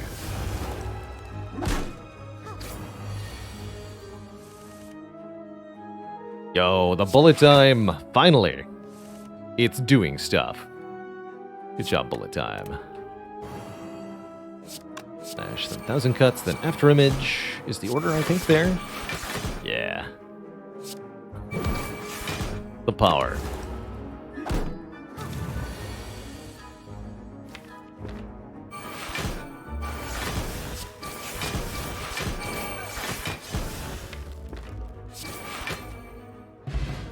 Probably wanted to set up Happy Flower there. Terror or Cloak and Dagger? I think Cloak and Dagger, actually. Or neither. Or the Cloak. And take 50 bucks. Oh, actually, Happy Flower didn't want to be on this turn. Cool. Rewarded.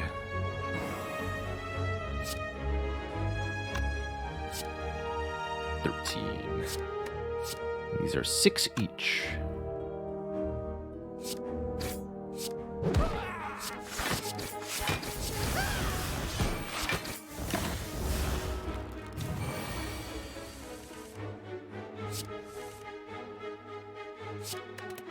Definitely Deadly Poison Catalyst for sure. Probably Well-Laid Plans hold After Image Blade Dance. That looks right.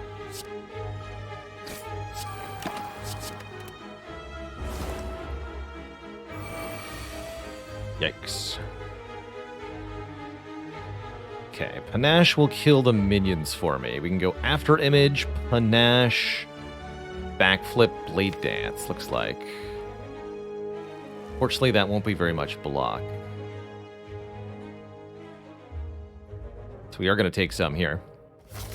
Means I'm going to be resting before Bronze Automaton. My upgrade would have been what? Cloak and Dagger? That's not too bad. Can we kill the gremlin leader themselves? I don't think so. No, I've got to do 79 more damage. That seems really, really hard to do.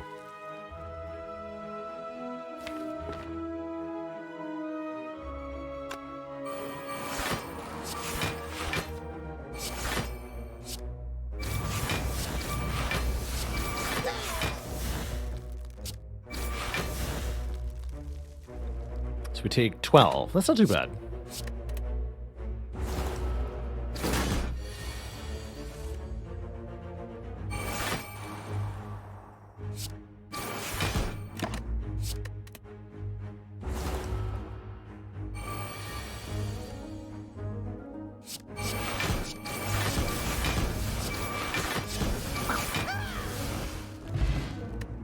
Ball bank. Not exactly good, but we did get a potion and we did get a wraith form. I'll take a wraith form. You know what? I'll actually upgrade that wraith form instead of resting. That sounds pretty good.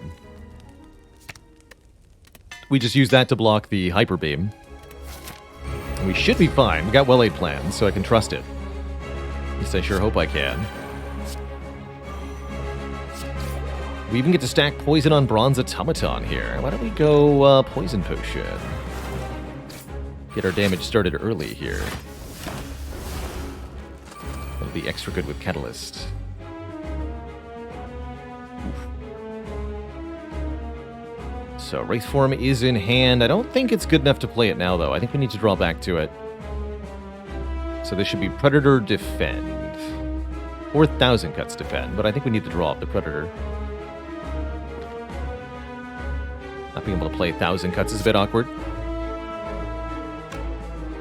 They're stealing... The first one is stealing After Image. The second one is stealing one of my uncommons. We lose Catalyst or Well-Laid Plans. I need it back ASAP. So let's hit you.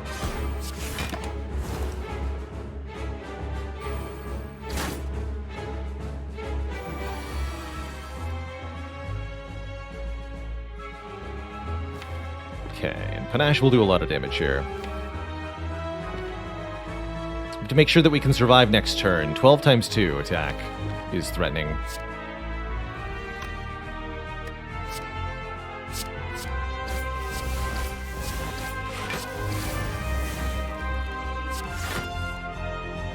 Perfect.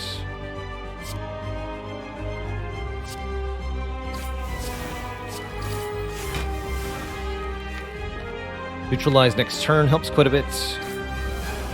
So does Defend Plus. And I guess Survivor too? Sure. Yeah, that should all but assure we survive for a while. 1,000 cuts. Cute. We'll get to retain that at least.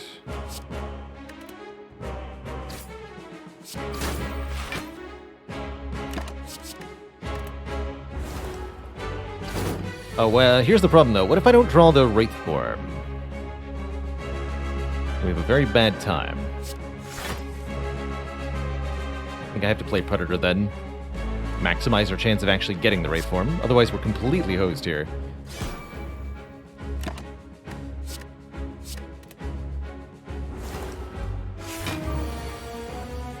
Alright, we're not hosed.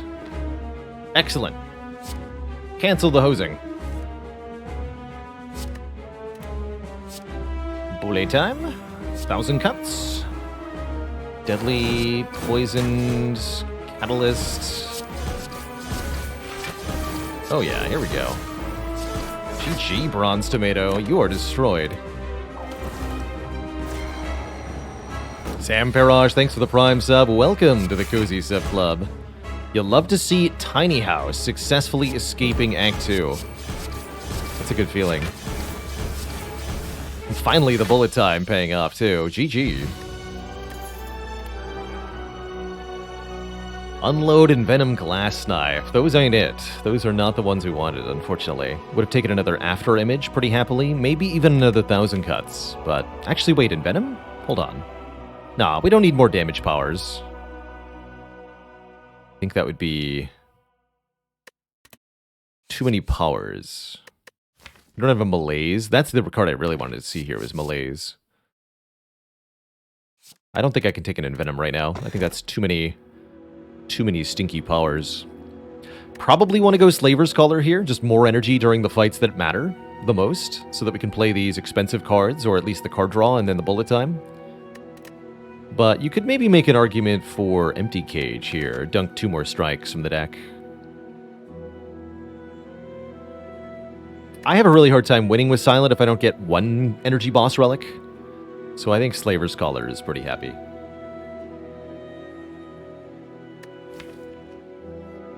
And we'll rely on the bullet time and the Wraith form for the shorter fights.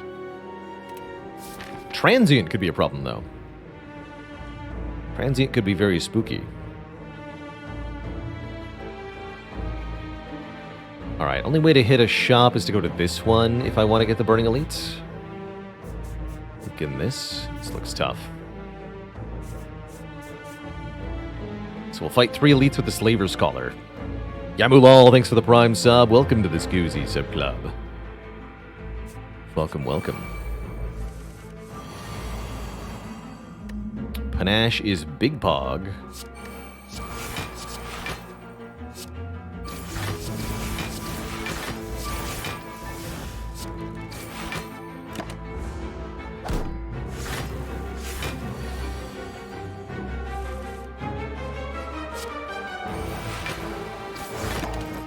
Easy.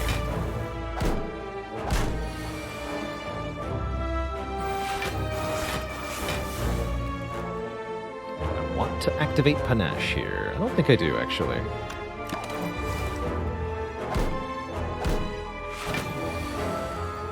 Now I do.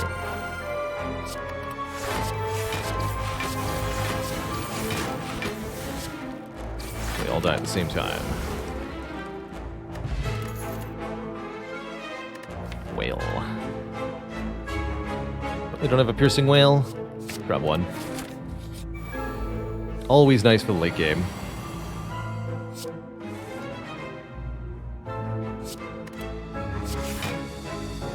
Boule time.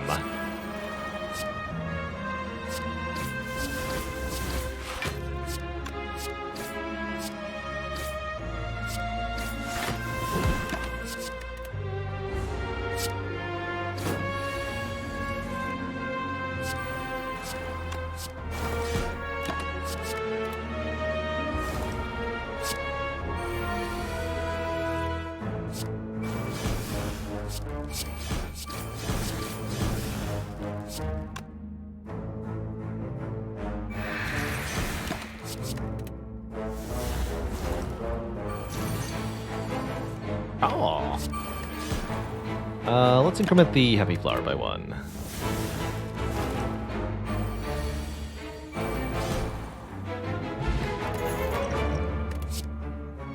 One more Blade Dance Plus? I mean, it says plus on it. Don't have to play it during the Time Eater fight. It's very good against every other opponent.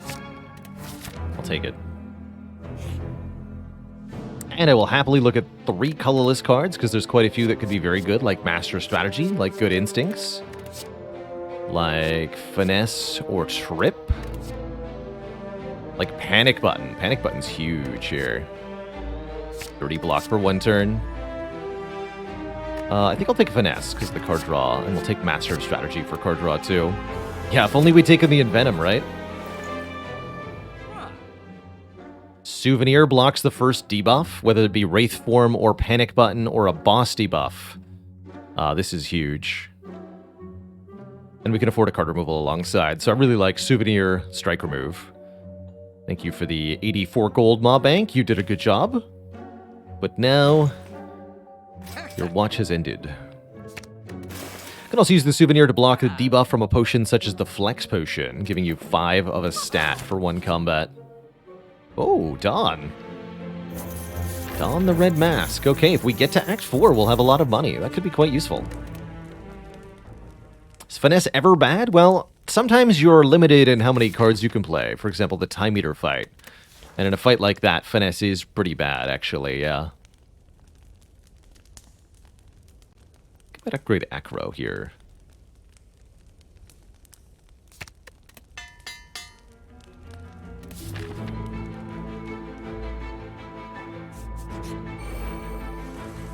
Or yeah, if you have the Velvet Choker, it can also be pretty bad there.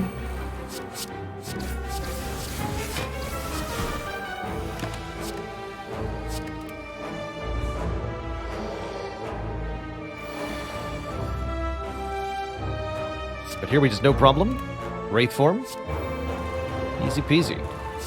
Nothing to be afraid of.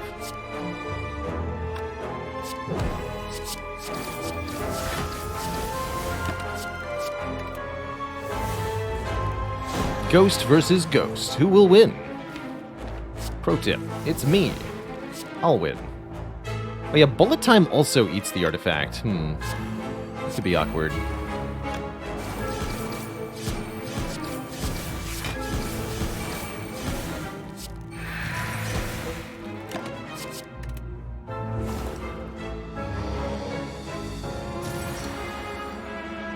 Double 45s blocked? That's good.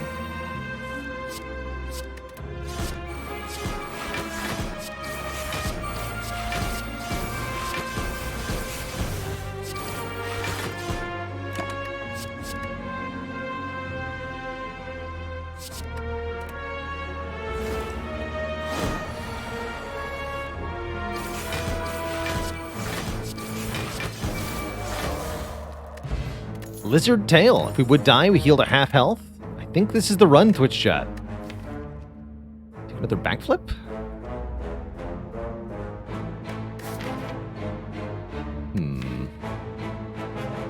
Don't think so. But maybe. Actually, yeah, let's take one more. More card draw. Would I take an Envenom if we were offered one? No, we've actually refused one already.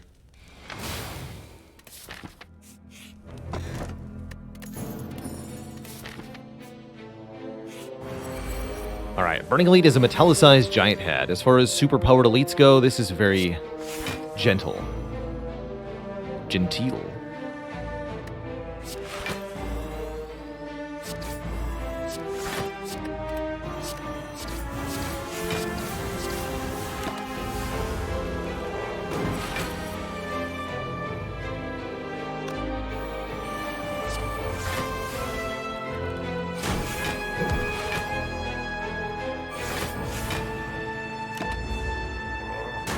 You could turn to Wraith form right now.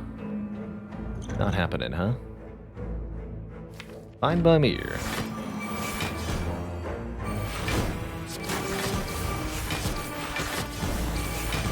Just Wraith form next turn then. Without the artifact. See if I need your stinky artifact. Actually, we'll panic button this turn, Wraith form next turn.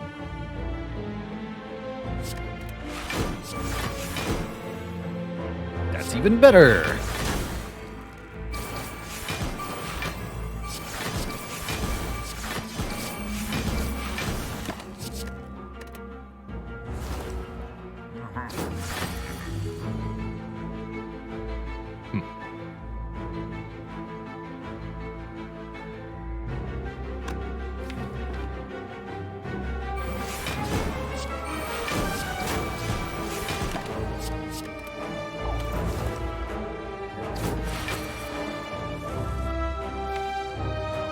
Hello?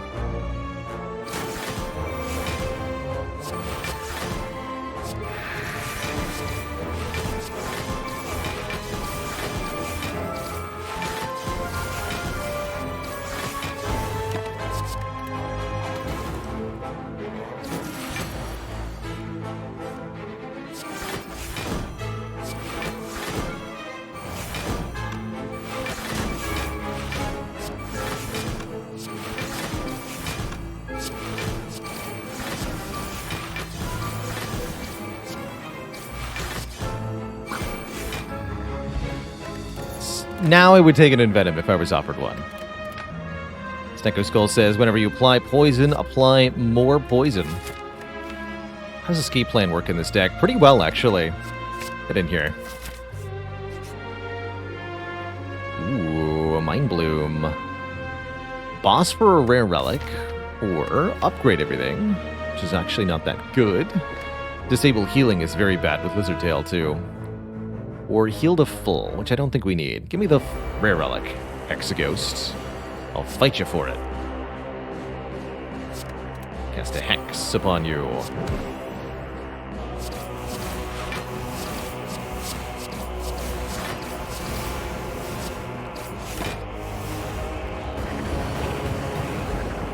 Ah!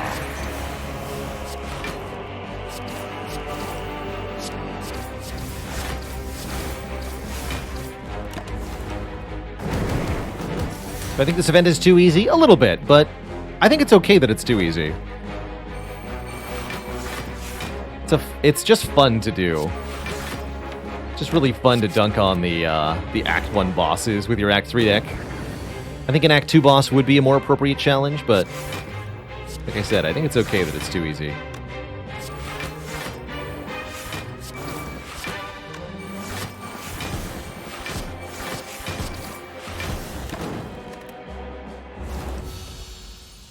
It's also, quite frankly, usually the least rewarding option.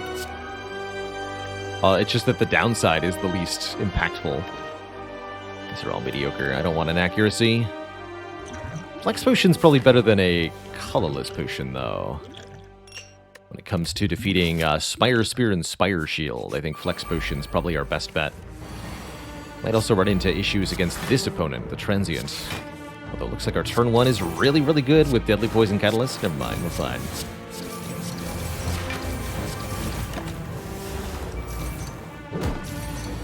Really good turn 1.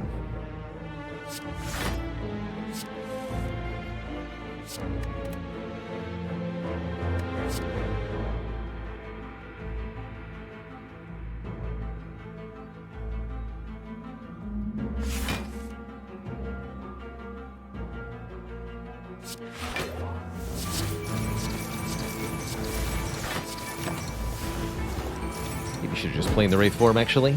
Played? Plane? Yeah, I should have just played it. That was stupid of me. I don't know why I thought I could save it. Oh, no. Yeah, that was dumb. Shoot.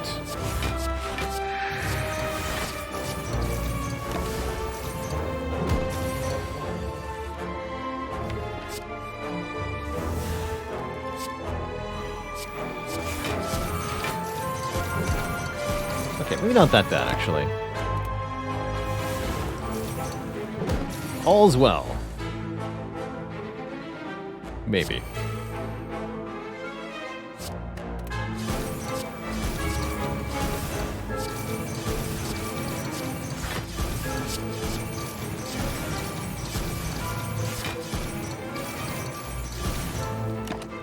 Whew, okay.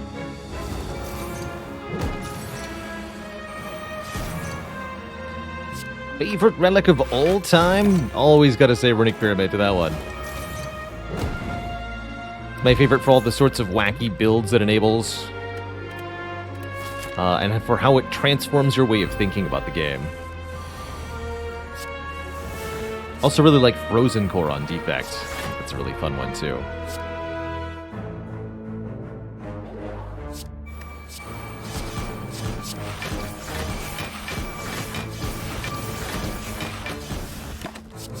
Good turn 1.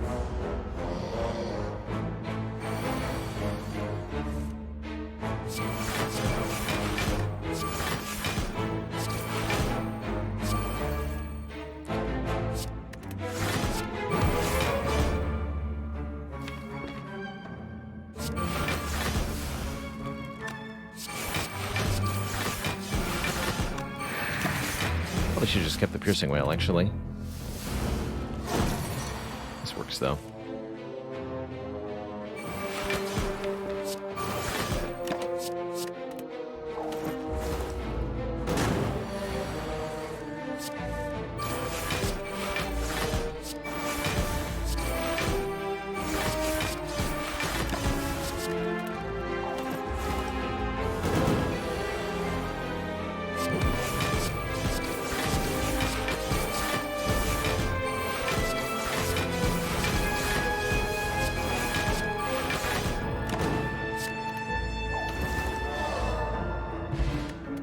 Okay, potions after combat's guaranteed. A little late for that, but it at least guarantees one after the elites. Malaise is a much huger deal. Not only can we upgrade that, but allowing us to sap strength off enemies, particularly Time Eater, is a very, very, very, very big game changer here. So, one more event or one more combat? I think with 2 potions that I like, we should take an event here. It's a shop, and I'm happy to see it because it's a shop with a gambling chip, allowing us to discard any number of cards turn 1 and redraw anew. That's probably my purchase here. Although there are some other good options, like card removal, like discovery, like caltrops. But yeah, gambling chip, pretty absurd here. And then we have enough for removal in the final shop. Or I could remove a strike now. It's not like we're getting any more money. I might want to buy a potion, though. Of course, I'll be more likely to need a potion if I don't remove the strike. So let's just remove the strike. Is terror ever worth it here? I don't think so, because much of our damage is actually the 1,000 cuts, the panache, and the poison. And the terror won't amplify that, just the base damage of the shivs, which is really not that much.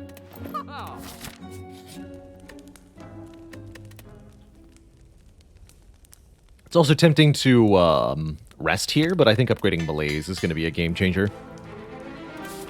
Alright, Time Eater. I drew Malaise turn 1. I love to see that. Might also Panic Button turn 1 here.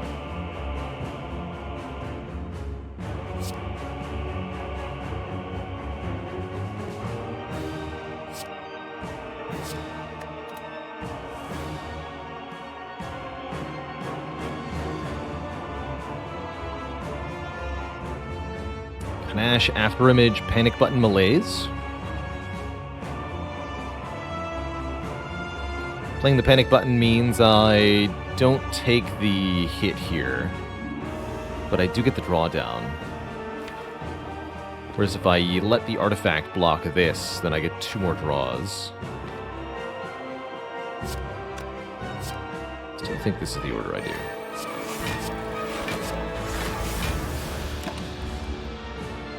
-4 strength on the Time Eater should slow them down quite a lot. Just gonna try to draw to our well-laid plans. Wherever that might be.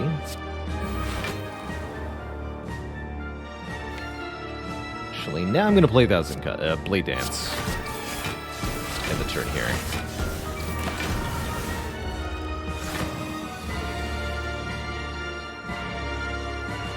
Bummer.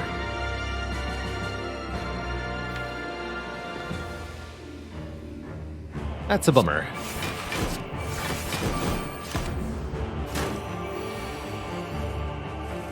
There's well-laid plans. Panache is in play. Got it.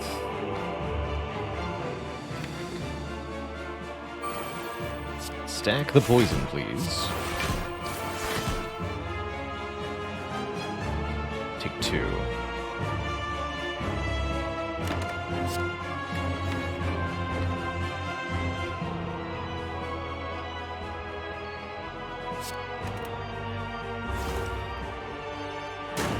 Maybe should have kept the catalyst. I'm counting on redrawing it, though. Yeah, exactly.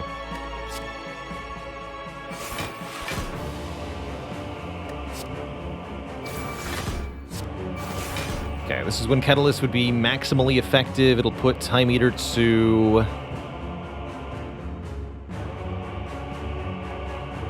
70 poison, 69 plus 1, 70 poison. So that means Time Eater takes...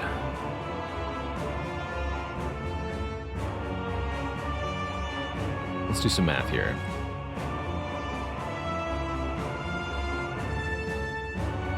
So 402 minus, we do an additional 18.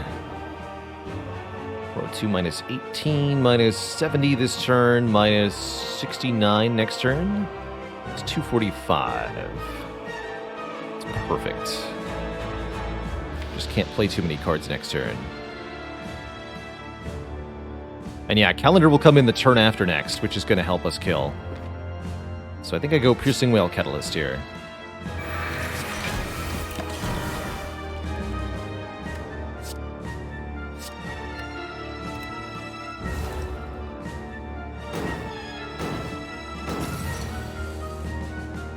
And then all I have to do is Wraithform here. We don't want Time Eater to drop below half on this turn. Very important that we don't do that. So let me just double check here. 314 minus 69. It's 245 minus 2 from playing Wraithform. So we can play Wraithform and one more card. So we'll play Wraithform Slimed here.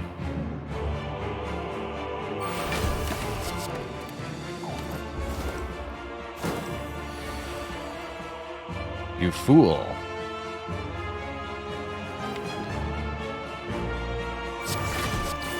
And now we go all in, trying to kill Time Eater before the Phase 2 exchange can occur.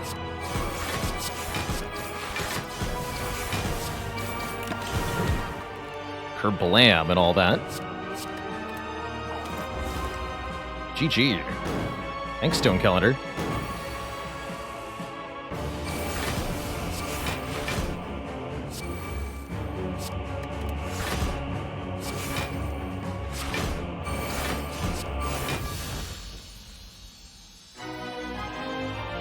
Alright, 23 health for the Awakened one. As long as Malaise is used reasonably here, this shouldn't be too hard.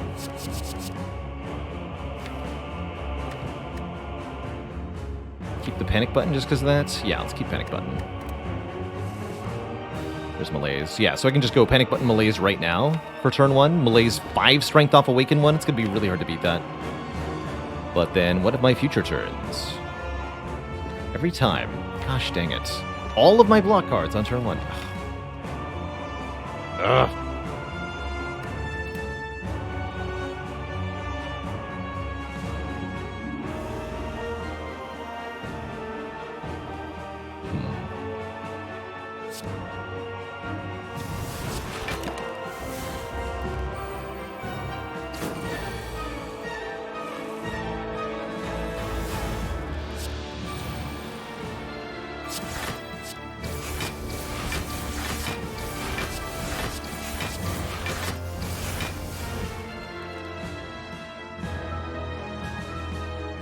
Alright, 17 block means we're blocking 5. Let's make it a full block. Okay, this is just Torii range.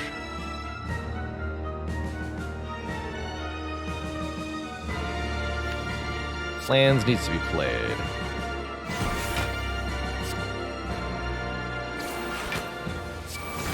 Five by 4 is still not enough to actually threaten me, so we're still okay here.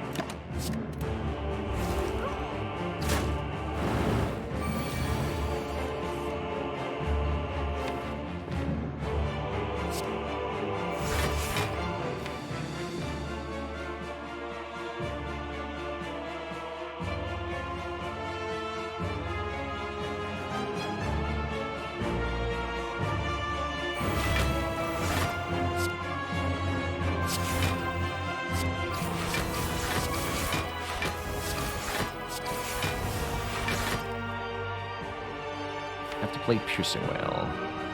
Okay.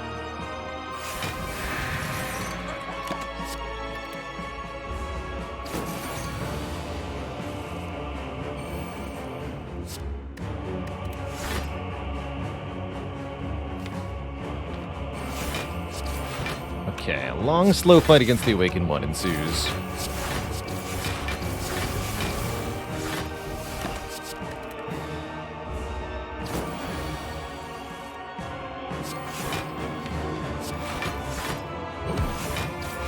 Deck has no dexterity whatsoever. That's kind of spooky.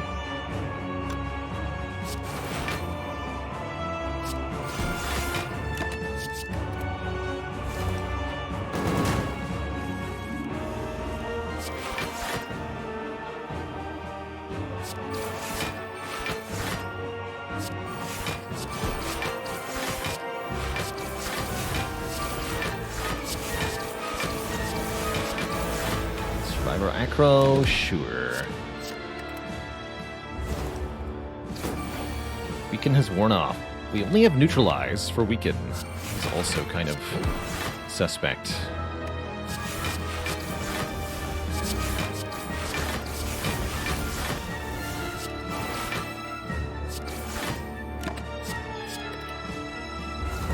Okay, we've successfully defeated this phase of the Awakened One. We can hold on to Wraith Form 1000 Cuts.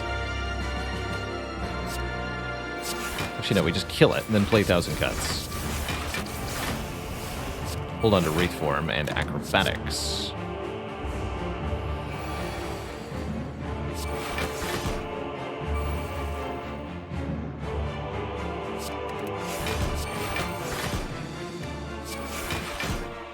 No sign of bullet time, but I can actually just block this, huh? Let's just block this. No need to play our hands so early.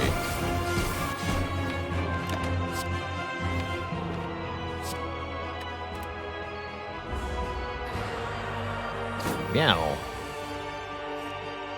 Alright, now we play the Wraith Form. Works for me.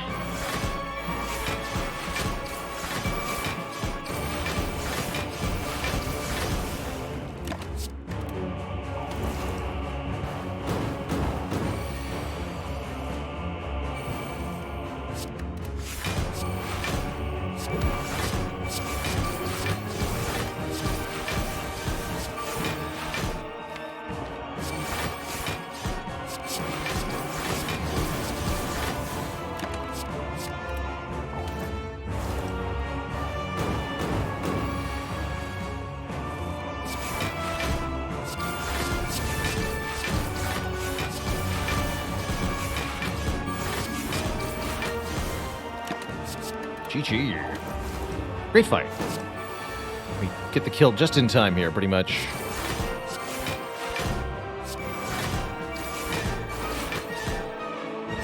Even get Happy Flower on too. GG. Not bad, not bad. Two thump, two thump, two thump. A deep pulsing dread can be felt out of the room. Is this the heart of the Spire, the source of this successful card spam? I do think removing that strike at the penultimate shop that we got in the question mark really helped make the difference there against the final fights. And I think resting for not only a bunch of health, but also an additional card reward is much better than choosing an upgrade here. Although we would upgrade maybe Master of Strategy, Backflip, or Panic Button. Much rather take the health and the opportunity to look at these. I don't think I'm going to take any of them, though. Not even this Tactician. I've only got one Acrobatics. Last-minute malaise is definitely making a big difference here. Can't afford anything since we spent all our money on the gambling chip, but you know what? I don't mind that one bit.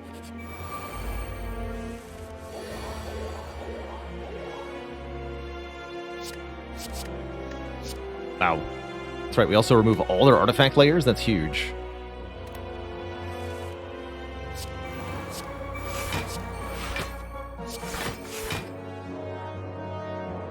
Probably want to play Predator. Definitely keeping Piercing Whale.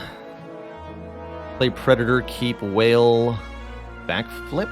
Or play 1000 Cuts, keep Whale, Backflip. I think 1000 Cuts feels a little greedy. Play Predator. Backflip, Piercing Whale. I need to be able to get as much block into my hand next turn as possible here. And the Wraith Form will suffice. I'm just going to play the Wraith Form. This attack's going to remove our artifact, so I'd rather just remove the artifact with this. 3 turns of safety.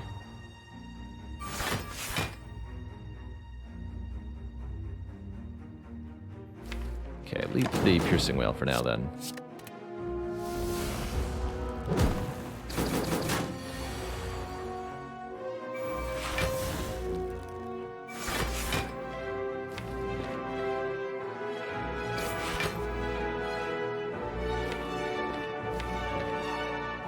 Deadly, then Acro.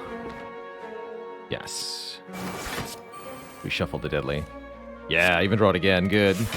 So go Bullet. No, Panache. Bullet time. Deadly again. Catalyst.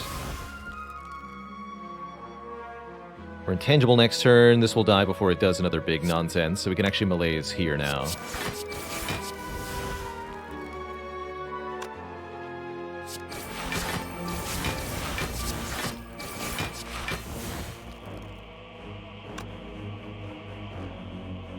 Do we need more damage? Do need a bit more. I want it to die next turn.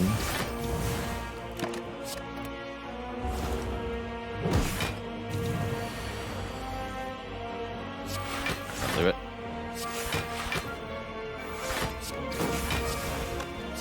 Oh, I'm attacking you. I can't get through the shields. Here we are anyway.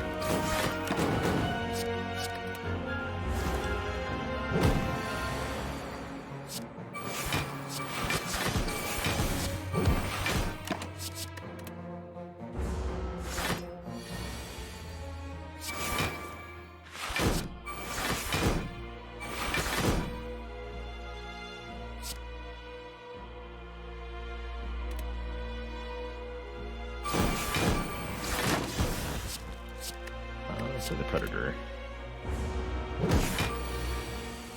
Block this with the Ornamental Fan if I have to, which apparently I do have to. Stone Calendar, you're supposed to save me.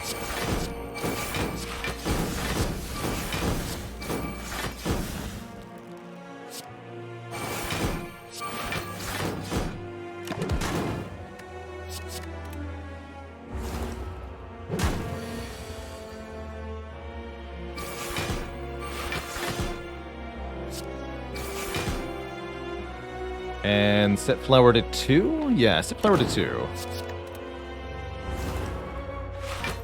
You know, I didn't even end up using the flex potion in this fight. I thought I was going to need it here, but evidently not.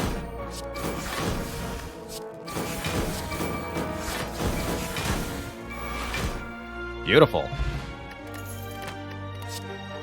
Offered the ability to swap it for a block potion. We're also offered another acrobatics. I will be taking another acrobatics here.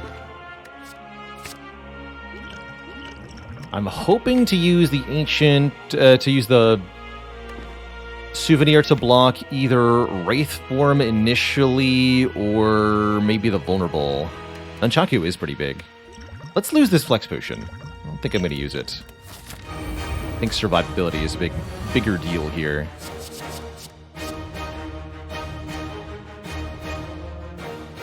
Discard everything that is in the powers.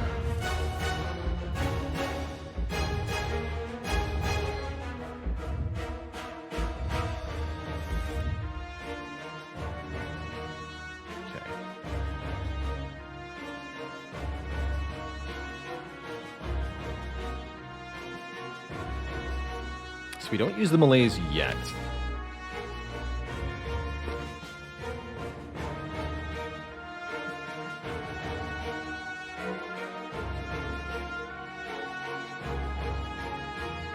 Not 100% happy with this draw, but I am like 80% happy with it.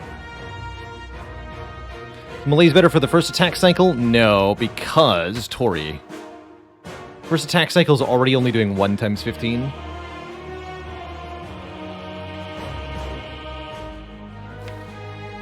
Although turning the 45 into a 33 might be a big deal.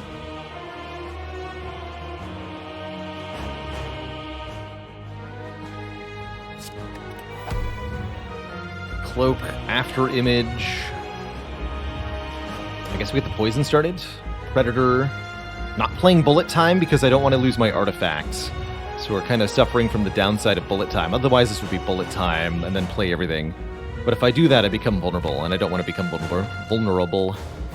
No, thank you. So let's go Cloak, After Image, Predator. Just stop there.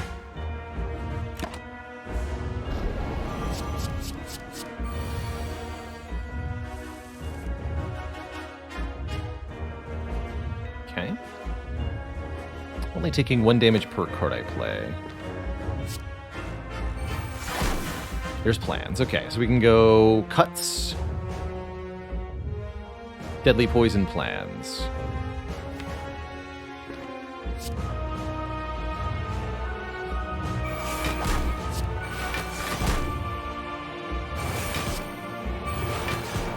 Keep flipping Wraith form here.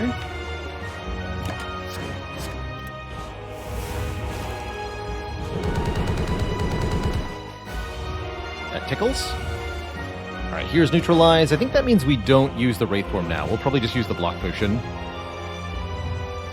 Looks like I'm going to draw into the Void this turn. It's a little annoying.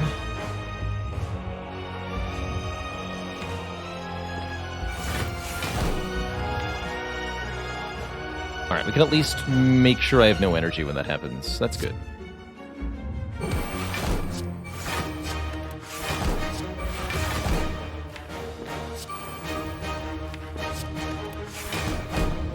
And then just draw that. These. That's a pretty good turn, actually.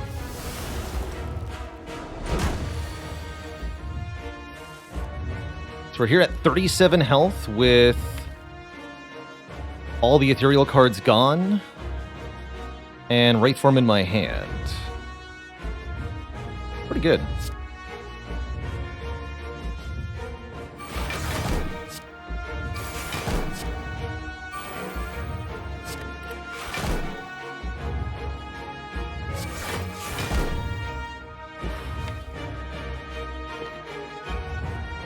I'm probably going to play this slime, actually. Get rid of it. Keep, again, Catalyst Wraith form. Yes.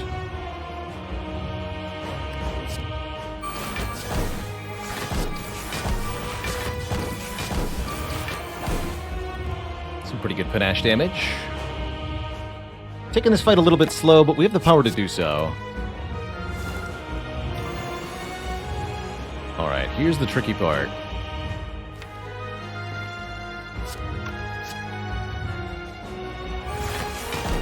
Survive this.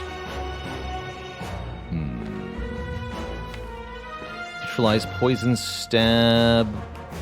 YOLO?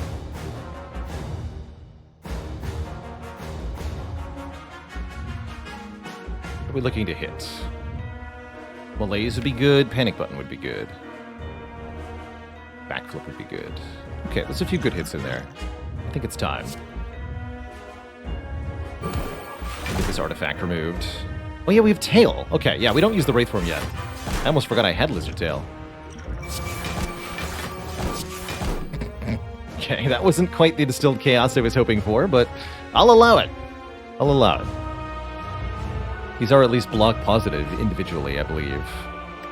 Yeah, 3 shivs take 6 damage and make 7 blocks, so yes, very slightly.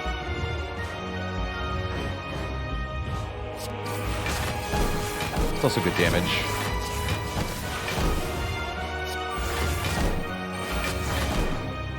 So we are barely surviving this hit. I think that's acceptable.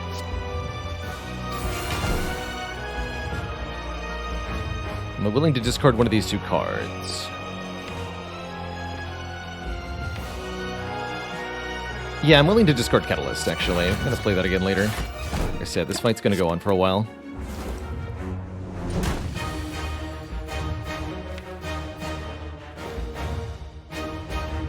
One card that's not a hit. I'd like to hit Malaise here. Don't have to, though. We can just use Piercing Well. Cool.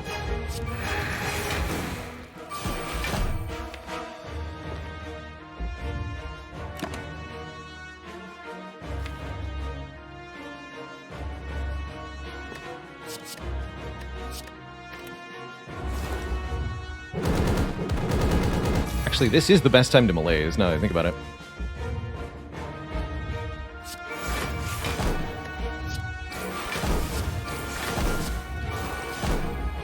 Not on this turn, but rather the turn after this. We keep Malaise and Panic Button. We should be good through the next attack cycle with that.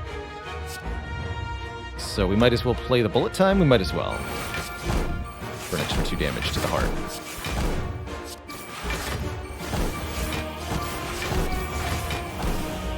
Get him, Stone Calendar. Alright, Catalyst is going to help finish the deal here, too.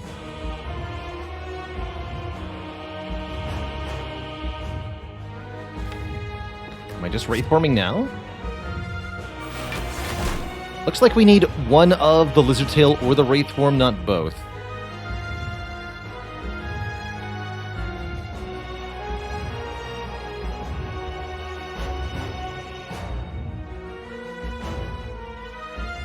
We use the panic button here. Excuse me, I go survivor, panic button malaise.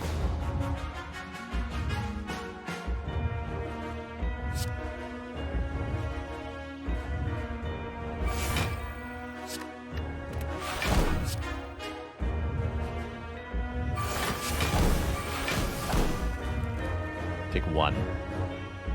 And then it's actually attacking for 1 times 15 next turn. Oh no. The foolishness.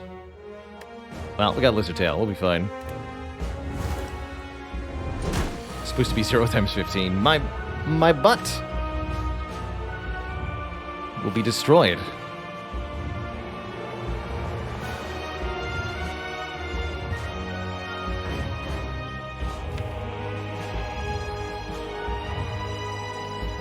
My poor butt.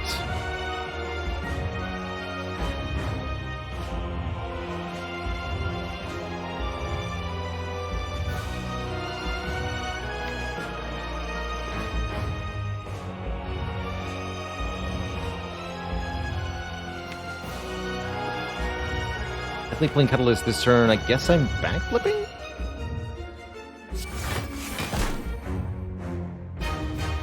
And then every card I play makes me take damage, which is kind of a bummer.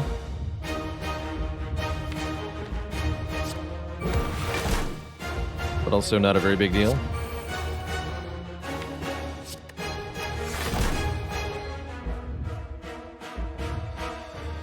That's fine.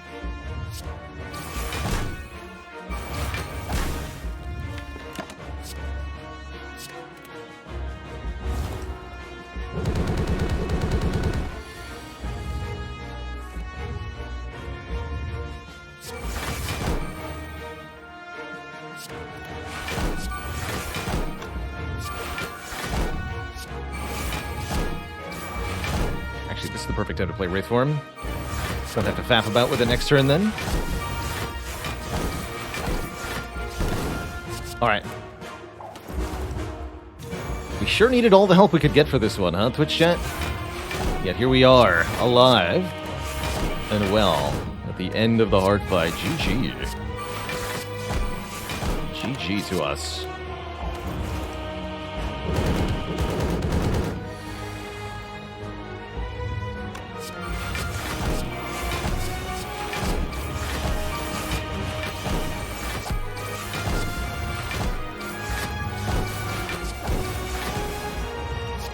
GG, Mr. Hart.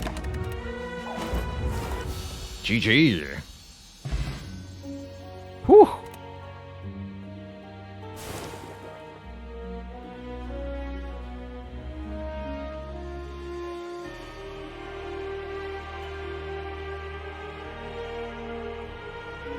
GG.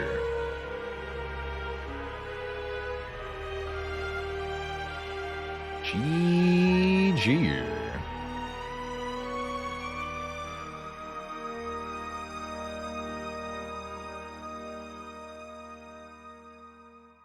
Yeah, no kidding. Silent is a challenging character.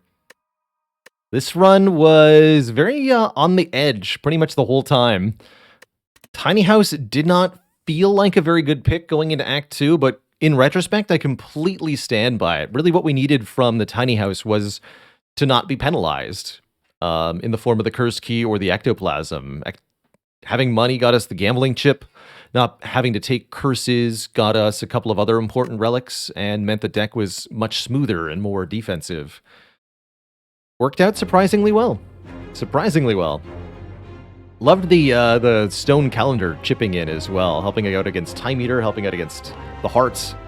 That was great. That was great. This is just a very challenging game. GG. Goosey Diamond says, have I ever totally skipped a boss relic before? We did a challenge run a while back where I had to skip both my boss relics on A20.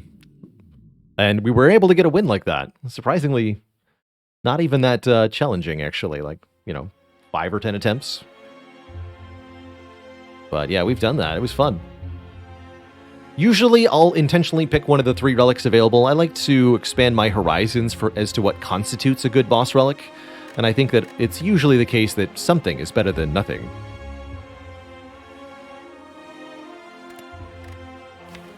All right, that's 2 good wins. We had a couple of difficult ones with Silent. 5 p.m. and I'm very hungry.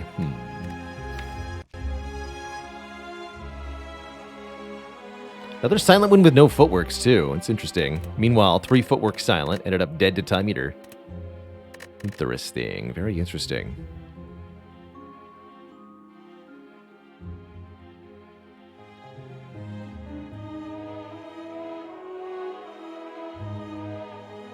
I think I'll try one more. We will try a defect run after this, but first I need to refill my legs, stretch my water, grab a quick snack because I'm starving. For dinner later, I've got actually pumpkin curry in the crock pot, which I'm really looking forward to. Shenjo, thanks for 30 months, 3 metric years. All right, back in a few minutes, Twitch chat. I'm going to eat a little bit, and then we'll play some defect. Be right back, folks. Don't go nowhere.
Alrighty, folks. Thanks for the wait. Being able to scarf down a peanut butter sandwich. This got me back on track. I've got enough brain cells to play some Defect. Well, it was way. M Yo-Yo, thanks for 14 months of support. No jelly, banana. Peanut butter banana. Didn't just choke down peanut butter solo. That sounds like a tough time. Ugh.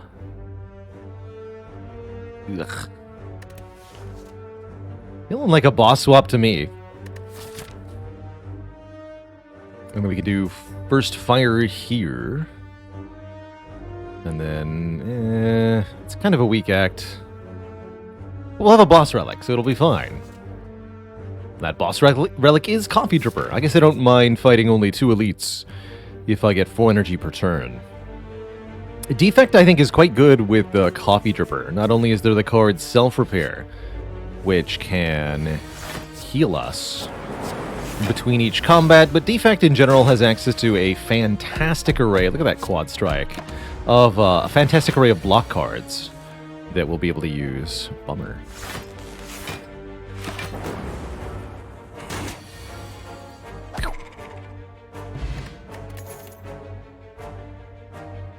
Why the high rate of boss swap on Defect? Just having an extra boss relic gives you so much advantage with this character. The cracked core that the character starts with is really not all that helpful.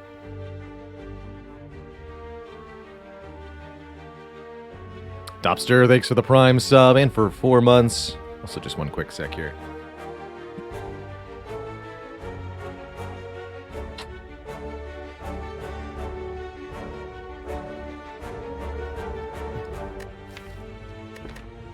I think I can call myself at this point a good player. Yeah, I'll take credit for that.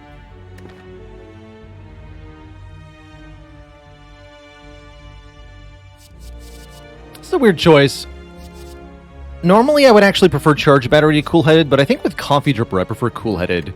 It makes early dual cast a lot better, and it's card draw with 4 energy. So I think we'll take the first Frost Orb we're offered here and decrease our rate of dead dual casts early. Yeah, as Papa says, Crack Core does almost nothing past floor 6 or so. It's really, really crucial in the first few fights, and then it's useless. And there's not a whole lot of in-between, barring decks with Compile Driver or Fission.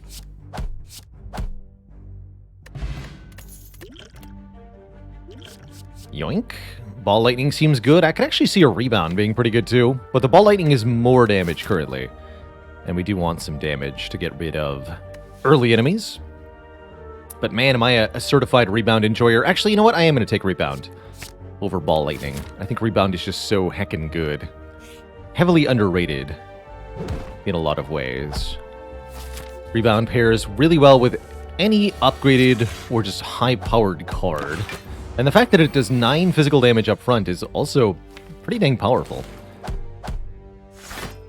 It's above the curve for most physical attacks.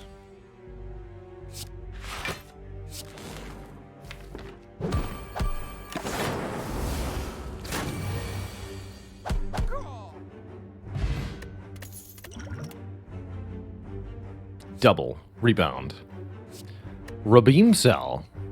Beam Cell amplifies physical damage. I think this is one of the most important front-load cards Defect has access to, although it's very unassuming. Defect is Beam Cell is a huge multiplier to your ability to deal damage to a target of your choice. Something this character really struggles with a lot, so I'm very happy to see that. I'm not so happy to see this. Not happy to see this at all, in fact. This is sufficiently bad that I'll probably use the Distilled Chaos here. Especially since I can Rebound, Defend, and guarantee we hit one.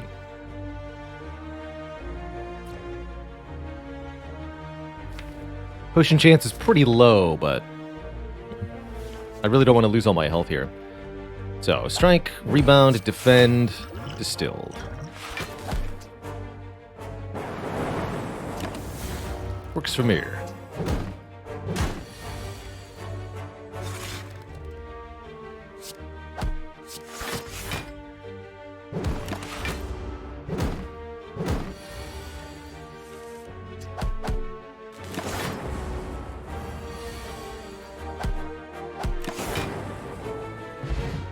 Double potion of capacity. The power. We can put so many orbs into our orb slots. Wish we didn't have so many orbs in our orb slots. Not exactly the potion I wanted, but I'll take it. Does that mean I take a Tempest? Or do we grab Hologram or maybe even Reprogram here? Hologram and Rebound really go well together to really let us play a particular card over and over and over again. Problem is we don't have that card yet. So I guess we take another fight. Try to find that card. Certainly I don't go here. Alright, this is not as bad as the 5... Actually, this is worse than the 5 Slimes fight. I take that back. This is terrible. Help! Help! I'm being attacked. Ouch. Take 19 to 3 lice. Brutal, man. Just brutal.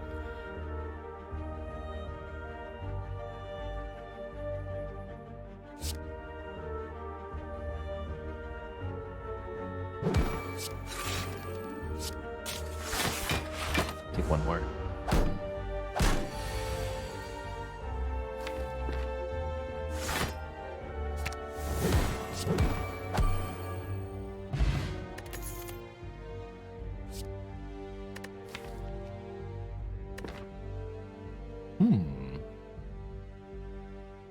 That's not good yet, but man, will it get good with another zero-cost card.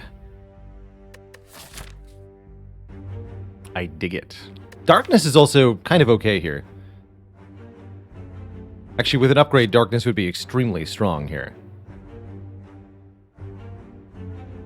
This would be a very good answer to Lagavulin and Gremlin. Well, maybe not Gremlin Knob. Gremlin Knob with exceptional draw order only. Miserable otherwise. Let's take the All for One.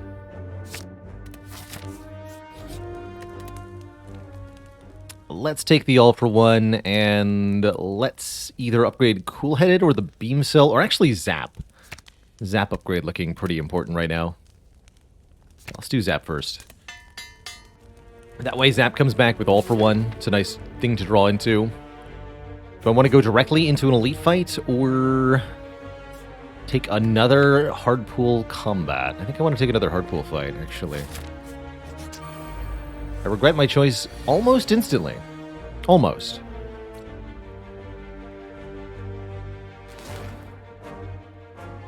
By dual cast, I can go Rebound, Hollow Rebound, so we might be able to kill this thing. Nope.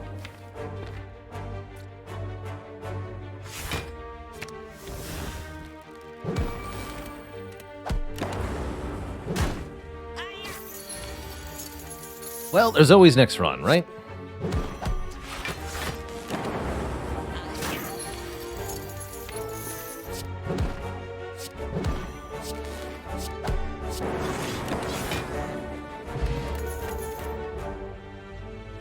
Okay, Steam Barrier definitely goes with what we got. Okay, we could actually pull ourselves out of this momentarily. Oh, 10 health. Okay, okay. Yes. Not Gremlin Knob, also yes. Here we go. We might have a chance here, Twist Shot. This might even be a fight for a potion of capacity to actually do something useful. Spooky.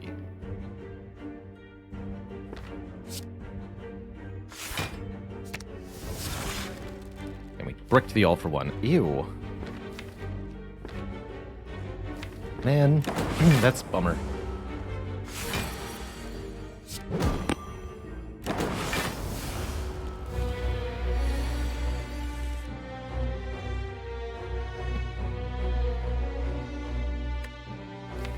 Why are these potions so terrible?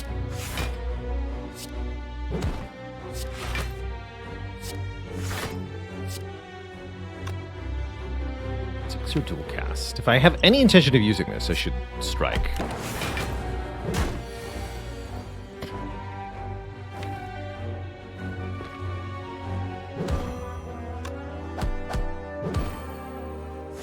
Want to rebound that? Cool. think it's actually bad, anyway.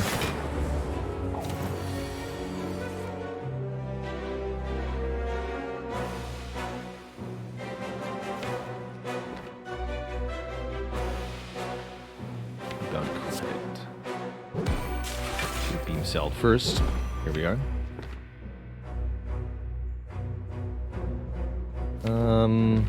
Yeah, all of the beam cell. 5. Live this easily. No prob.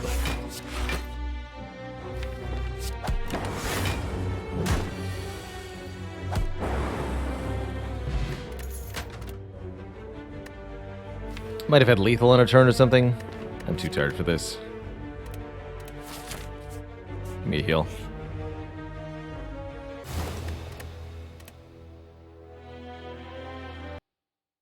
Let's try a new one.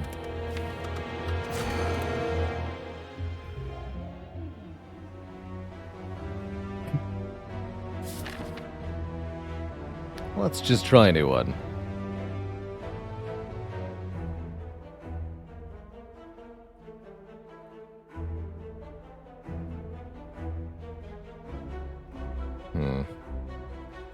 Okay.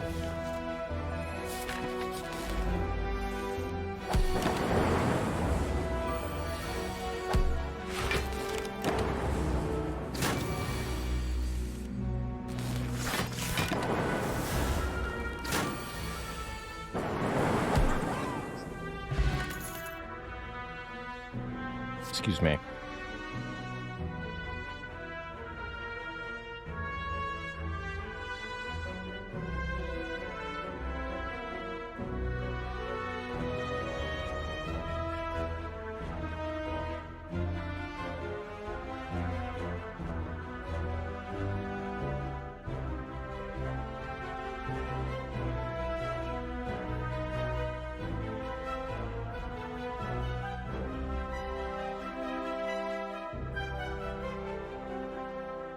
Alright, we back.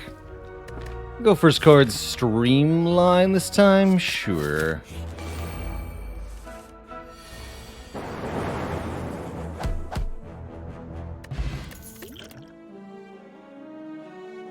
I'll take a Cool-Headed, but I don't really like Cool-Headed, generally speaking, in Act 1.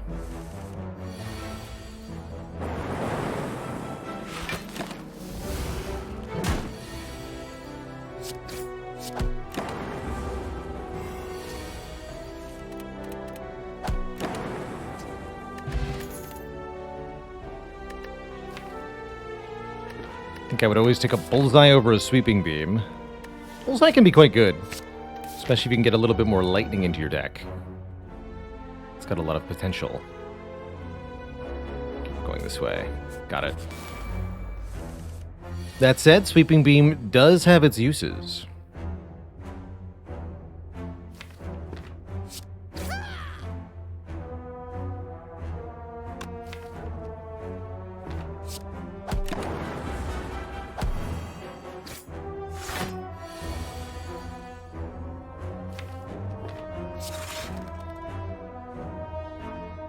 Not gonna bother risking it.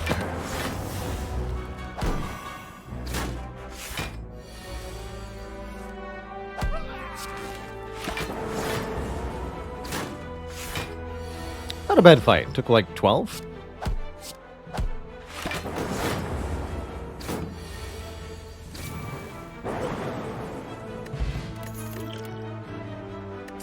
And with a Streamline already in the deck, a Hologram is excellent here to allow us to recur that card.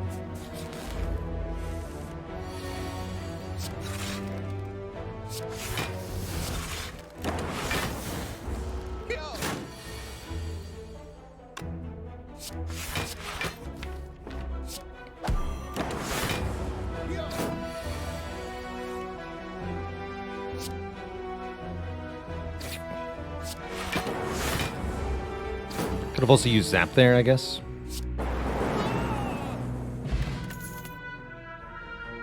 Rebound is back? I mean, we basically make the same deck as last time, except we actually have the Streamline this time. Or I could take a Fission. Fission is interesting. For card draw and energy gain. Honestly, though, this early on, I'll take a rebound.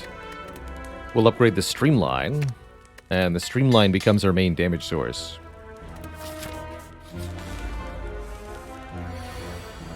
All you gotta do is rebound the Streamline, and I think I might dupe pot the Streamline just to make this really, really easy on me.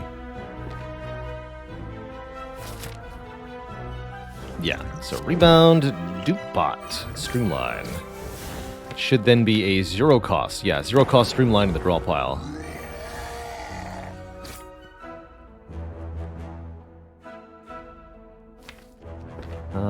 Dual cast would kill. Yeah. Good talk. And a beam cell to really round out the deal so we can do bonus damage. Or we can take the second hologram. A little early for that. I think I'll go beam cell first. Especially with the nunchaku. What a knorb. What a knobber. Let's go defend, holo defend, take 3. I think that's the best we can do.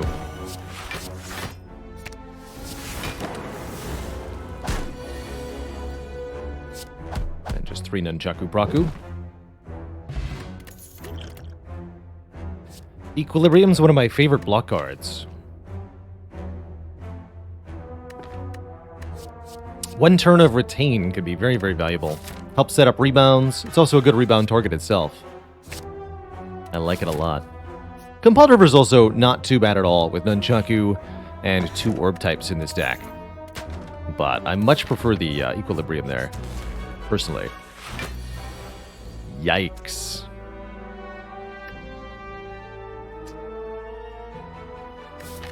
It's a tough Act 1 day, that's for sure. My Power Potion here, I think I'm still using that in the Elite fight.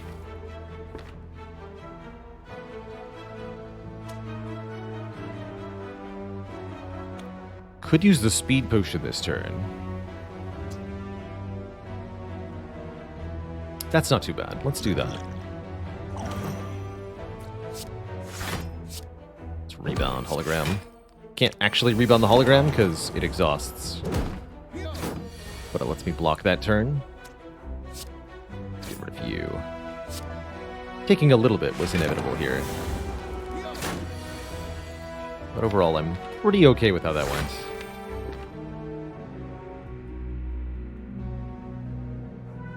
Oh, that was supposed to be Beam Cell Strike Strike. Equilibrium.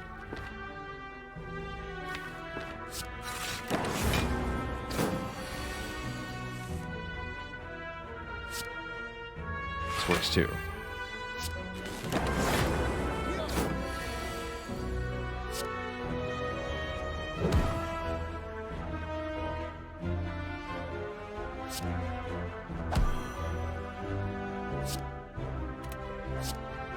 This does 12. This does 10. This does 6. That's enough to kill.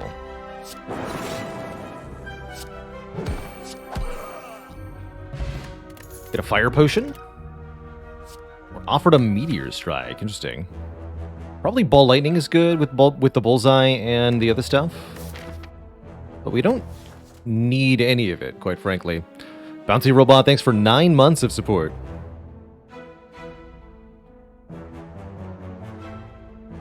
That's right, Atlas WW. As a general rule, Spire will never offer you 2 of the same card at the same time. So for example, card awards after combat can't have duplicates in them. That's a rule.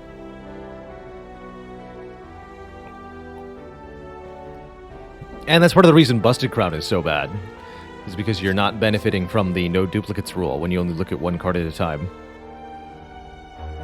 Mace N64, thanks for the Prime sub. Welcome to the Cozy Sub Club as well. Not taking a claw here. I think we're skipping this.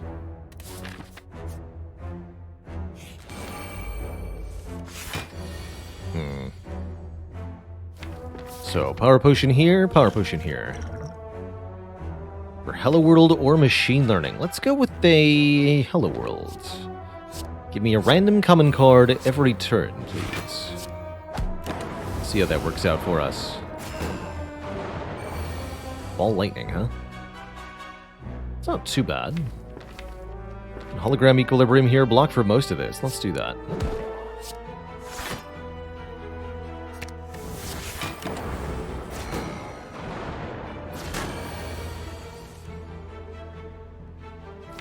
It's tempting to streamline, but...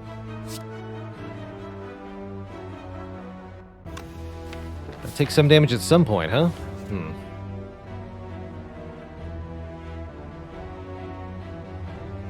Ganoog Zakin, thanks for the 8 months of support.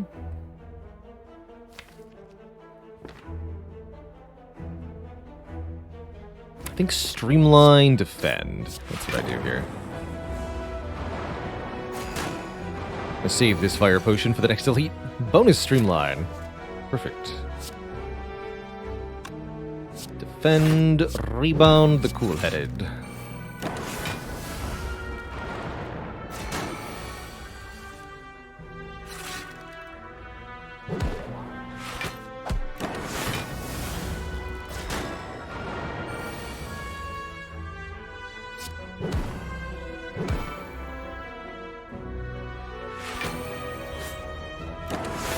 Should have kept that for next turn.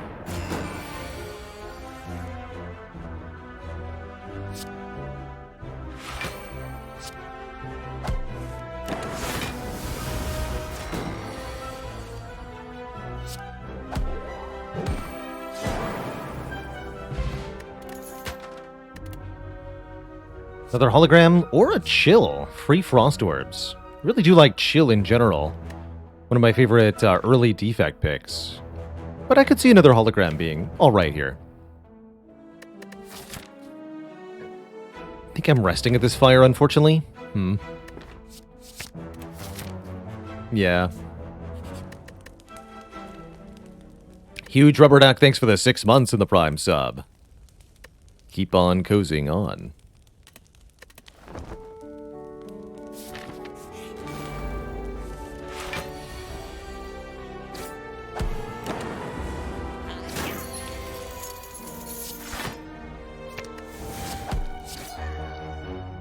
Got him. Boot sequence with anchor, no thanks. Beam, pretty mediocre. Barrage, pretty mediocre. We skip. Blah. Etc. This is what we have the fire potion for, at least. And the boot. Who just added 3 whole damage to Gremlinob? Poor Gremlinob has no clue. No clue how powerful we are.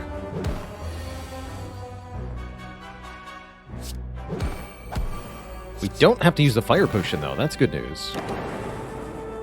Just take 8, and we get 15 max health. Excuse me, better than a mango from the Gremlinob. Plus an FTL, which is like a claw, but it draws a card. Cool. Alright, for Guardian, we'll upgrade Hologram to be reusable here. The juice is loose. Gonna not drink this right away, just in case we get... oh, I don't know. Sacred Bar from the boss. Might have to fire potion here, actually. Looks like that's a yes, I do. Very well. Let's do it.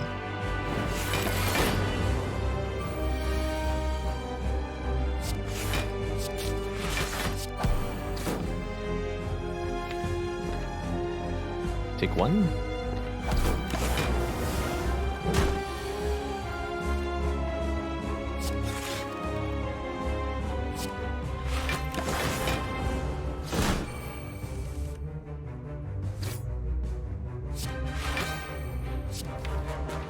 Give me back that streamline. We gotta make this cheaper. Must be done. In fact, it still might not even be enough damage here. But thankfully it is.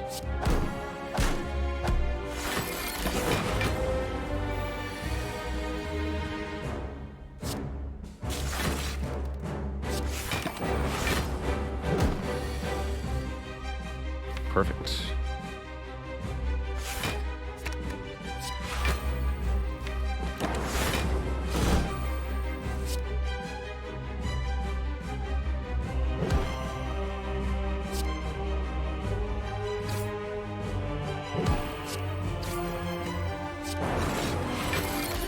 Bonk.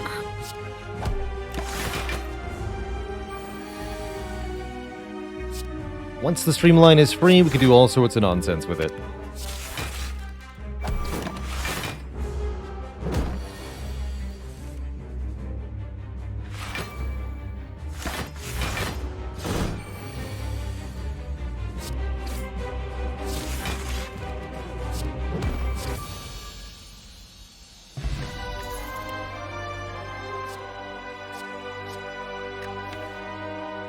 Echo form versus all for one. It's got to be an echo form for me. Dupe equilibrium, dupe hologram, dupe streamline are all pretty good. Good if we find a self-repair too.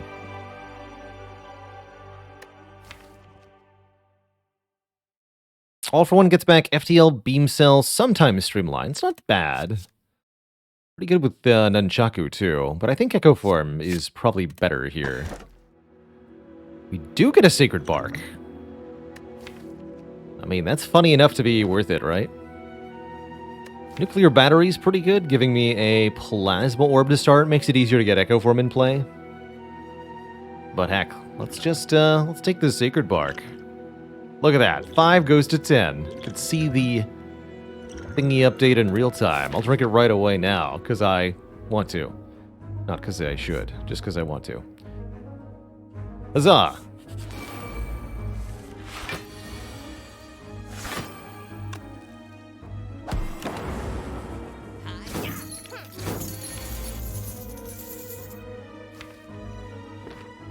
Thing is, we're not actually that good at doing stuff during a fight. You know?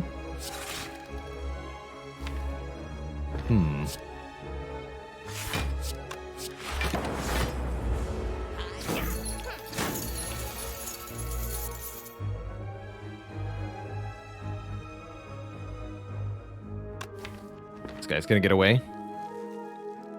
I suppose I'm okay with that.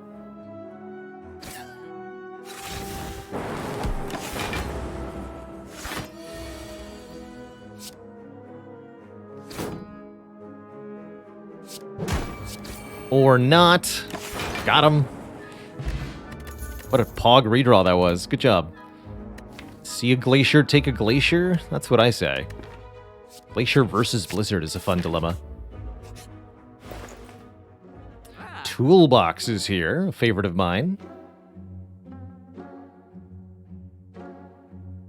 And I probably want to buy at least 1 potion. I'm thinking focus potion. 4 focus in a jar is a mighty powerful thing. There's also self-repair here when we have an echo form to be duplicated, so that's probably worth it too.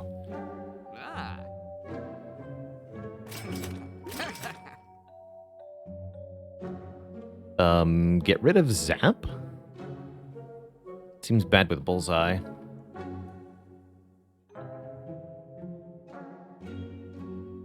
Get rid of Defend.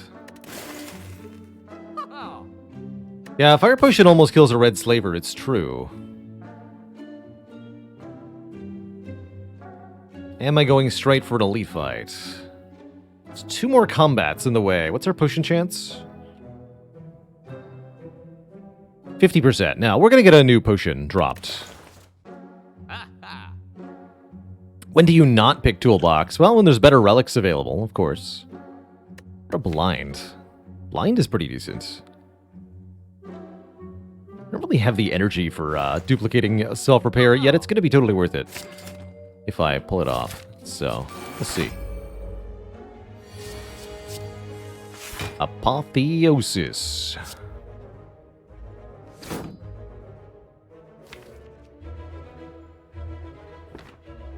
Or I could streamline. I'll just upgrade. We'll just upgrade.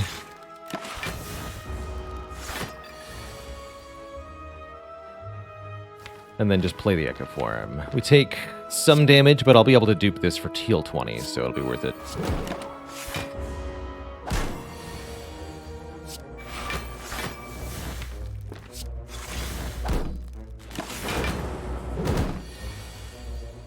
And I retain this again. Let's double cool-headed.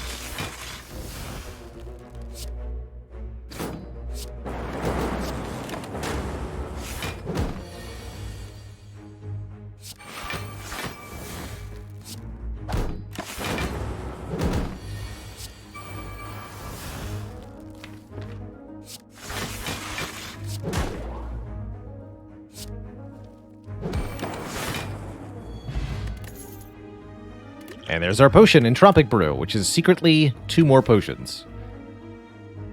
Another FTL is actually kind of decent with the Nunchaku, but I really don't like them with Echo Form very much. Probably better to skip.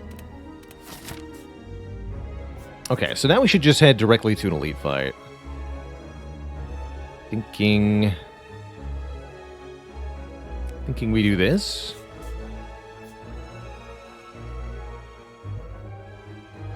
Seems relatively reasonable.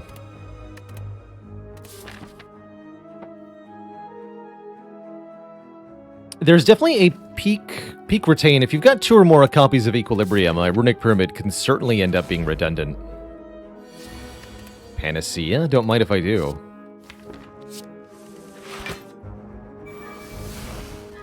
No downsides, please, and thank you.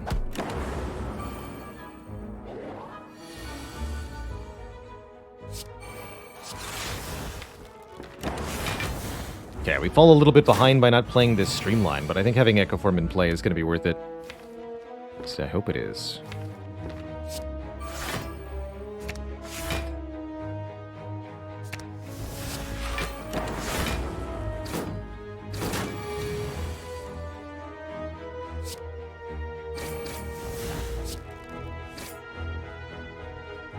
You got boot value.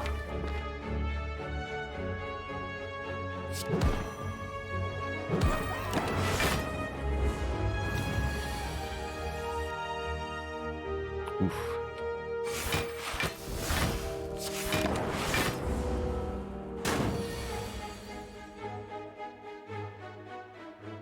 Double FTL. Rebound, Streamline, Dual Cast, Cool-Headed, Streamline. Still want a double self-repair if possible. Single Glacier would block for 17 plus 6. It's not enough. Just gonna double Glacier, single self-repair then.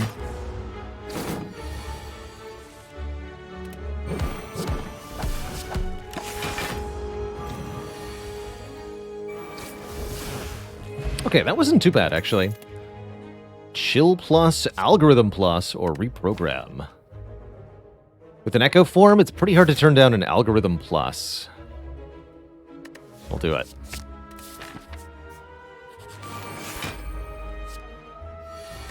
Discovery?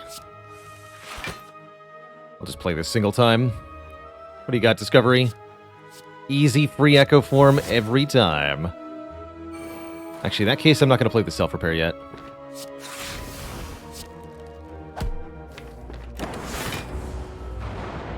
Discovery's been so good today. Be back for you.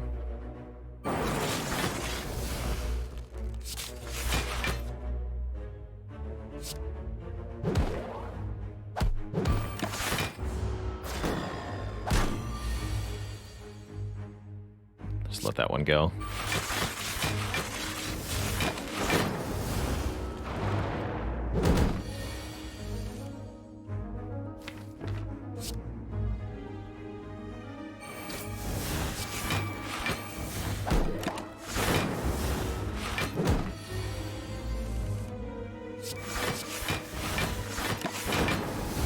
Bummer.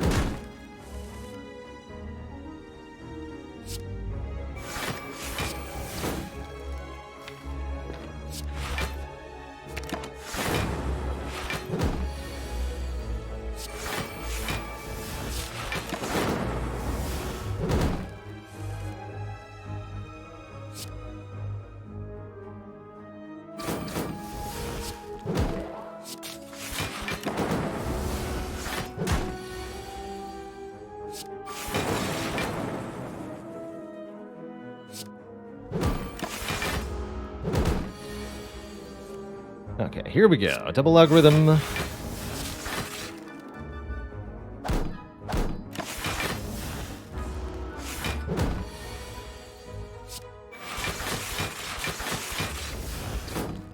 There's equilibrium, but I can't play it.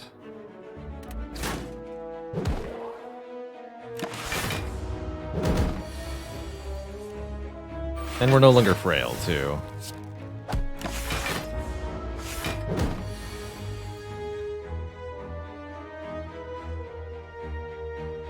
So I can go double self-repairs, strike, boot value. Heal a 91. Channel 2 dark orbs for each orb slot. Hello? Turbo seems good. This deck is sorely needing energy generation.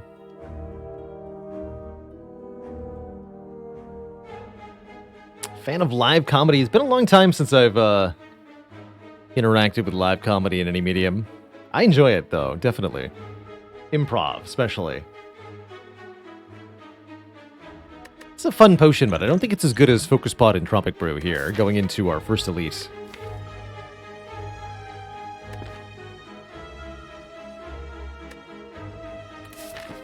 No, I hate laughing. That's right. Exactly. Good self-repair upgrade, good cool-headed upgrade, good turbo upgrade. Let's upgrade the turbo. Could have drank the entropic, saw what was inside, but I'm hoping to... Focus potion. Entropic. This is not a fight we're very good at. Oh boy.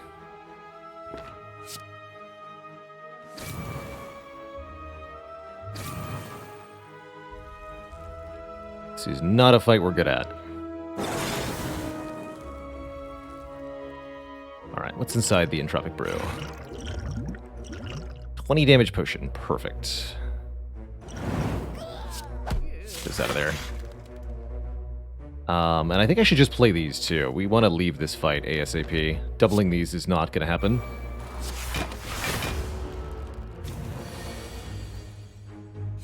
Whew. The draw order, though.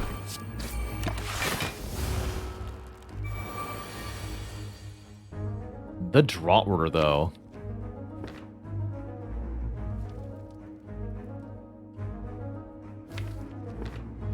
That's good stuff. Let's kill both of these. Wait, that was free, right?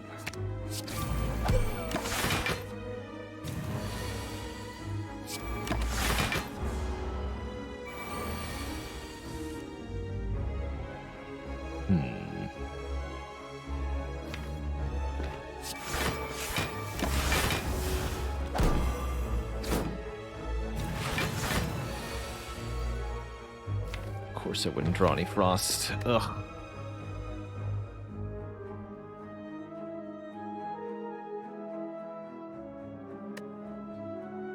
Defect, why are you so hard?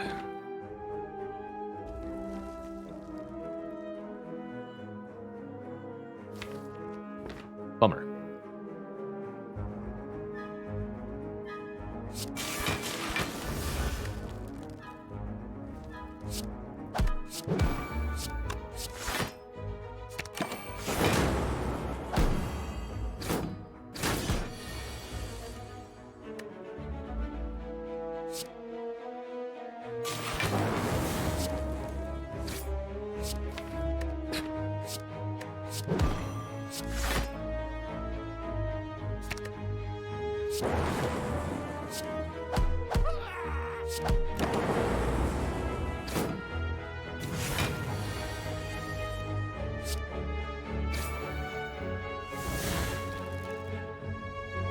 Alright, nothing we can't get back health-wise. Steam Barrier almost feels appropriate. I don't think so, though. I can either rest or I can upgrade self-repair at this fire here. I think I'm going to upgrade self-repair, considering what we're going into. If I end up dead, oh well. I think the Art of War is going to help a lot, though.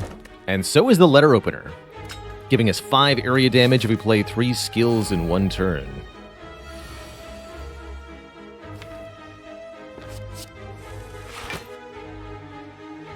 I think this is a good fight for the Power Potion. Or the Flex Potion on a key turn, which would be...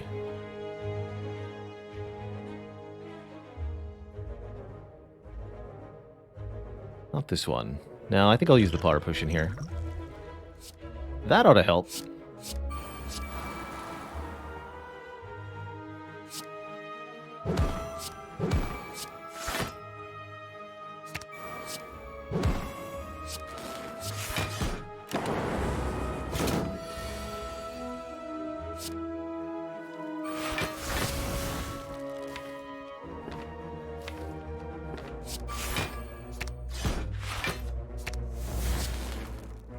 Beam Cell or one more. Actually, it's Beam Cell and Strike? Yeah.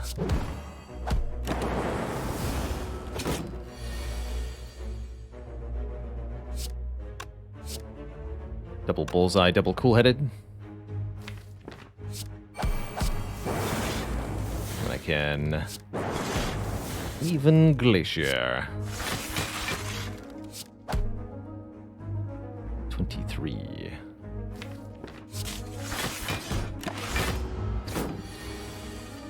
Double Self-Repair. Double FTL first. Then I can double Self-Repair, Streamline. Perfect. Heal 20. Okay, that went really well. We even got another potion. We're offered Doom and Gloom, Cool-Headed, Rebound. This deck wants more Cool-Headeds, especially with Art of War Letter Opener now.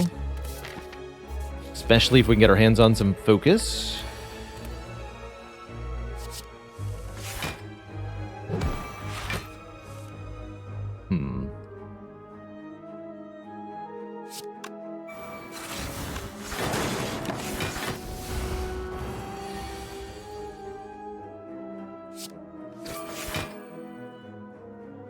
Could have been Rebound dual cast, FTL dual cast.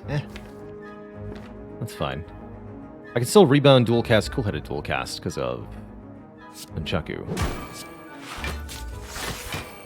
Of course, then I have no Frost for next turn, but that's a problem for future Baylor. Oh, hey.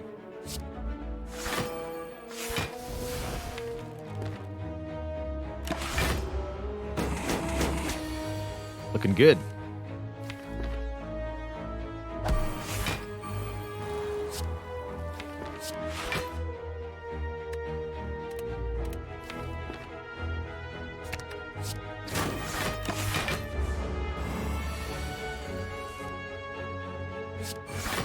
Should have done that differently, though. Ow.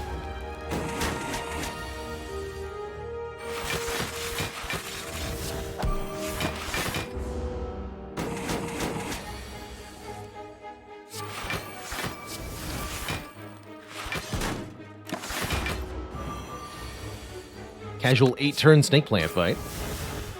Like you do.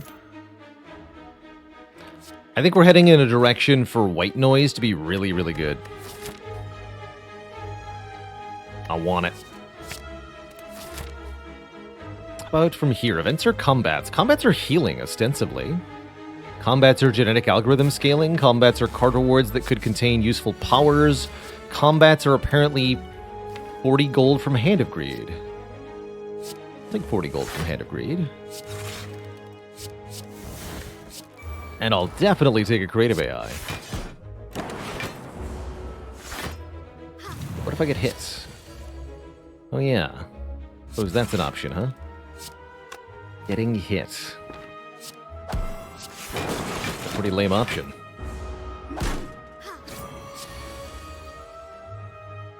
Please stop.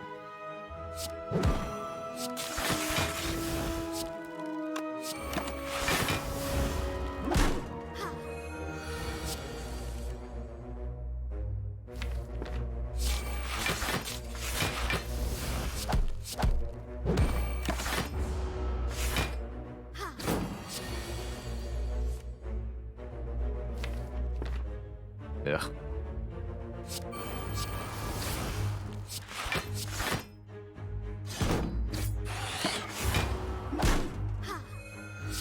This is not what I would describe as gaining hit points.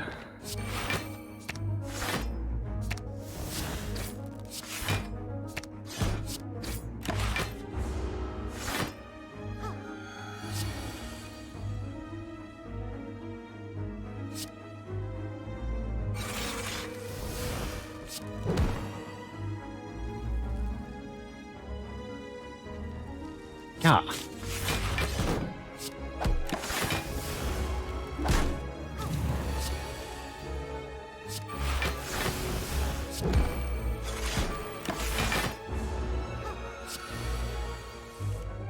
And I missed my head grade too. Okay, 20 gold.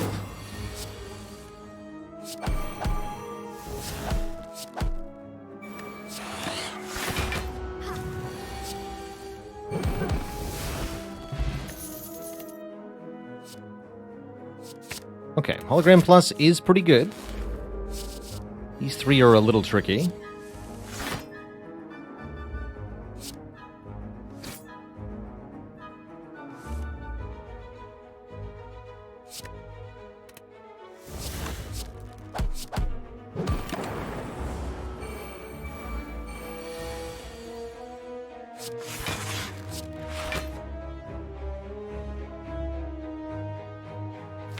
Go rebound the turbo. Oh, I can't do that. Oh well.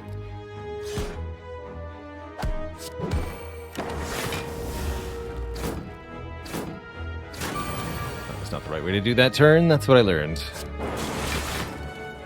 Oh well. Streamline you, block here. Letter opener should be able to kill this one soon.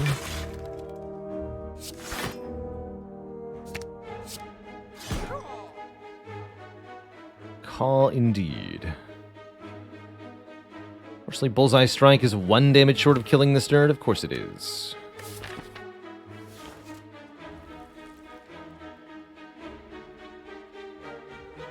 Could use the Flex Potion to save 16 health. I think I will.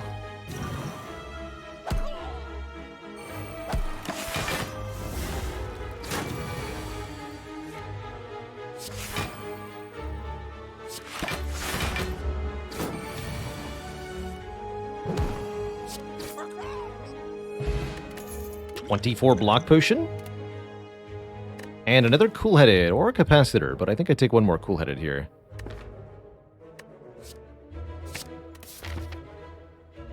Alright, Eventer one more combat. I'm actually kind of cool resting, although we have many good upgrades. The cool-headeds and the white noise are all good upgrades. Let's take one more fight, try to get one more heal. This is a pretty good fight for that too. Secret Technique lets me seek stuff turn 1, like cool-headed maybe? Actually chill? Nah, cool-headed. Here I'm going to let Art of War give us some energy.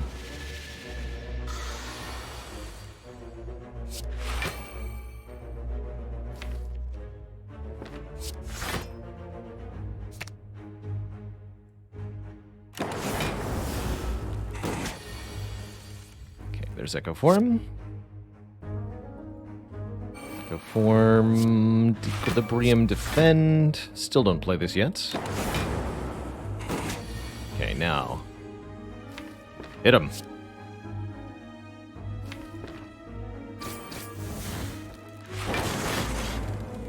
Probably supposed to be Bullseye first, or maybe even Rebound before Glacier. Yeah. Rebound before Glacier would have been good. Double Hologram would be good, though. Or even single hologram.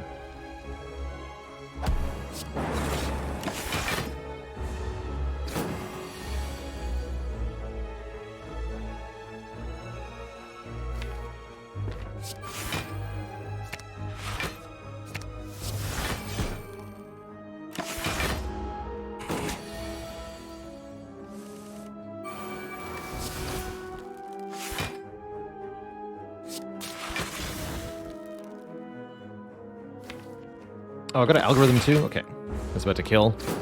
I was thinking, what if I left Nunchaku on 9? Good question.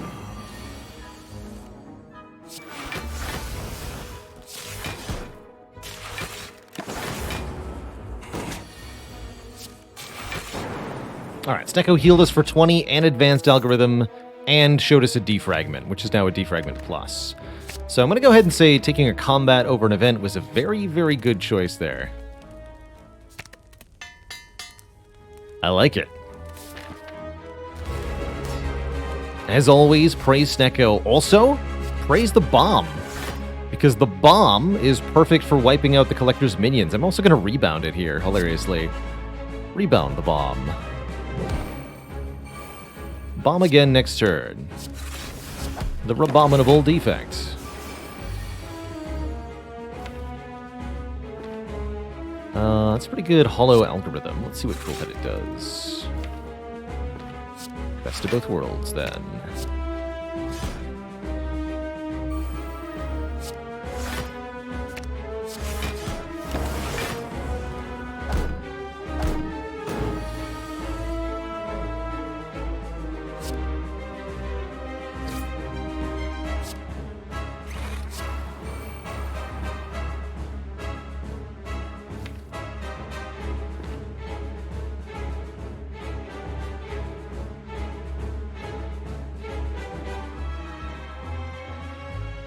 I'm just going to delete that one, Sando deck. Rather we not. Even jokingly, take things in that direction. But you're all good. We've already deactivated Art of War, so strike here.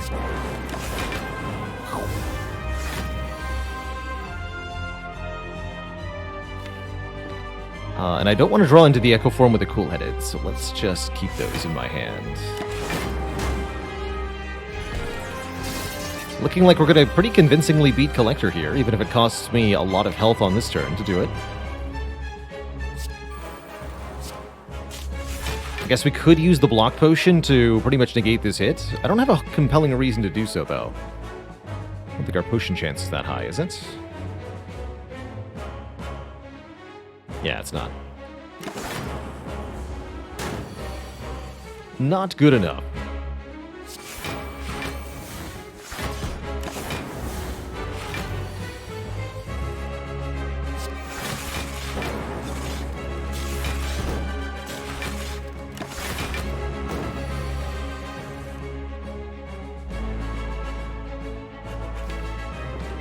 I'm thinking double beam cell.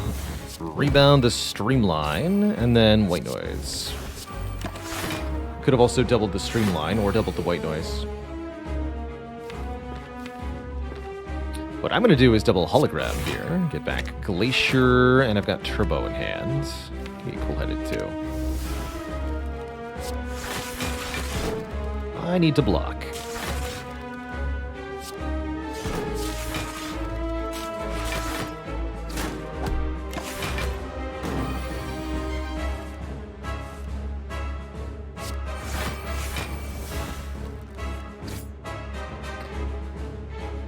Hey.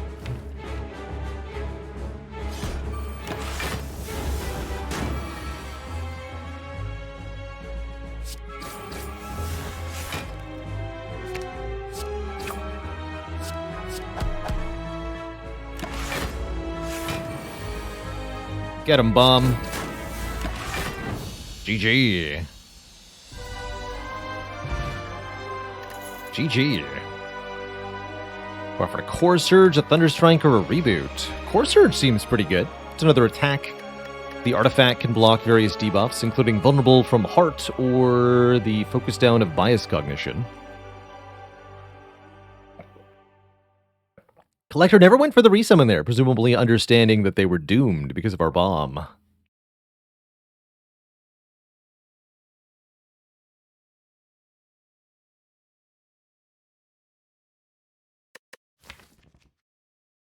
It's certainly not Thunderstrike.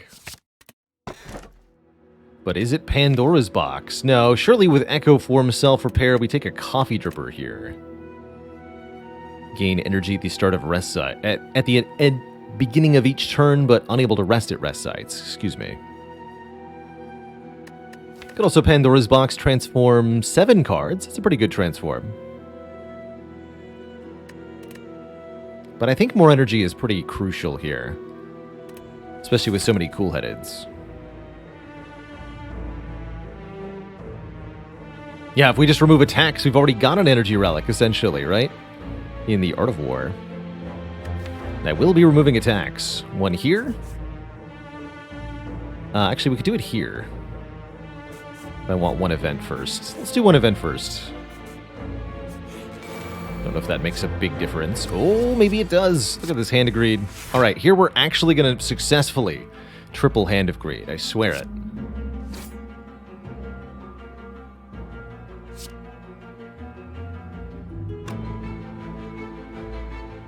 Rebound, Hand of Greed, EQ.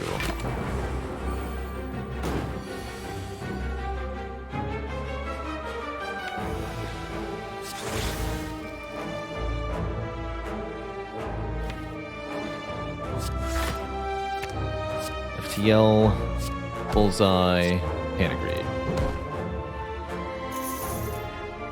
I'm rich! Yeah, we just need to not kill with lightning, so let's go with this orb.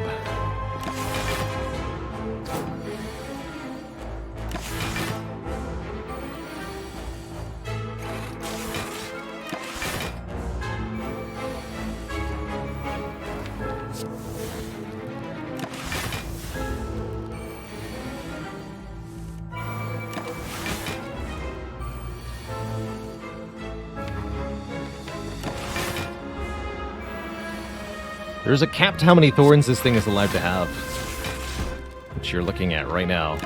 19. At this point, it'll only ever attack us.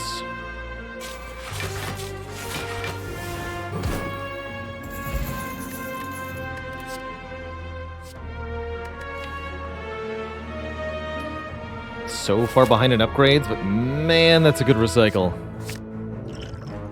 I like the current potions. Or do I?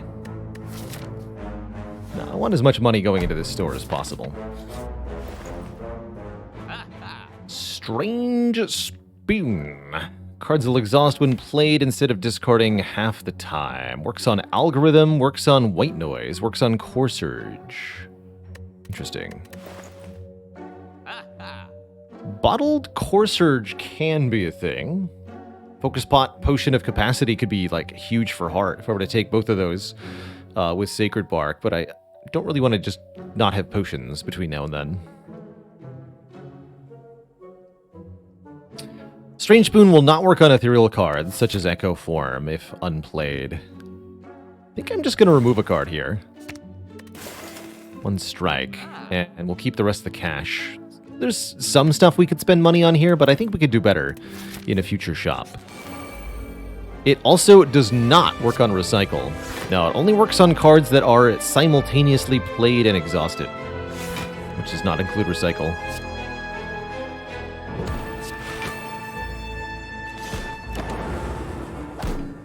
Phrasing sure makes it seem like it should work on Recycle, but it doesn't.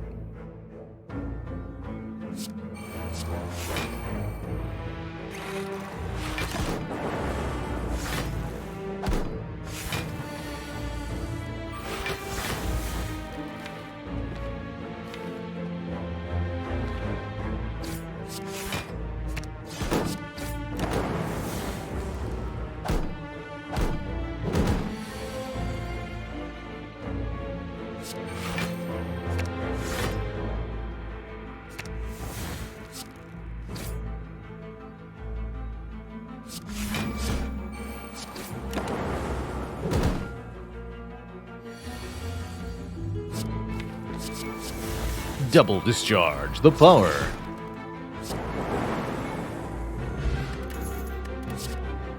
Swift Potion draws 6.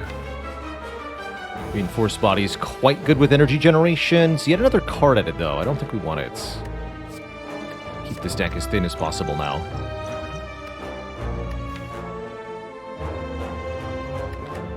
Let's take Swift Potion and Gambler's Brew, the ultimate draw power.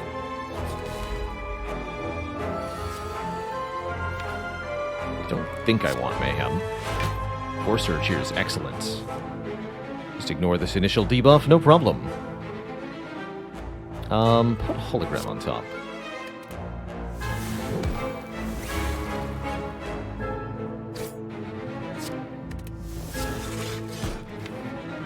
Goofed that a bit.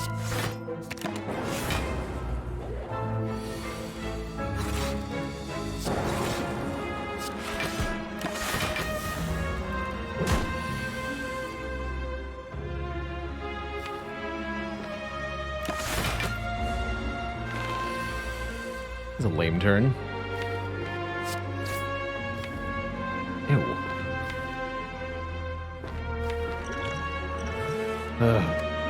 Fine.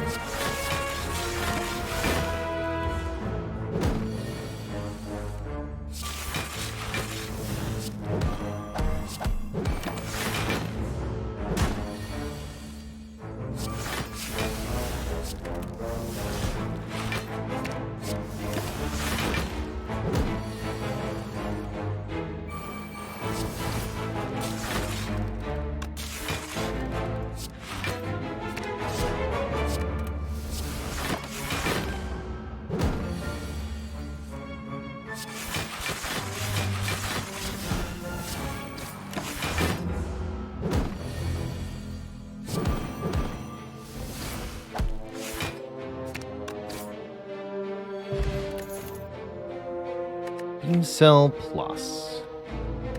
No. Alright, thankfully not a Burning Reptomancer. This shouldn't be too bad.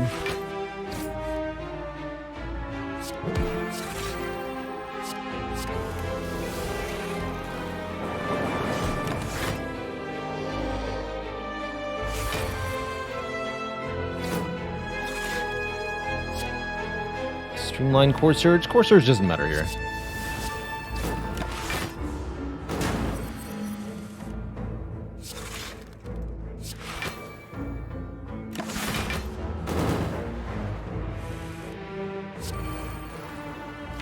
Ecoform's down.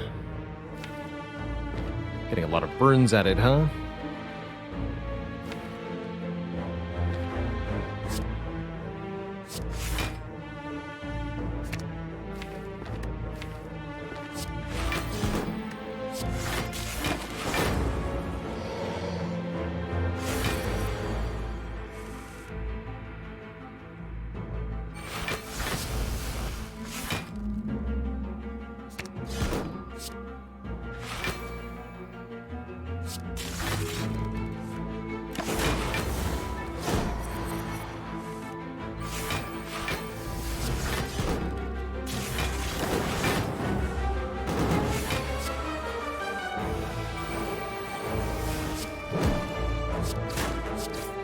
Get him, Boot.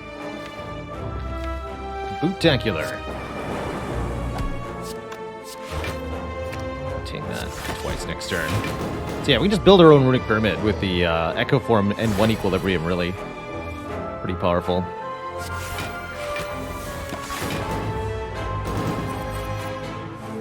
Pretty dang strong.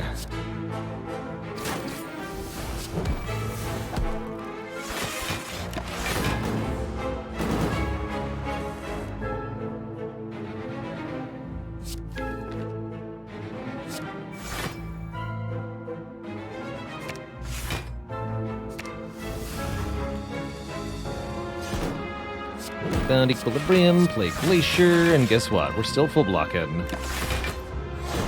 Still retaining. Still all powerful.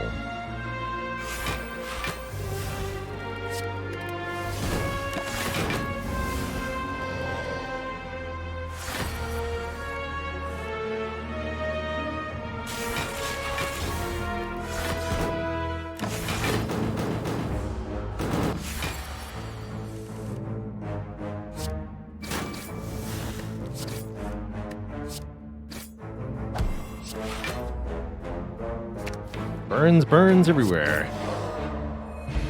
Emotion Chip. If we lost health during the previous turn, trigger the passive ability of all of our orbs at the start of the next turn.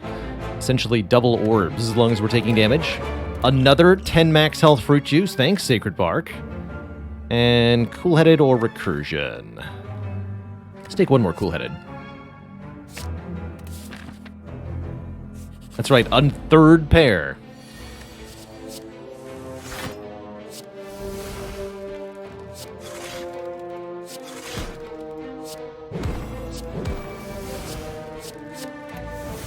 Strike. Never draw that again. Ever.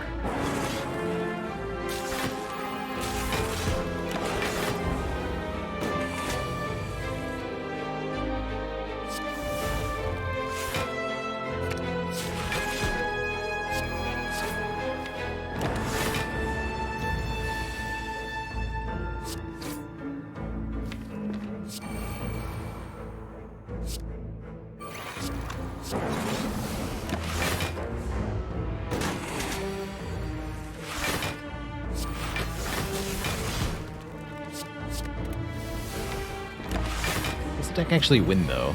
I don't think I've convincingly answered that question.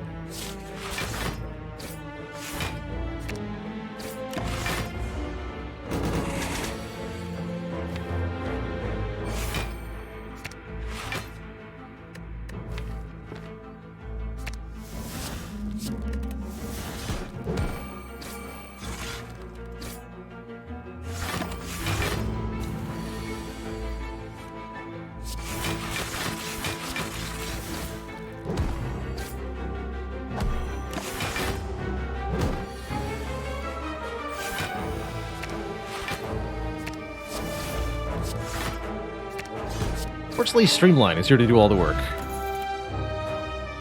There's self-repair, a Hello World, blah. Yeah, Capacitor would be doing a lot here. Blizzard would be doing a lot here. Blizzard especially would be a big deal. 2 elites or 1 rest site and 1 elite? I think the upgrades are actually, like, really important here. First and foremost amongst them, Recycle.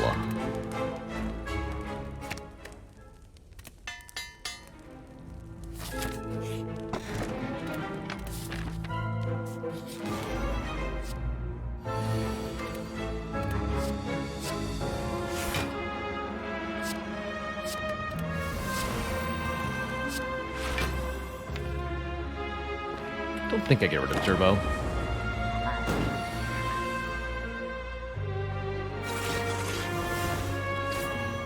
I'm gonna wait on the deep reg though.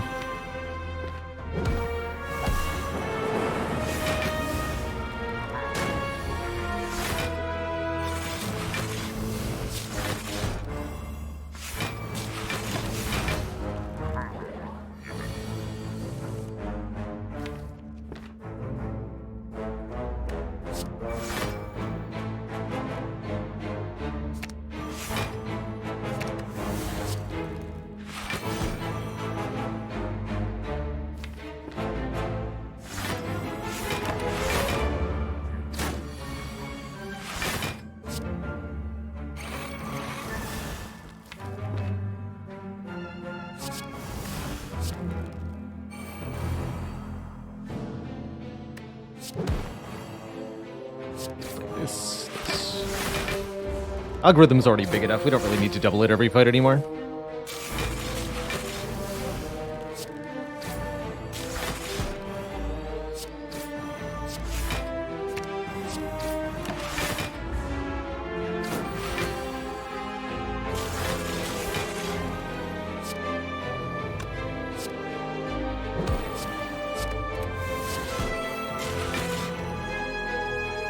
Let's go use this, actually.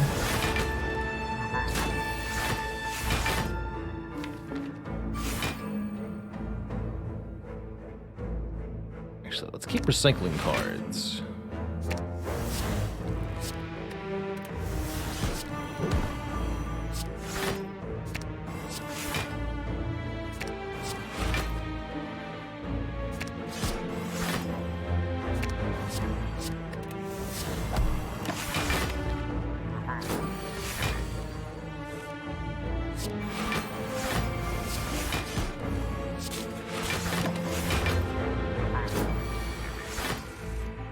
Alright, there's a cap on how much damage Giant Head can do in 1 turn, and this is the cap. 70 damage.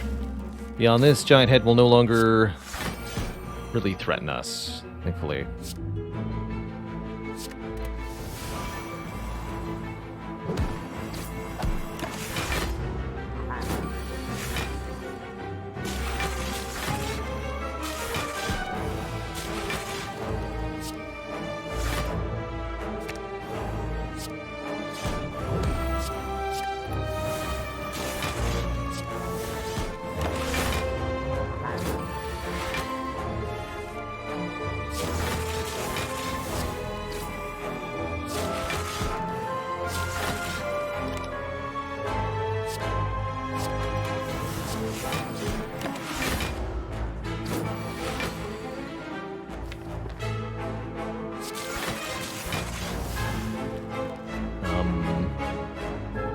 Yeah.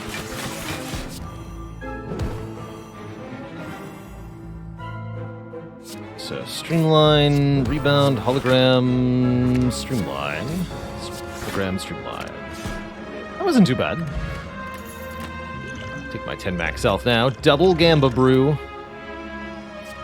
Second Equilibrium. Actually really good recycle bait.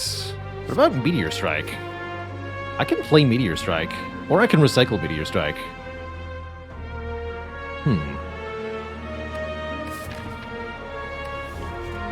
Take the Equilibrium, though.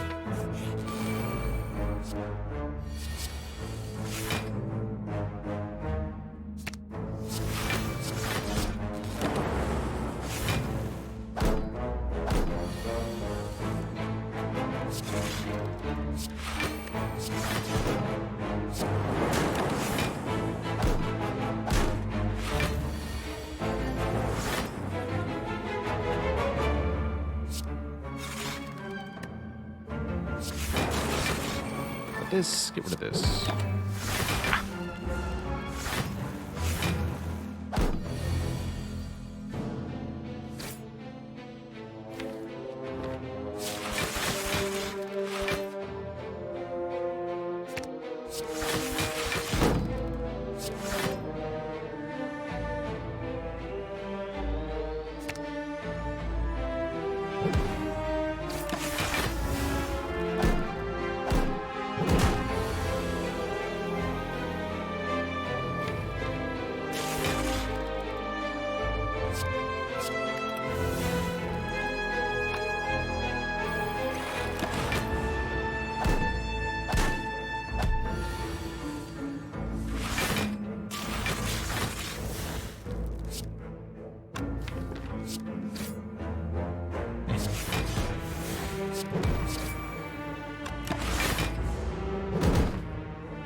Don't know that an upgraded rebound helps me here.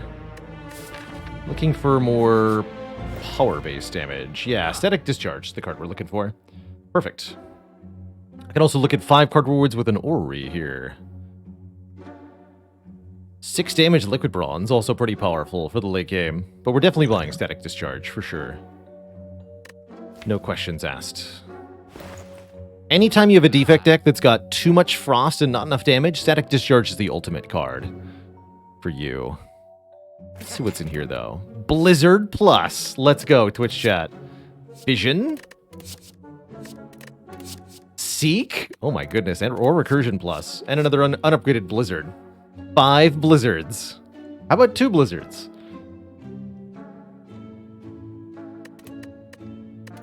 How about 2 Blizzards?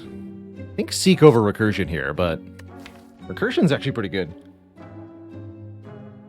It'll scale our Blizzard. Actually, you know what? Let's take the Recursion. Take the Fission, take the Blizzard. Don't take Steam Barrier. Don't take Leap Plus. Get rid of that. Still take the Static Discharge, too. What about Consume? No, I don't have orb slots. Okay.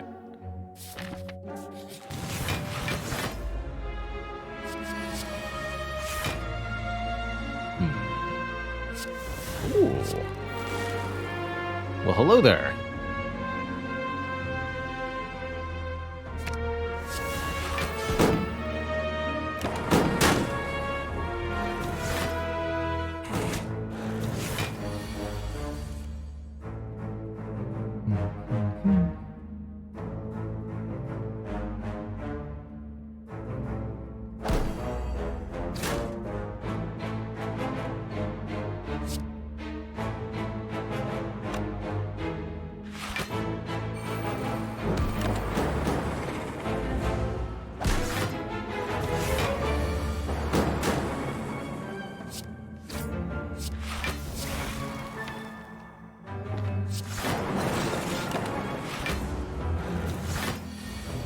Not too bad, all things considered.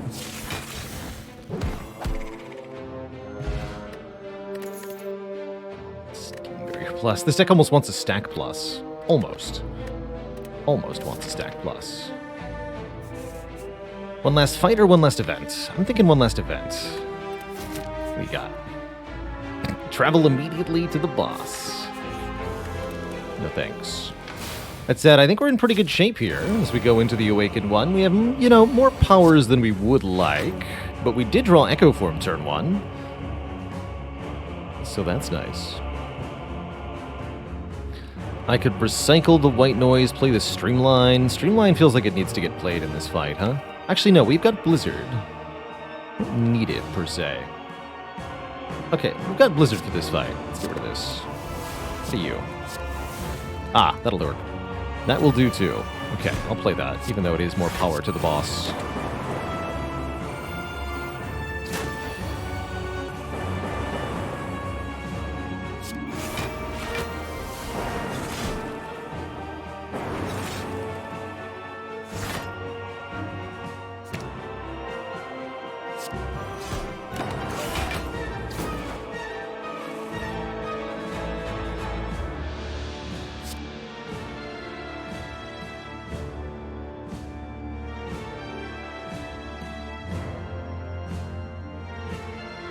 Double this, actually.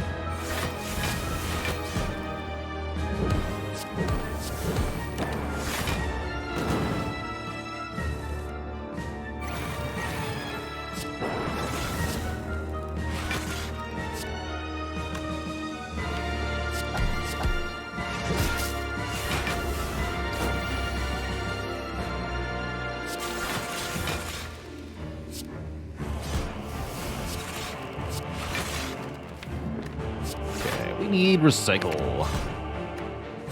We need it yesterday.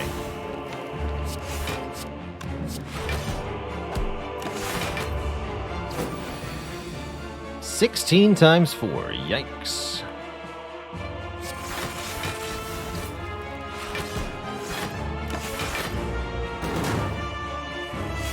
Okay, we'll have to do better than that.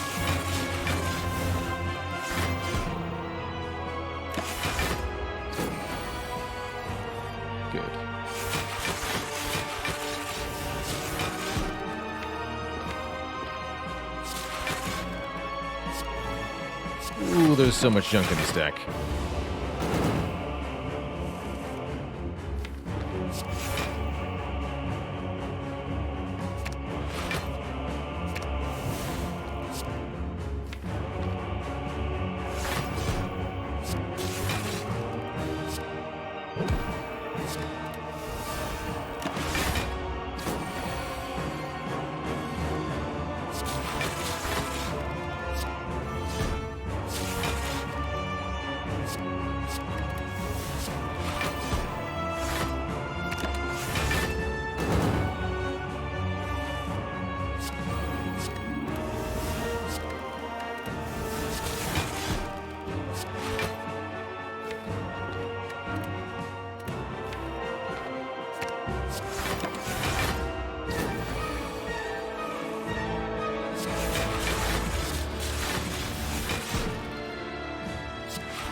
Blah.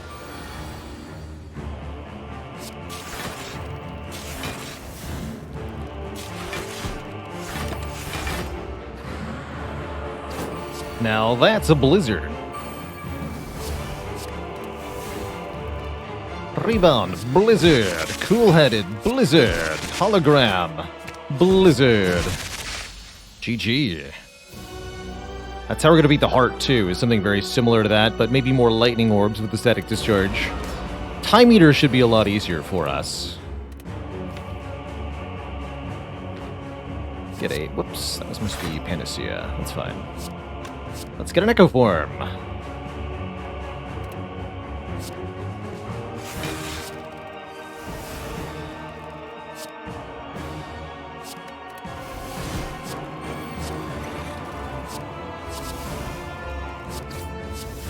Free Blizzard.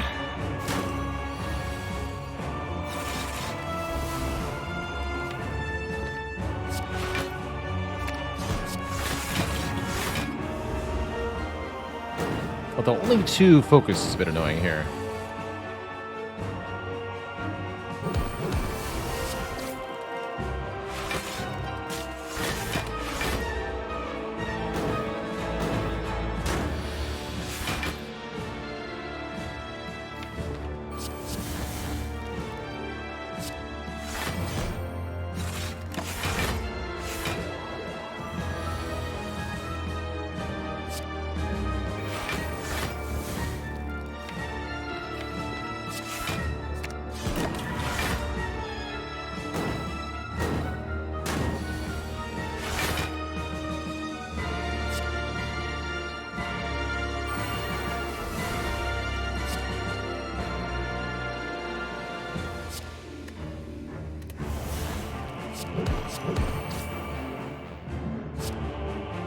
Don't need this.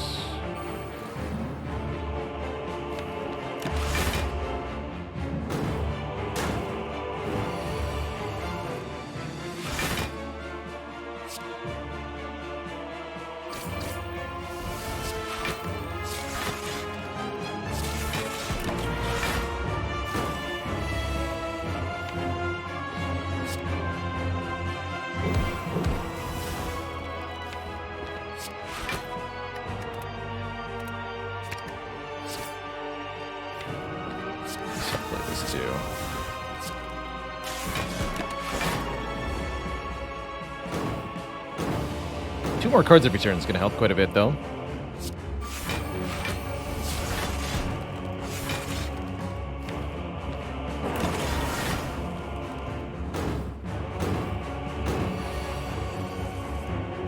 There's Blizzard. Alright, Blizzard, it's blizzarding time.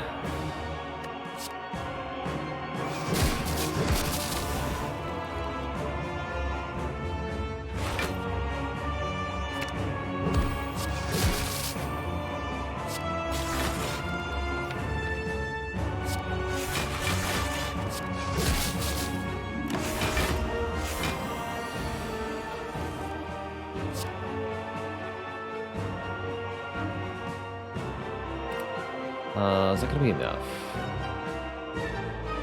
Blizzard, Blizzard, Hollow, Blizzard. I don't think that is enough, right? That's only 108. That will not do it. Why does Blizzard cost 0? Why, the power of madness, my friends. Power of madness.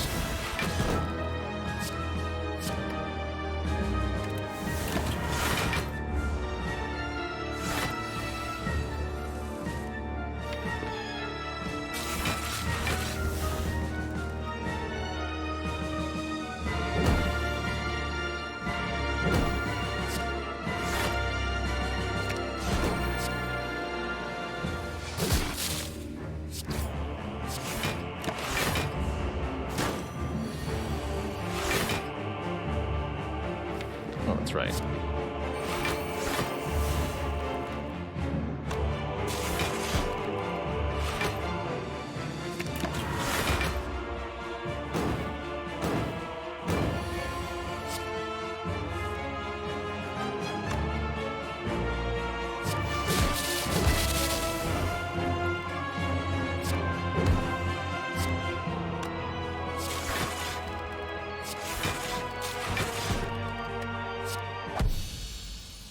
GG.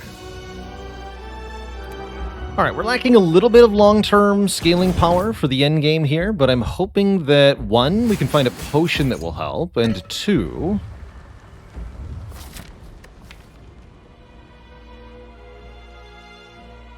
that Static Discharge carries the day a bit. I wish we could rest here. It'd be 12 health and a Dreamcatcher card reward, but Coffee Dripper says no.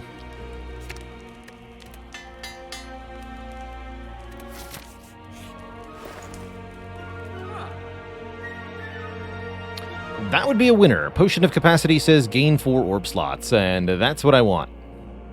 We'll ditch one of these Gambler's Brews and take this into the heart with our Sacred Bark. Bark, bark. Don't have enough money for Flex Potion and Potion of Capacity. 4 orb slots seems pretty good, right? Could buy another discharge, but I upgraded the one we have, so I don't think I need to. Onwards. Yes, more card draw. More card draw.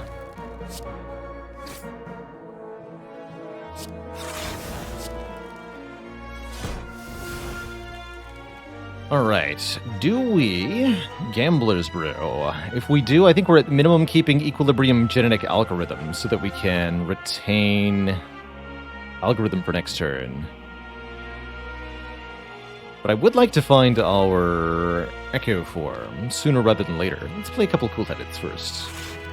Okay, here's Echo Form. So I don't need to do a whole lot. We can Equilibrium Echo Form this turn. Let's do that.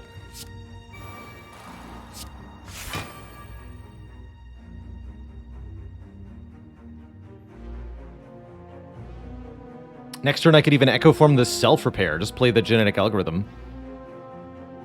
If I use the Core Surge, I block the Focus Down that might happen. Let's prevent that. Take a bit of damage here. But we're missing exactly 20 health, so is it really a problem?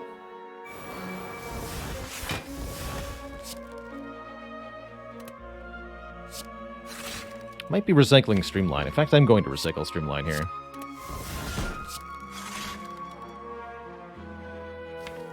Ugh. Okay, just play that one time.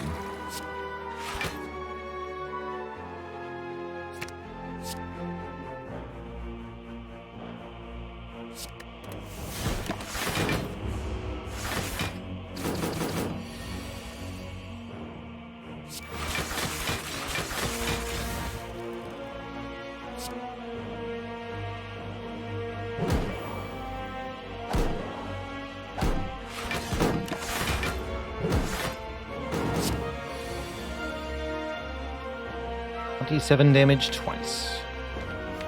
Do it.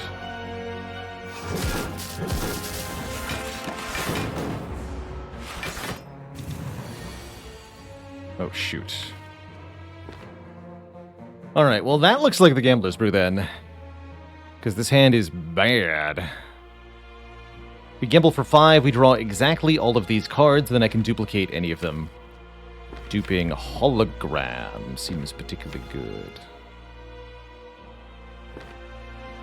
Although, how does that get me out of this turn?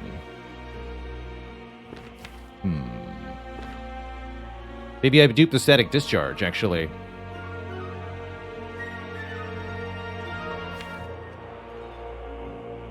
That would certainly be an interesting choice, huh?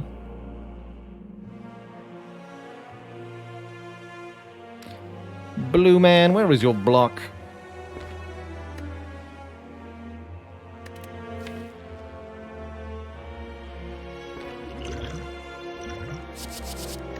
It's not here, that's for sure. Yeah, I think we're going to double discharge. 4 lightning orbs per damage instance we take. Get back a beam cell. We want to turn this way.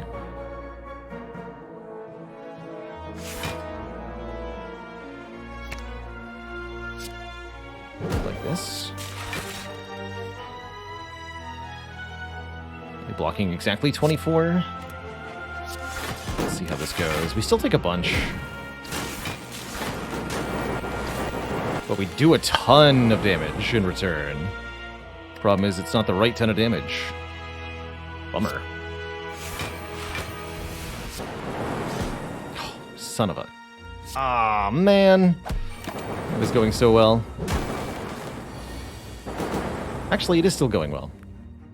Excuse me. Get killed.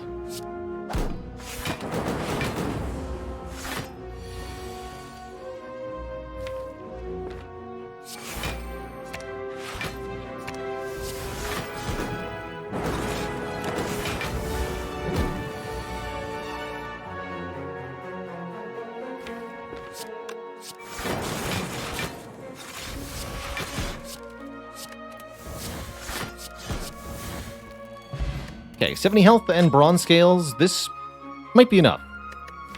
I think that fight was a bit of a mess, but it might be enough. We'll see. Definitely going to take a discovery. And we drew Echo Form turn 1. Do I just discovery here? I think so. What do you got? Hello World. Actually really good for generating extra cards this fight.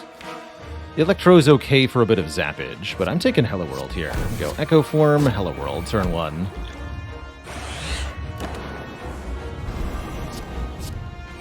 Okay, big hits first. Please draw the block stuff. I did not draw the block stuff. What am I doing here? Double white noise? Looks like we're about to die.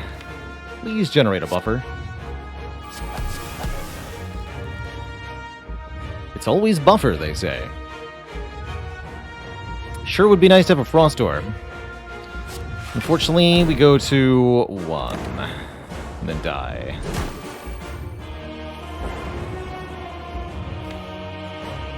Bummer. That ain't no buffer, huh?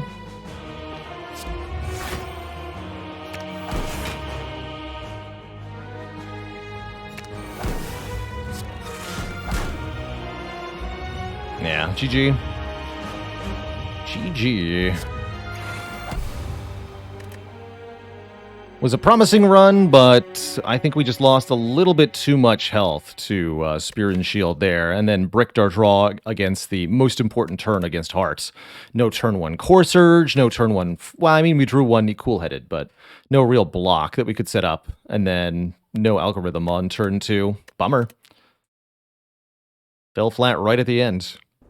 But that's how Heart goes sometimes. That's how Heart goes.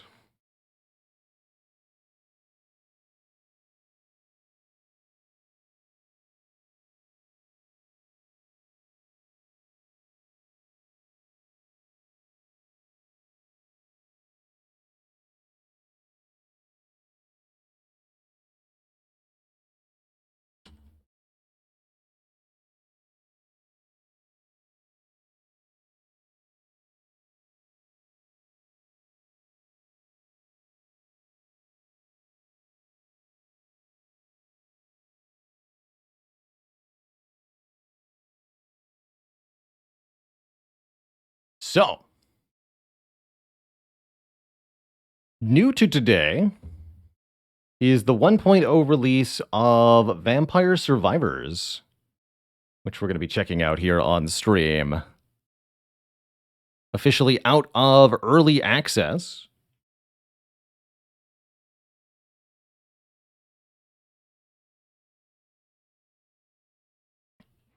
The full version of Vampire Survivors has presumably more stuff. More content, more... There we are. More characters, more fun.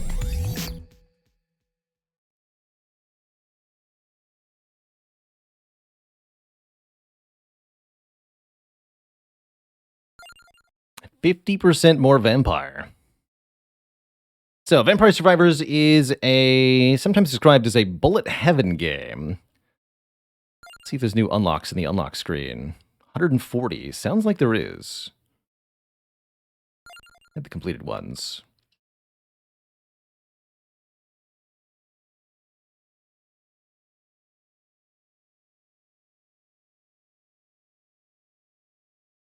Whole bunch of characters we need to reach level 15 with. See the final fireworks.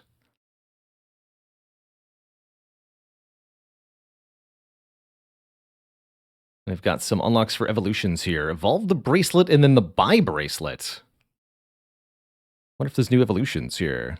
Discover every standard evolution in Union. Interesting. Reach minute 31 in the Mad Forest. Gracious Mirror. Unlocks inverse mode, unlocks endless mode. Oh, that's right, they added an endless mode. So let's spend some power-ups. What do we got here?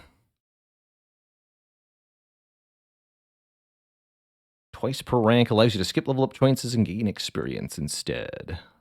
Can unlock the last rank of Banish. That seems pretty good. Yeah, let's get more Banish. Max out the armor. Ooh, armor's expensive. All right, that'll do. So... Oh, it even shows who you've beaten, what stage you've beaten with a particular character. Interesting, interesting. Eggs? Golden egg. That's new, I think. So, unlocks. Who do we need to... I want this drill. Do we have Conchetta? Yes, Conchetta. Gains more area every level, so we'll try her. Although, I don't have the money for the unlock, because I'm a fool. Well then, let's try Ramba. Bianca Ramba. Plus projectiles every 20 levels. So, this character will be very good with high projectile count items. Oops.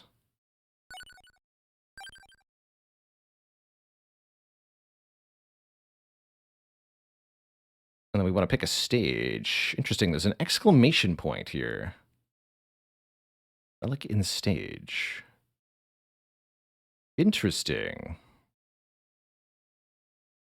Challenge stages. I haven't tried one of these challenge stages in a while, so let's try the Bone Zone. Calcified carnage awaits where the dead go to live. If we speak unholy vespers, we will open the way. But should we not go home? Have we dug too deep? Let's see. Begin. So at the start of our run, we get to pick a card from the deck, essentially. And these give various bonuses to certain piece of equipment. Exploding experience gain. Crits for certain weapons. Character gains 1 duration every level. Oh, projectiles and duration? No, let's gain projectile speed every level. Chaos in the Dark Knight. So on the map here we have items left, right, bracelet up and down, and there is one question mark that we'll have to take a look at.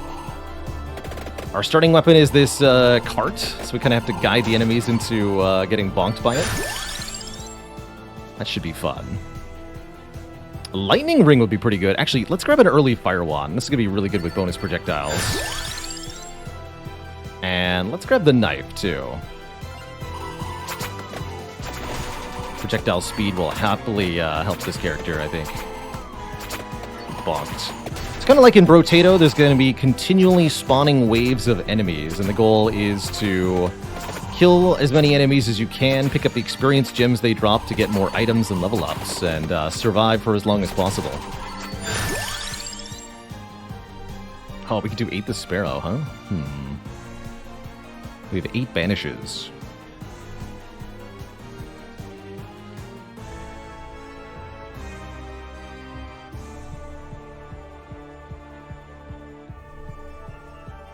Do we go area up here? Yeah, let's grab area up. Don't want any of those weapons. In Vampire Survivors, each of the weapons that you have can be leveled up a certain number of times. Usually to level 8 or so.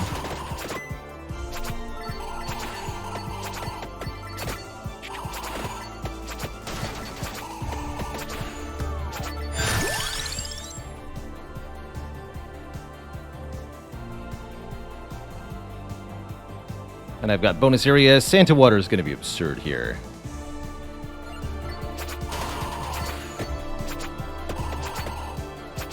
Pretty sure, anyway. So I don't really like the cart weapon that much to start, but it gets better as you level it up quite a bit.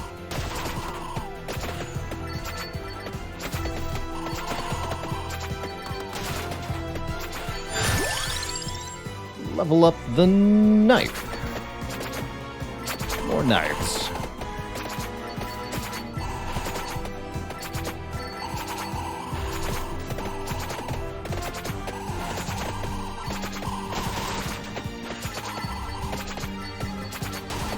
The goal in each level is usually survive for 30 minutes total.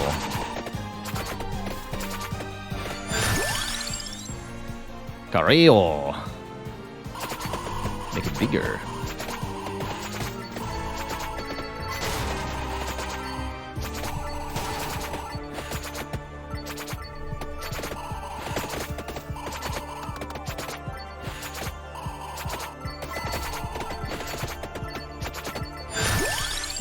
And level up the fire wands. So I think this stage is pretty much skeletons only, from what I've seen.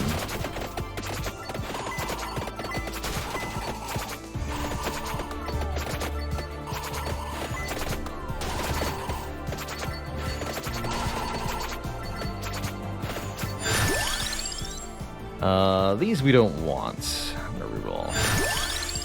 Knife up.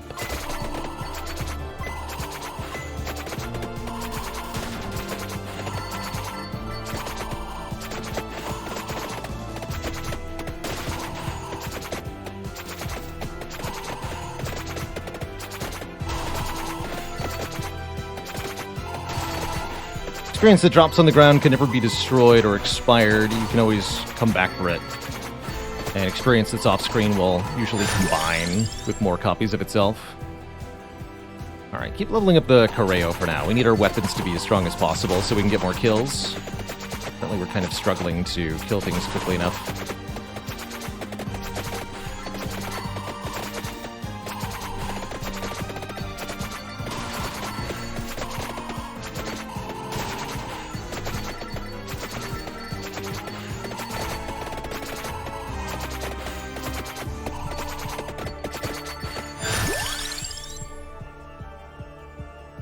And I want to level up knife to the point where it's able to pierce. I think that'll help a lot.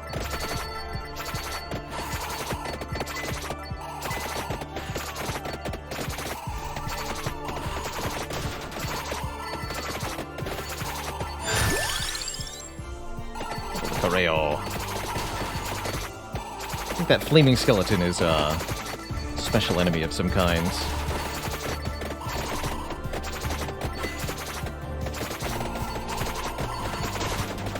Bonk. Oh, that one was hyper mode. Yeah, there we go. We got a chest. Chest contains items. Items are good. That item is higher level Santa water. Okay. I think we're starting to get ahead of the enemies now. The carts are starting to actually work. Oh, health is still a bit low. We do have passive regeneration, although it's not a whole lot. Level up the fire wands. When we hit level 20, we'll get a bonus projectile. That's going to help a lot, too.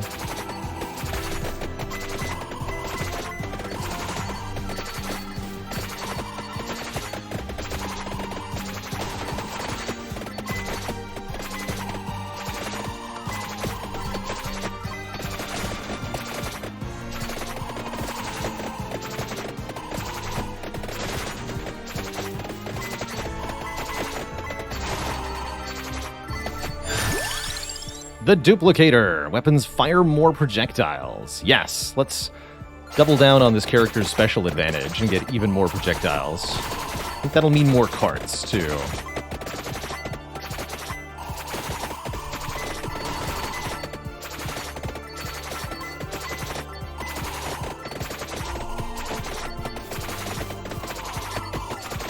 Oh, God.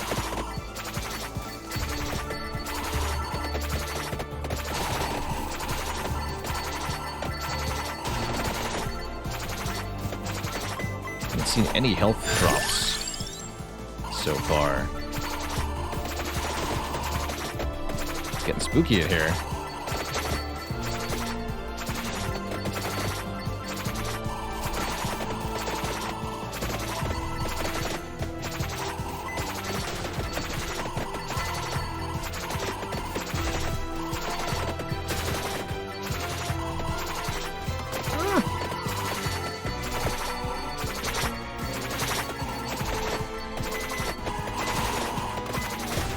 Oh no. The bone zone is too nightmarish.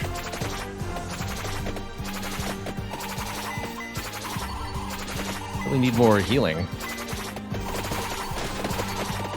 Or better yet, more damage.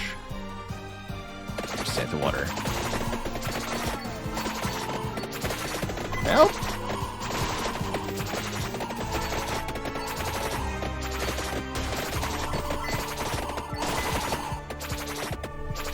We do have one revive, so the first time we die won't be the end of it. I prefer that not happen immediately here.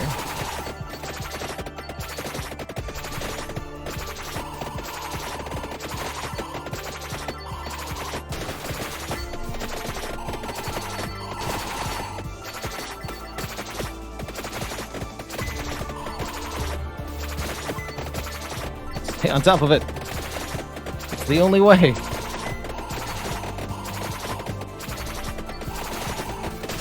Help!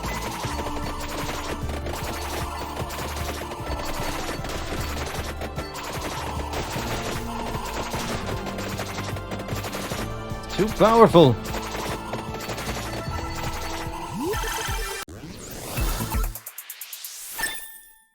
Just have to hold on a little longer.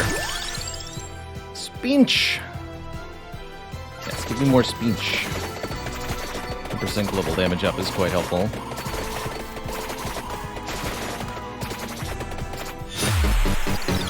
Survive!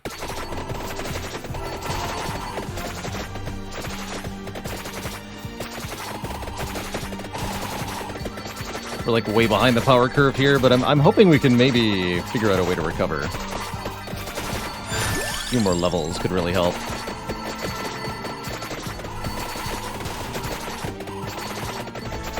These dang projectile enemies are so nasty. Just can't really rely on the wagons. They're like not consistent where and when they attack. It's too brutal, man. Alright, level up. 8. Level 8 wagon. Okay. More speed, more mayhem. Please kill everything. Or, you know, don't. Let's say you didn't.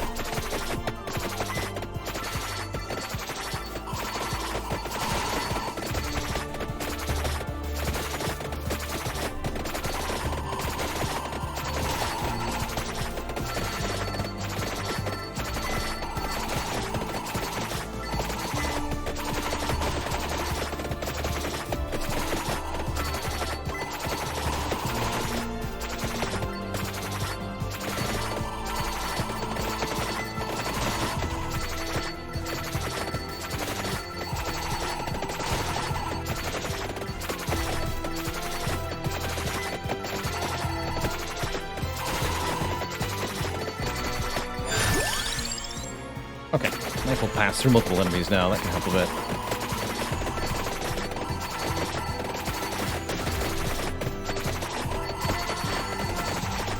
Best defense is a good offense in this game, for sure.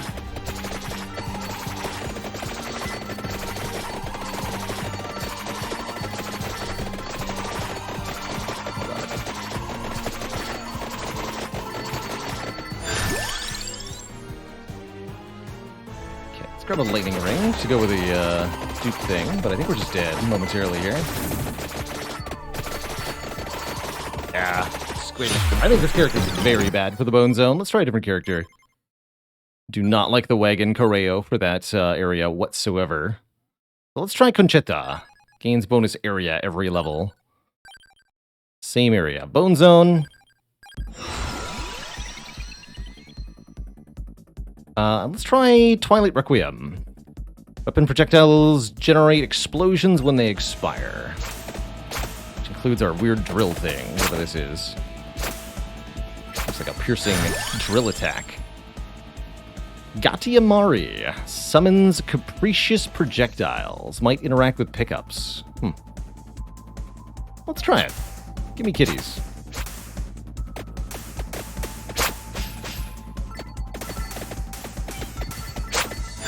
Cat attack. And Rune Tracer will be great here, too.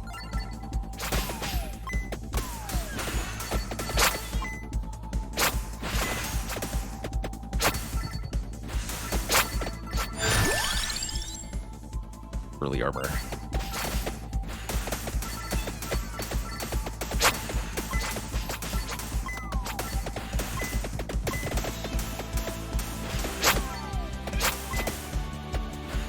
This is already feeling better than the last run.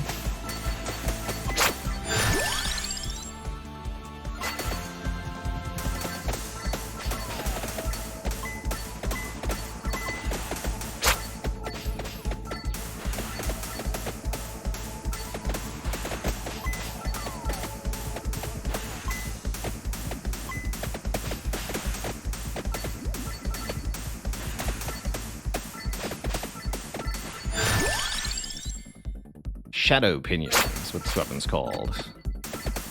Interesting. Very interesting.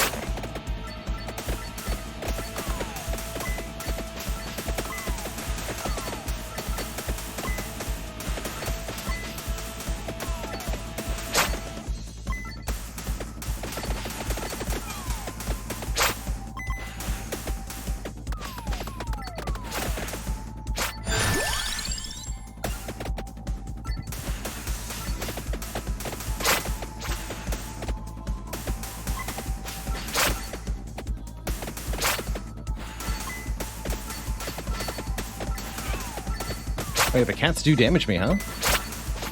Sometimes? Interesting.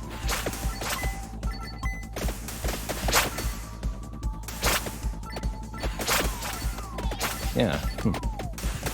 Odd.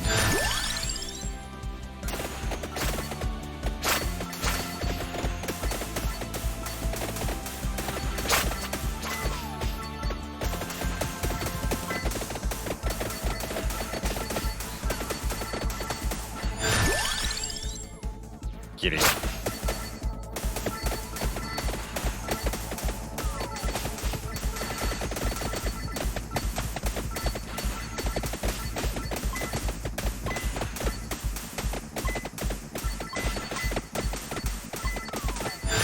I had to choose between this game and Potato, I think Potato takes the concept of this game, the core concept behind this game, and nails a much better execution of it.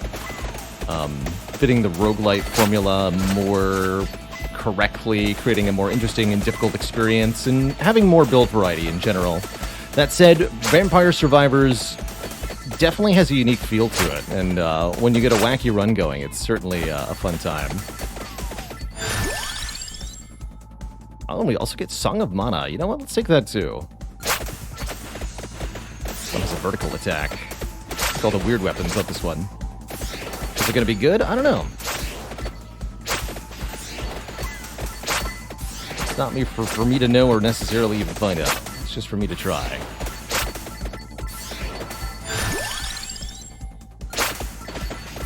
So we have 5 different attack weapons. We want to find some support items now. Ideally ones that can evolve the items we have, but I don't actually know what that requires.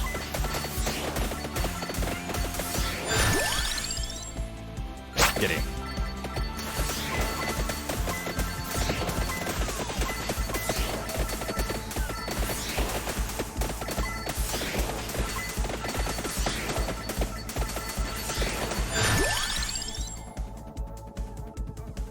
Let's go armor up. Character's getting bonus duration, right? I can't remember now. But yeah, we're getting bonus duration. I think.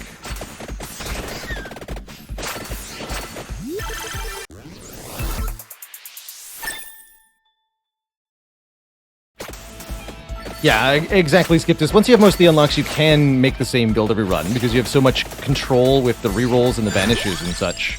Like, I can banish 8 items from the item pool.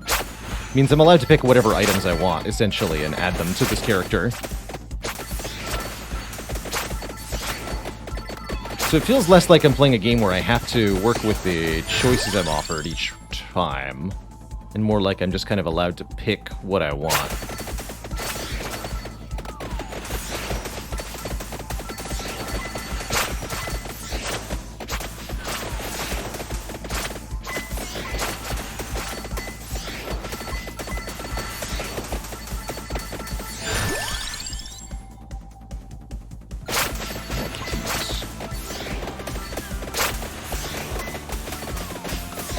So we're actually able to survive the horde of skeletons currently, unlike last run. We're already higher level than we were last run. That's a good sign, too.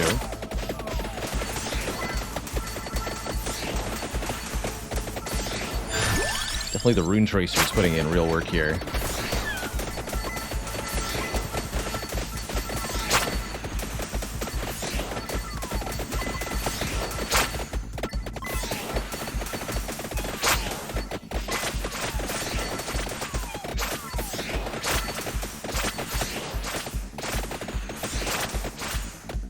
Particularly less scary because we have more passive area damage happening around ourselves.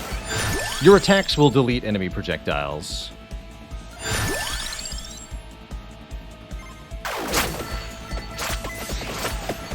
Don't want any of those.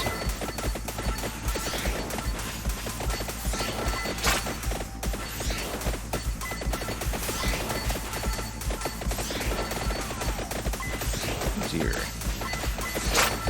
It's still pretty tricky, though. Alright, I am going to take the regen passive. I think that actually seems like a good idea. Seems fairly hard to avoid damage entirely on the stage, so having some sustain, probably not a bad idea. Yeah. Dang projectiles, man.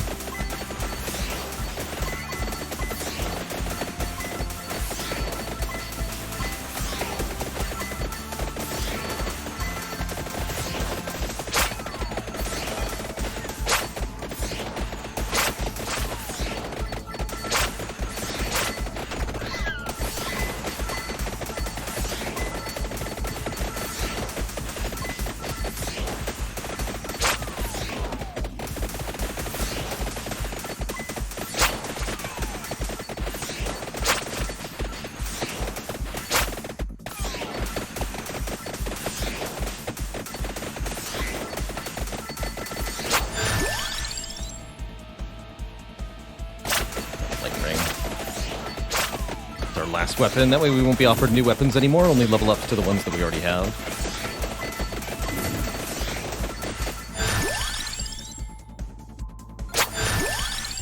Perfect. Track warp's not a bad idea.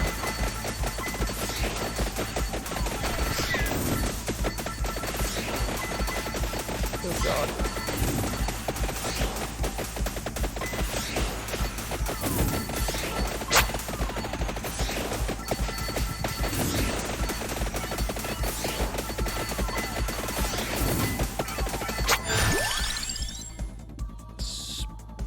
Lock in spinach right now as well. 10% more global damage. Should help a bit. God. Just like last time. Why?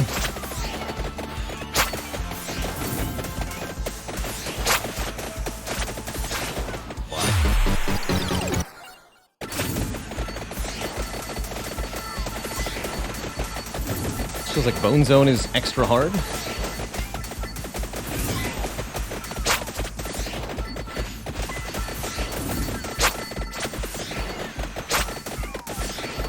Yikes.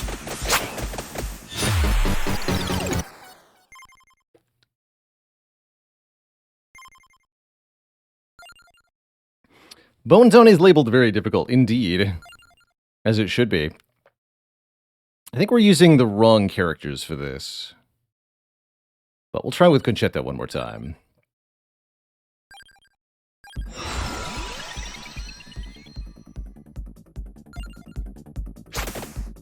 Definitely think I needed different weapons for that. I'd really like something with a constant aura around me of damage. Actually, we really want garlic on this one, I think. Let's try Cross.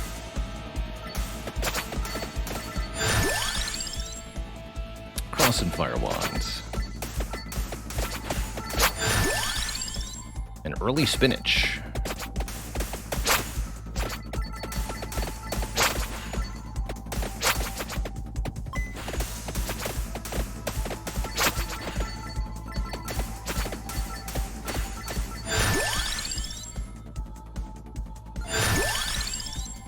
And I guess I'll lock in the Clover too, sure.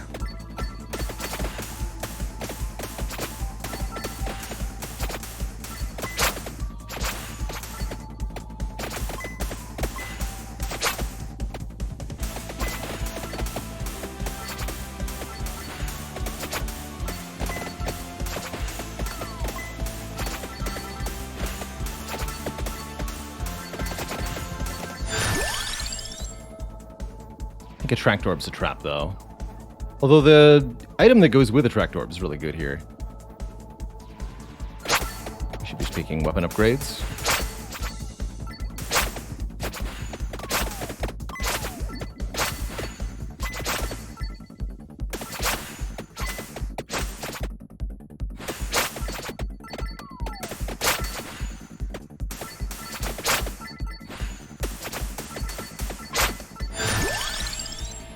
Cross 2.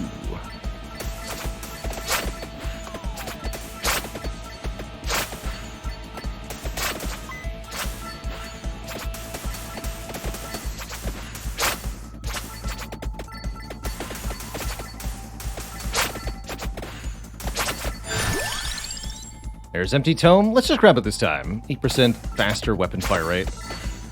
And that levels up quite a few times.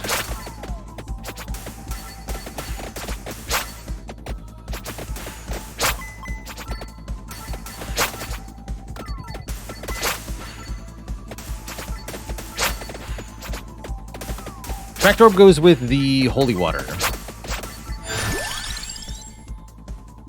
which is probably pretty good on this map.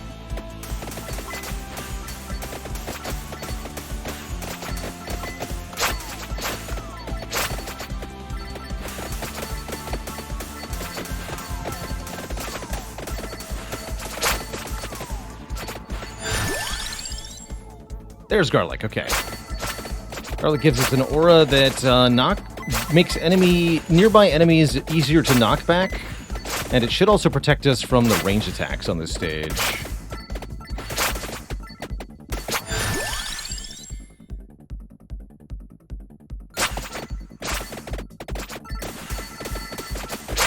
So help us avoid taking contact damage from these enemies in a lot of cases.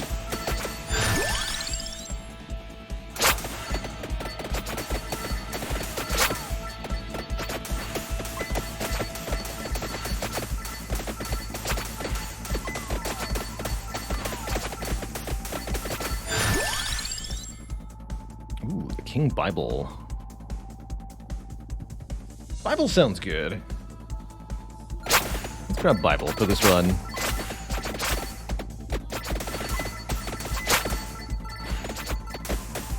Bibles will orbit us and do damage to anything nearby, a little bit further away than the Garlic is. It should also help with the huge horde of skeletons.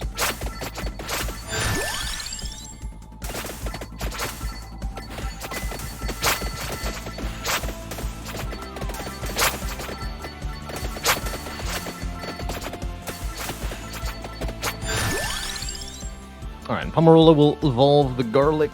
Sure. It's that passive HP regen. The Soul Eater upgrade to the Garlic will help our health get restored automatically, and that's quite useful too.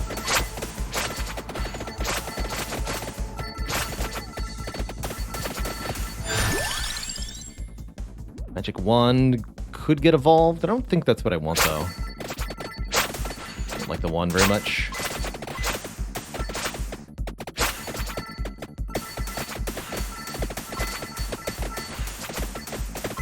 The ultimate keep away from me build. That's right. Get the heck out of here build. Don't want the crown. Although maybe the crown's actually quite good on this stage.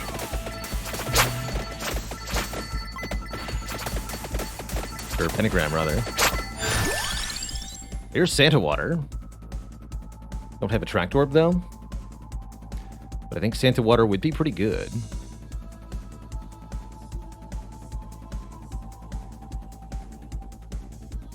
Let's level up the Pinion.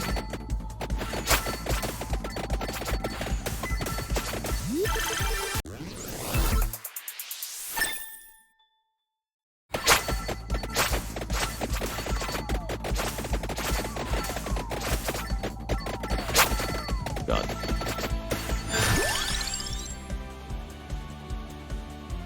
Bigger area sounds good. I think we just want to keep leveling up the weapons for the moment, though.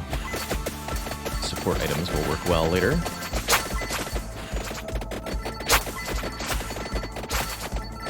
Pretty happy with the Torona's box as well.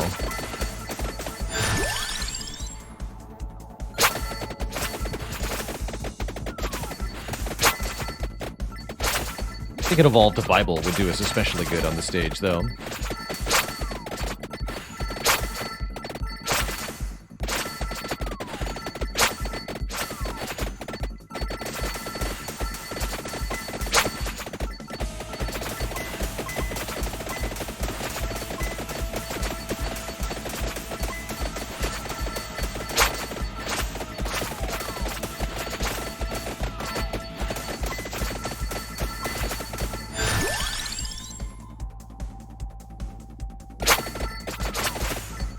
Empty your tome. So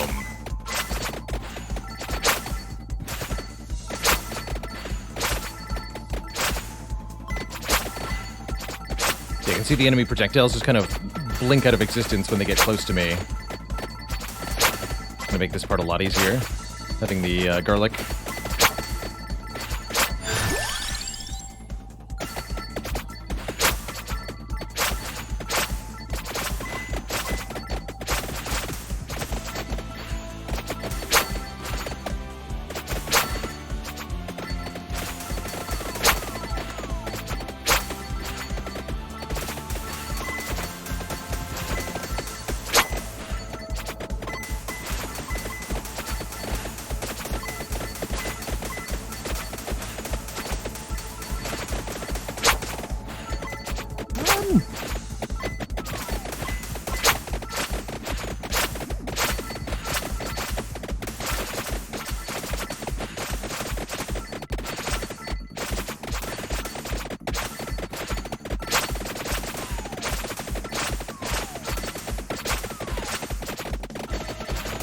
Those gems, man.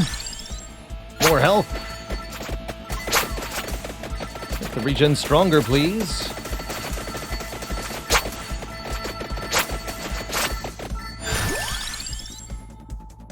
And let's banish that stone mask.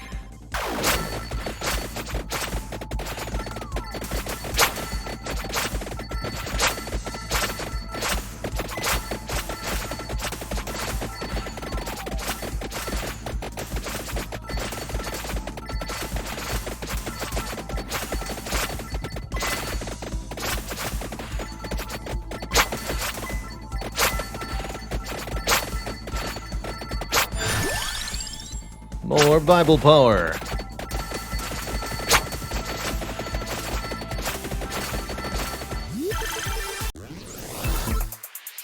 More cross power.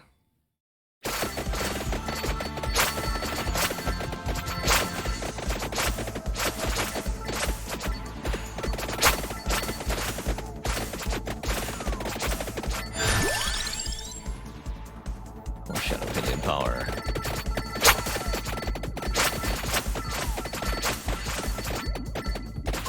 Still kind of trending downwards a little bit. It's not great.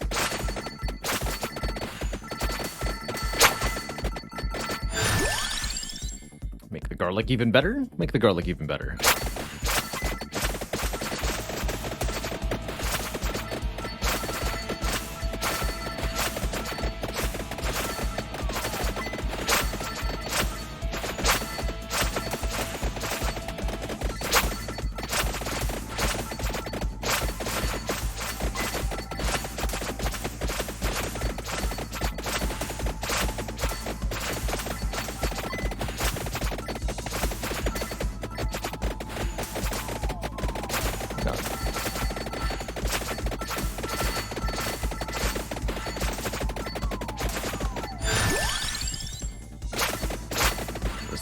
Boss enemy that really hurt me there.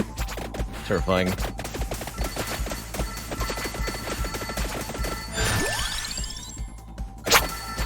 maxed out Shadow Pinion. Seems to be putting in some work. Level up the Bible even more. I think we might be able to get ahead of the situation here. Yeah, there we go. Look at them get mowed down. How's it going, Grunty? Always a pleasure.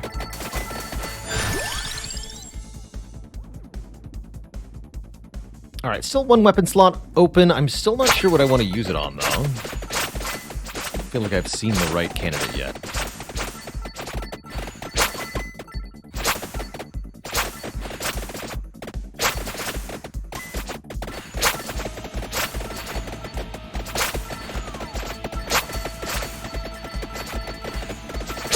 almost ready to start heading over to the items on the map here. That sure is a lot of skeletons, though.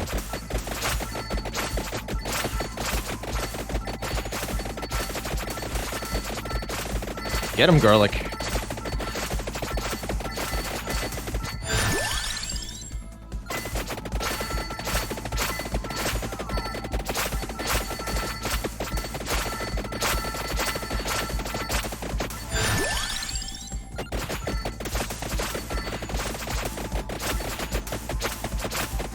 Devastating.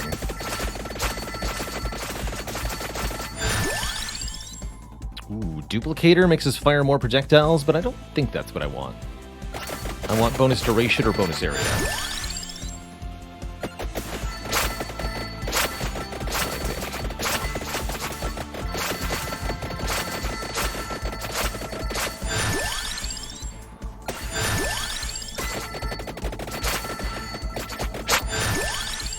There we go. Spellbinder evolves the Bible. That's what we want.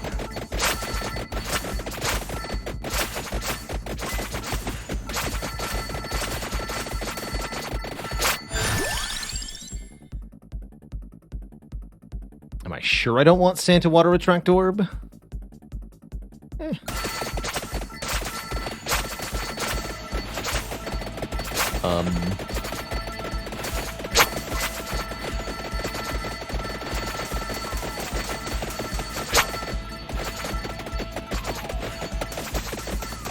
Stay away from the giant green ghost.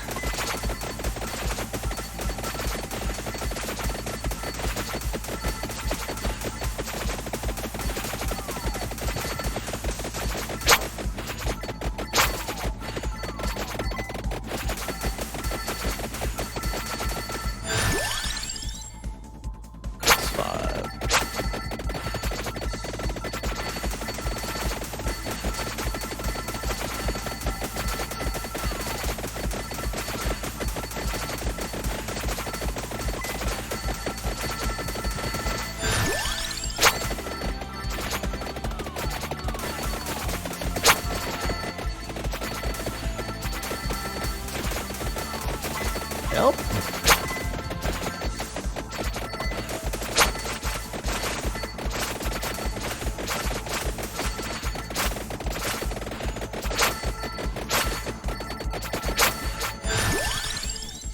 And there's the AoE, 10% up. Let's take the candelabra door, too. I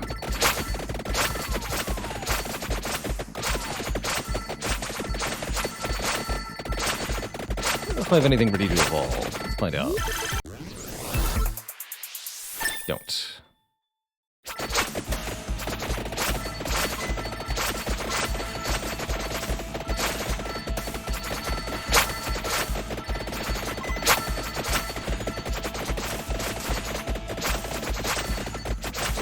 Two big enemies need to die then.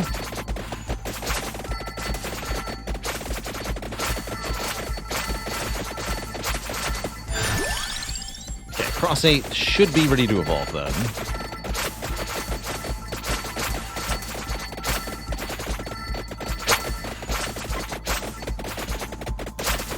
You gonna die, Mr. Skellington, or what?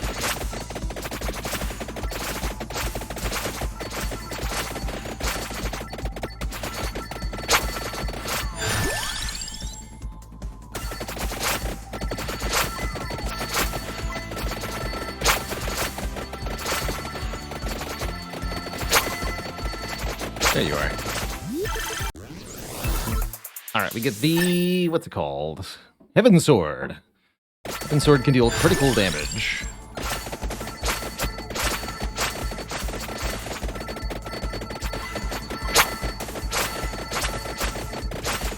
Alright, it's time to go get the items on the map. Moving time.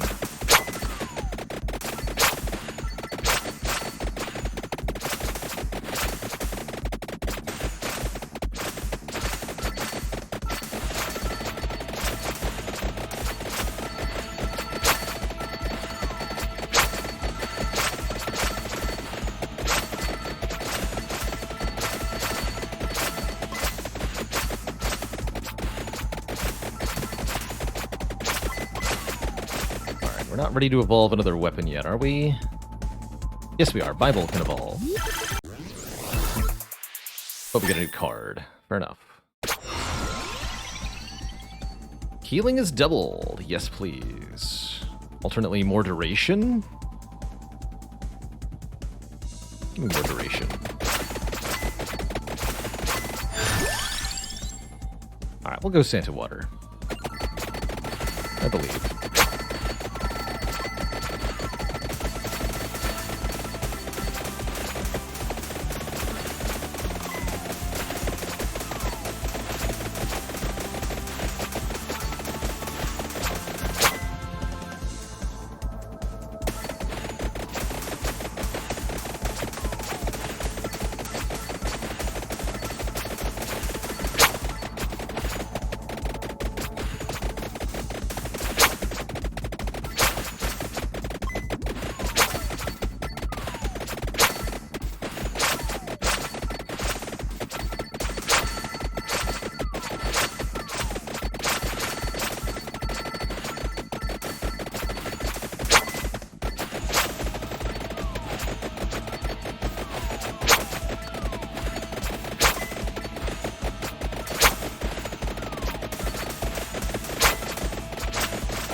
Kill that super skeleton, but he keeps disappearing. Being knocked back to the outside of the grouping here.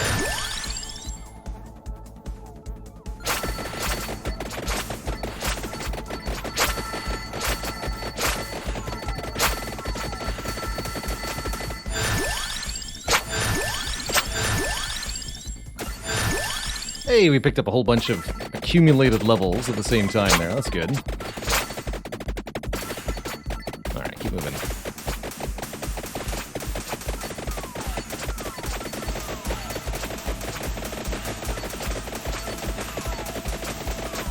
Seems like an enemy.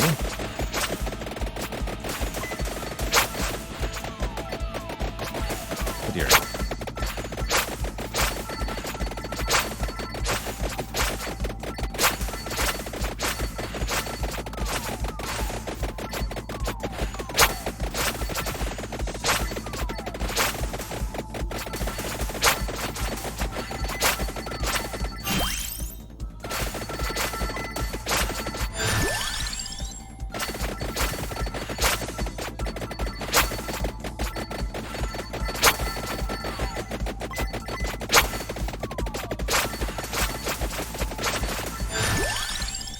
Terrifying.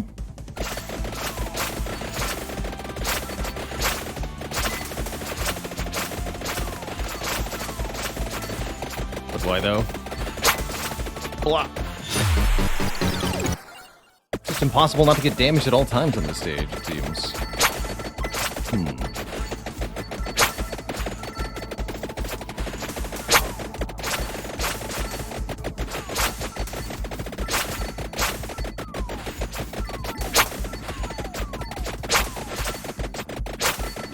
Taking a double healing. Ugh.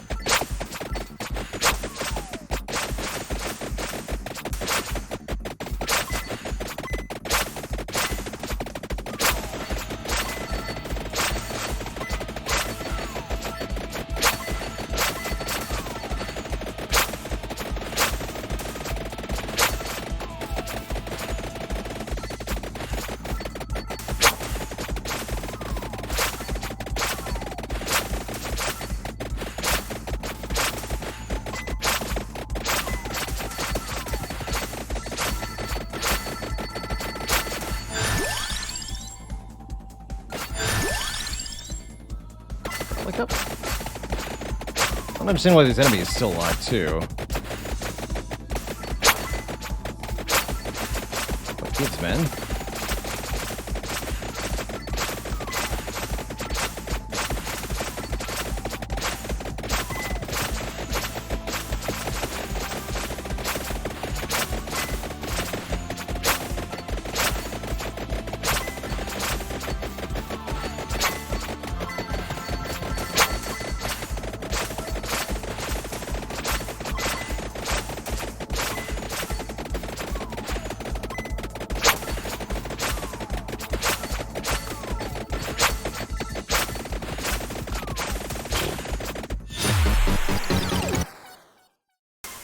Alright, we'll try a better character. One last try on that stage. Starts with 1 extra level. Starting with pantograph seems kind of interesting. Iguana Gallo Valeto starts with the Clock Lancet. Gains more growth every 5 levels. That actually seems like it'll be good on this stage, because the rings and stuff are there. Let's try Gallo. And I think I'm done playing Hyper Mode. I'm bored of it. Let's try normal move speed.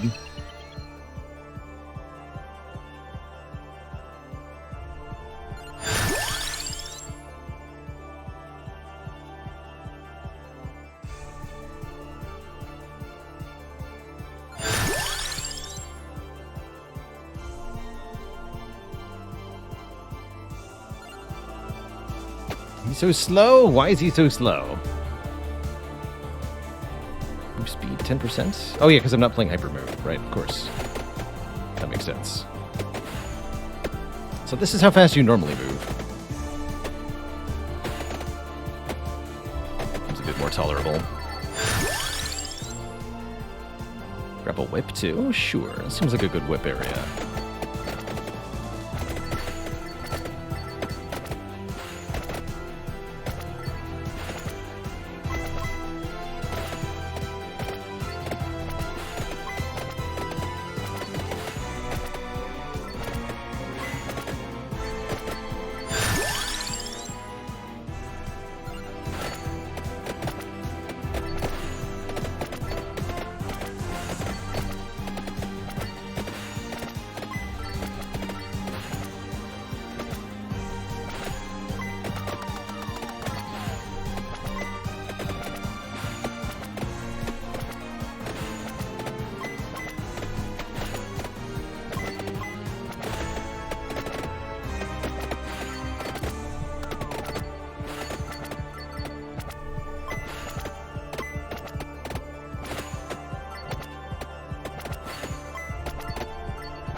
Reroll.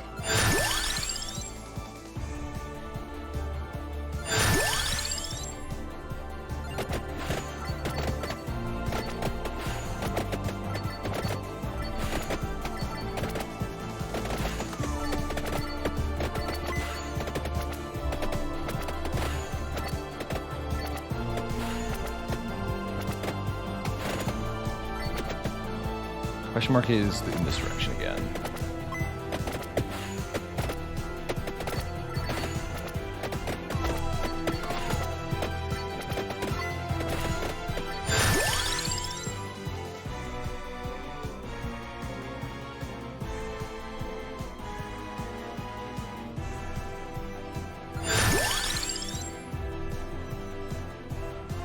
Okay, these are good. Let's take the third whip.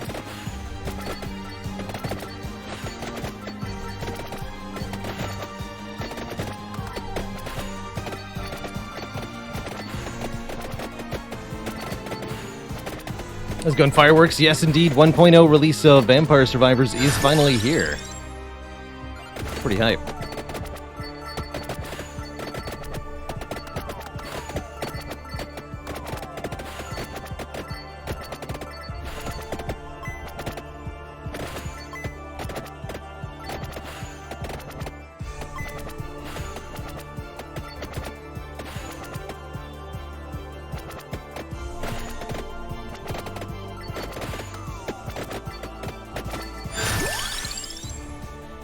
More duration.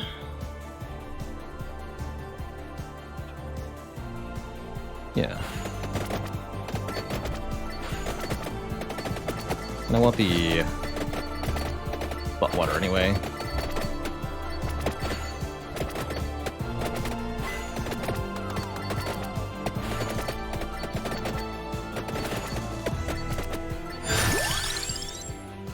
Spinach now.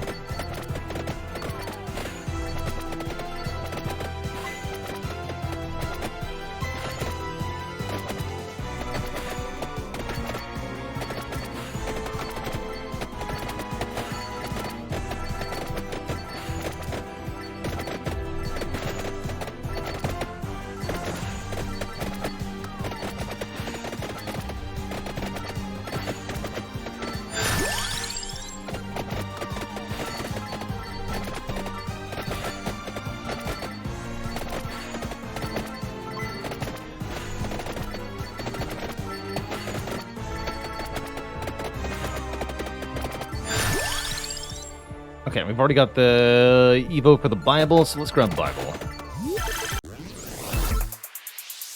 And get a level up on it.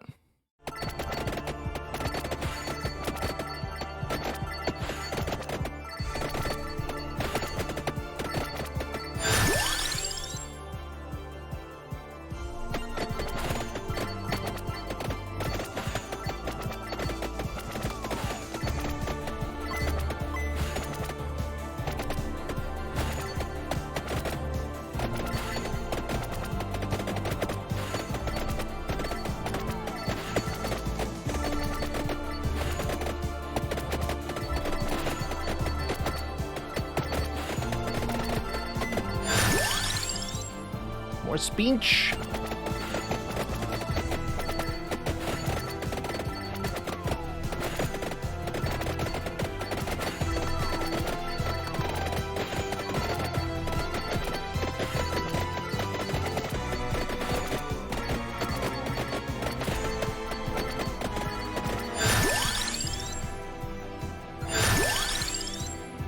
Yikes.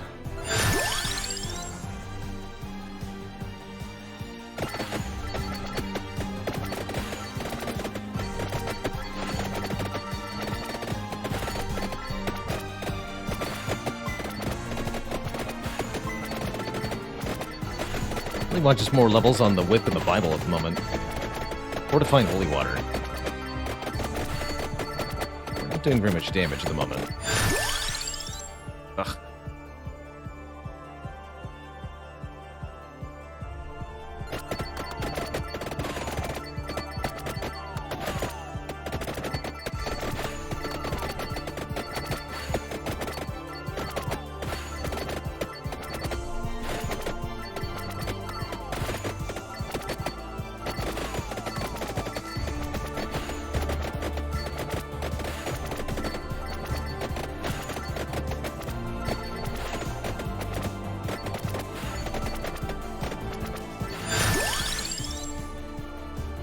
Take Tarona's box for a bit of everything. Yeah, let's lock in all of our special items for now.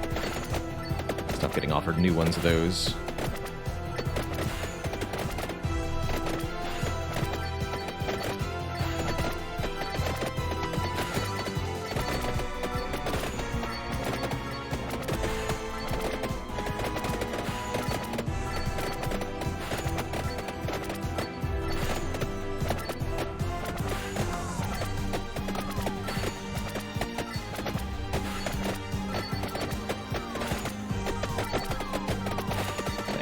For that. Thanks for that.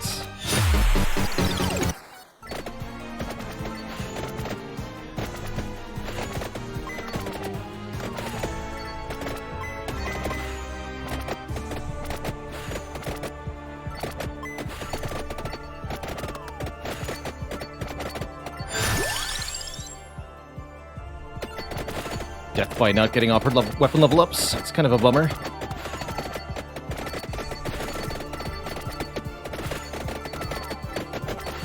Even with all the rerolls I had.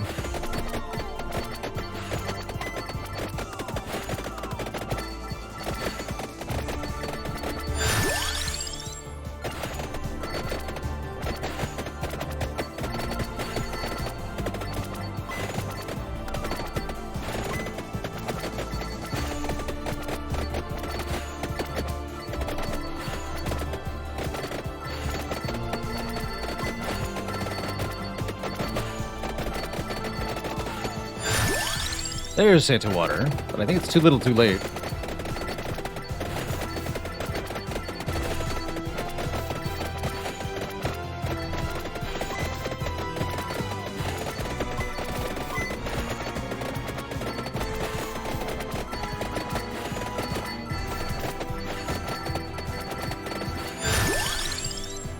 Bible up.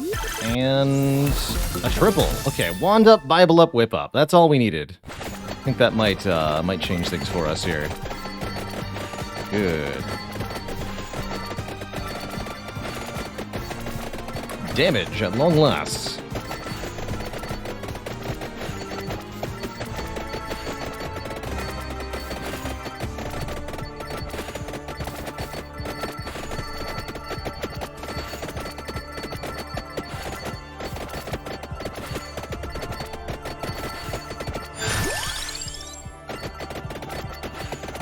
With 5 there.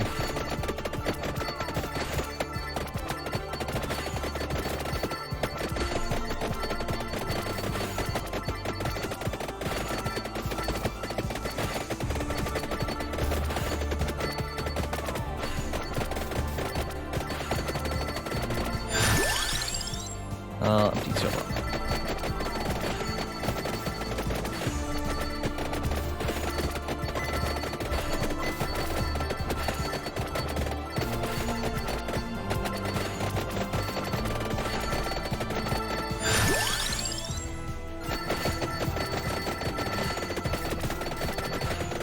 If we're getting overwhelmed, the Clock Lancet can be a huge savior here.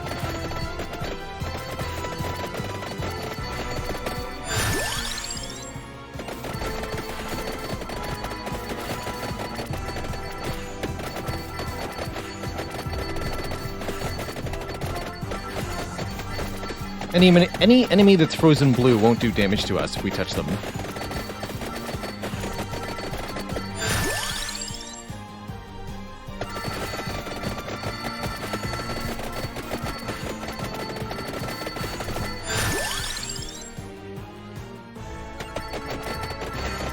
So if we're truly overwhelmed, we can use the power of the Lancet for protection.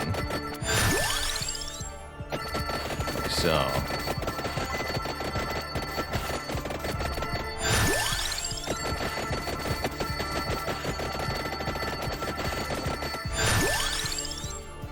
Here we go.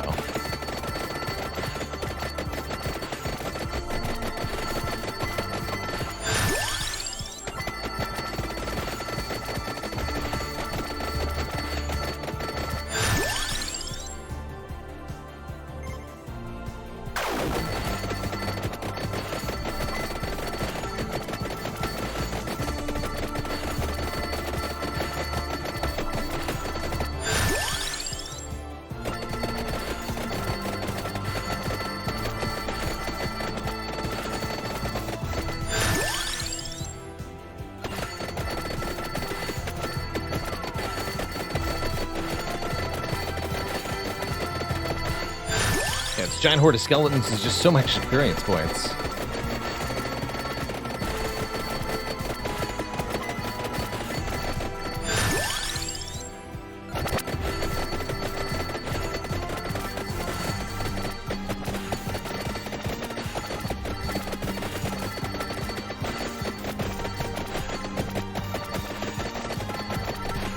Spooky ghosts.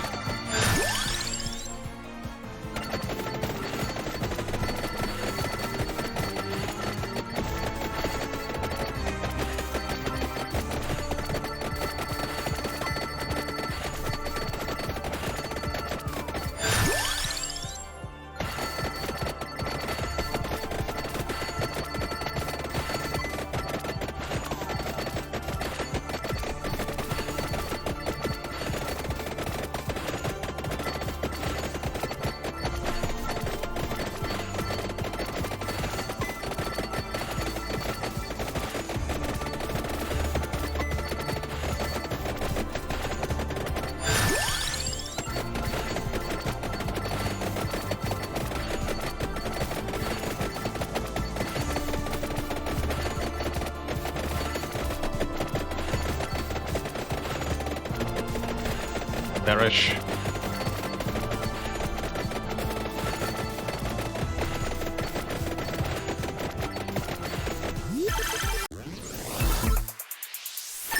reach.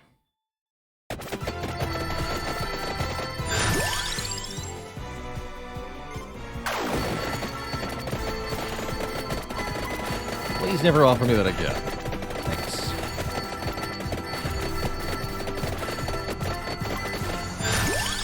And Tomato, sure. Alright, nothing's ready to evolve. Let's just head towards the ring, the question mark on the map.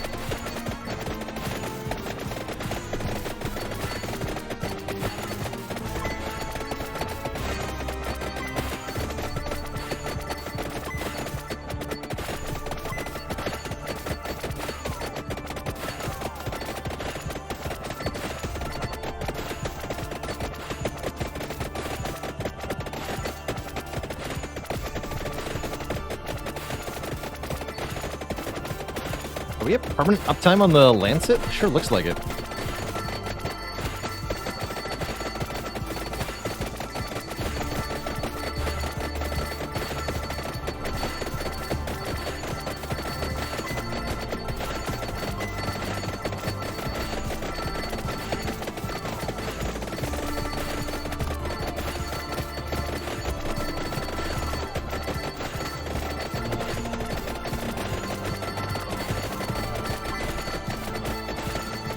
Taking less damage here.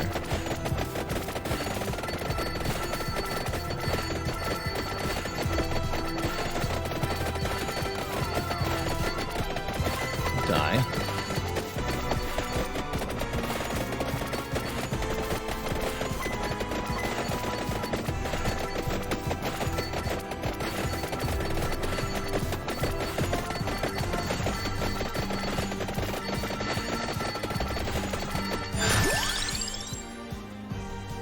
Track warp 3, huh? Pathetic.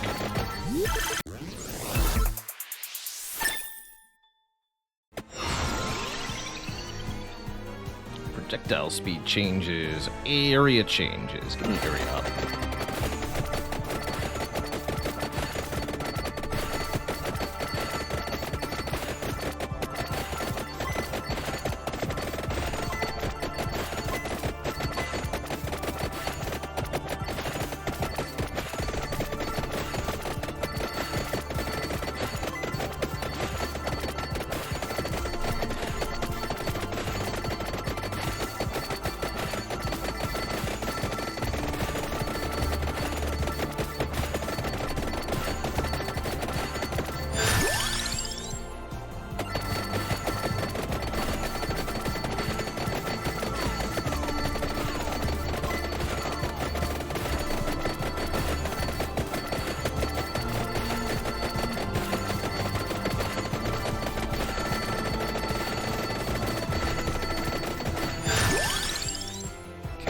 Water 6.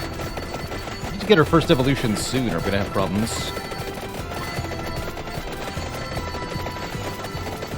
What the heck is that? Hello? It's a giant ball. Bones! Why is it here?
Bigger.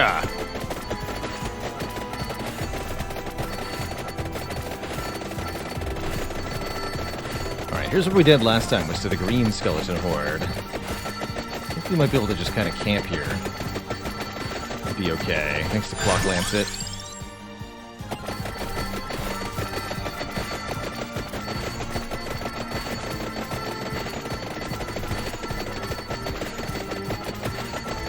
Sure is giving me a lot of experience, at least. Okay, Santa Water level 8, so we can evolve that if we can find a chest.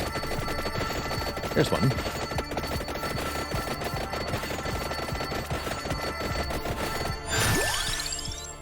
Alright, let's see. Is this going to contain... Yes! Labora!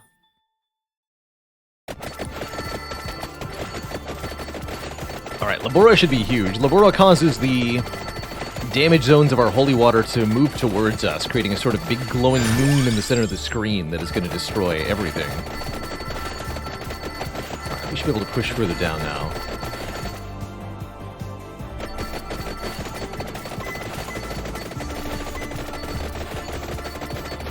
That gold ring.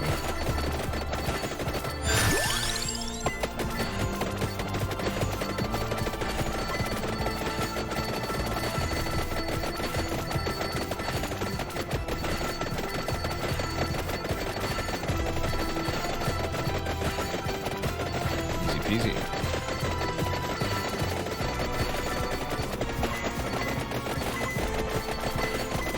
Welcome to the Bone Zone.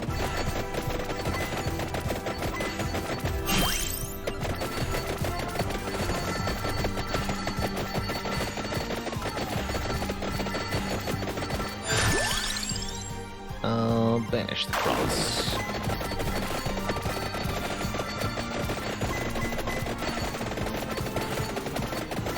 Bonus duration, cooldown, area.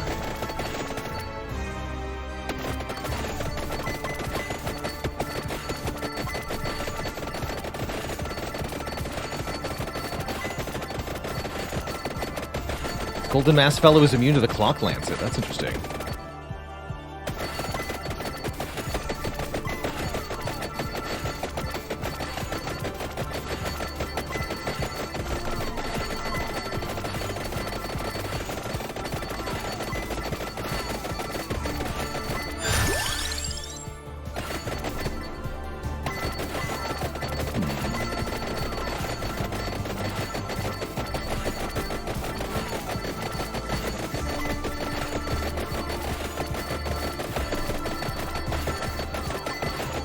God.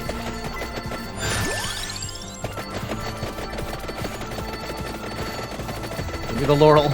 Save me.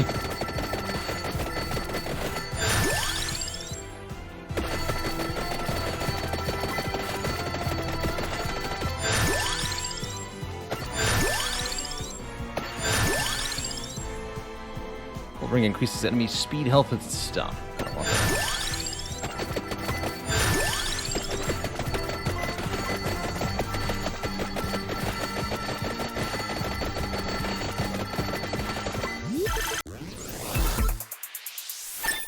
Evolved Fire Wand. Okay.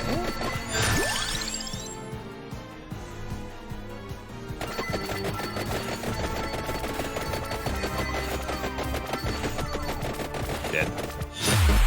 GG. Well, I don't know what it takes to survive the Bone Zone, but we don't have it. Twitch chat. That's going to be it for me tonight. We'll be back tomorrow, not later than noon Eastern time. Don't know if I'll play more Vampire Survivors. Now that I've seen Brotato do it much better, this game seems kind of weak. Gonna be really honest. But that's all right. Anyway, I hope you all have a wonderful, wonderful evening. Stay cozy, friends. But don't forget to tune in tomorrow. Have a wonderful night, Twitch Tarek, Midway Monster, Spirit Sparrow, Ranton Lad, Jimi Hendrick, Teutonic Knights, Timoid, and everybody else. Thanks for watching. Ta-ta for now. And I'll see y'all next time. Toodaloo.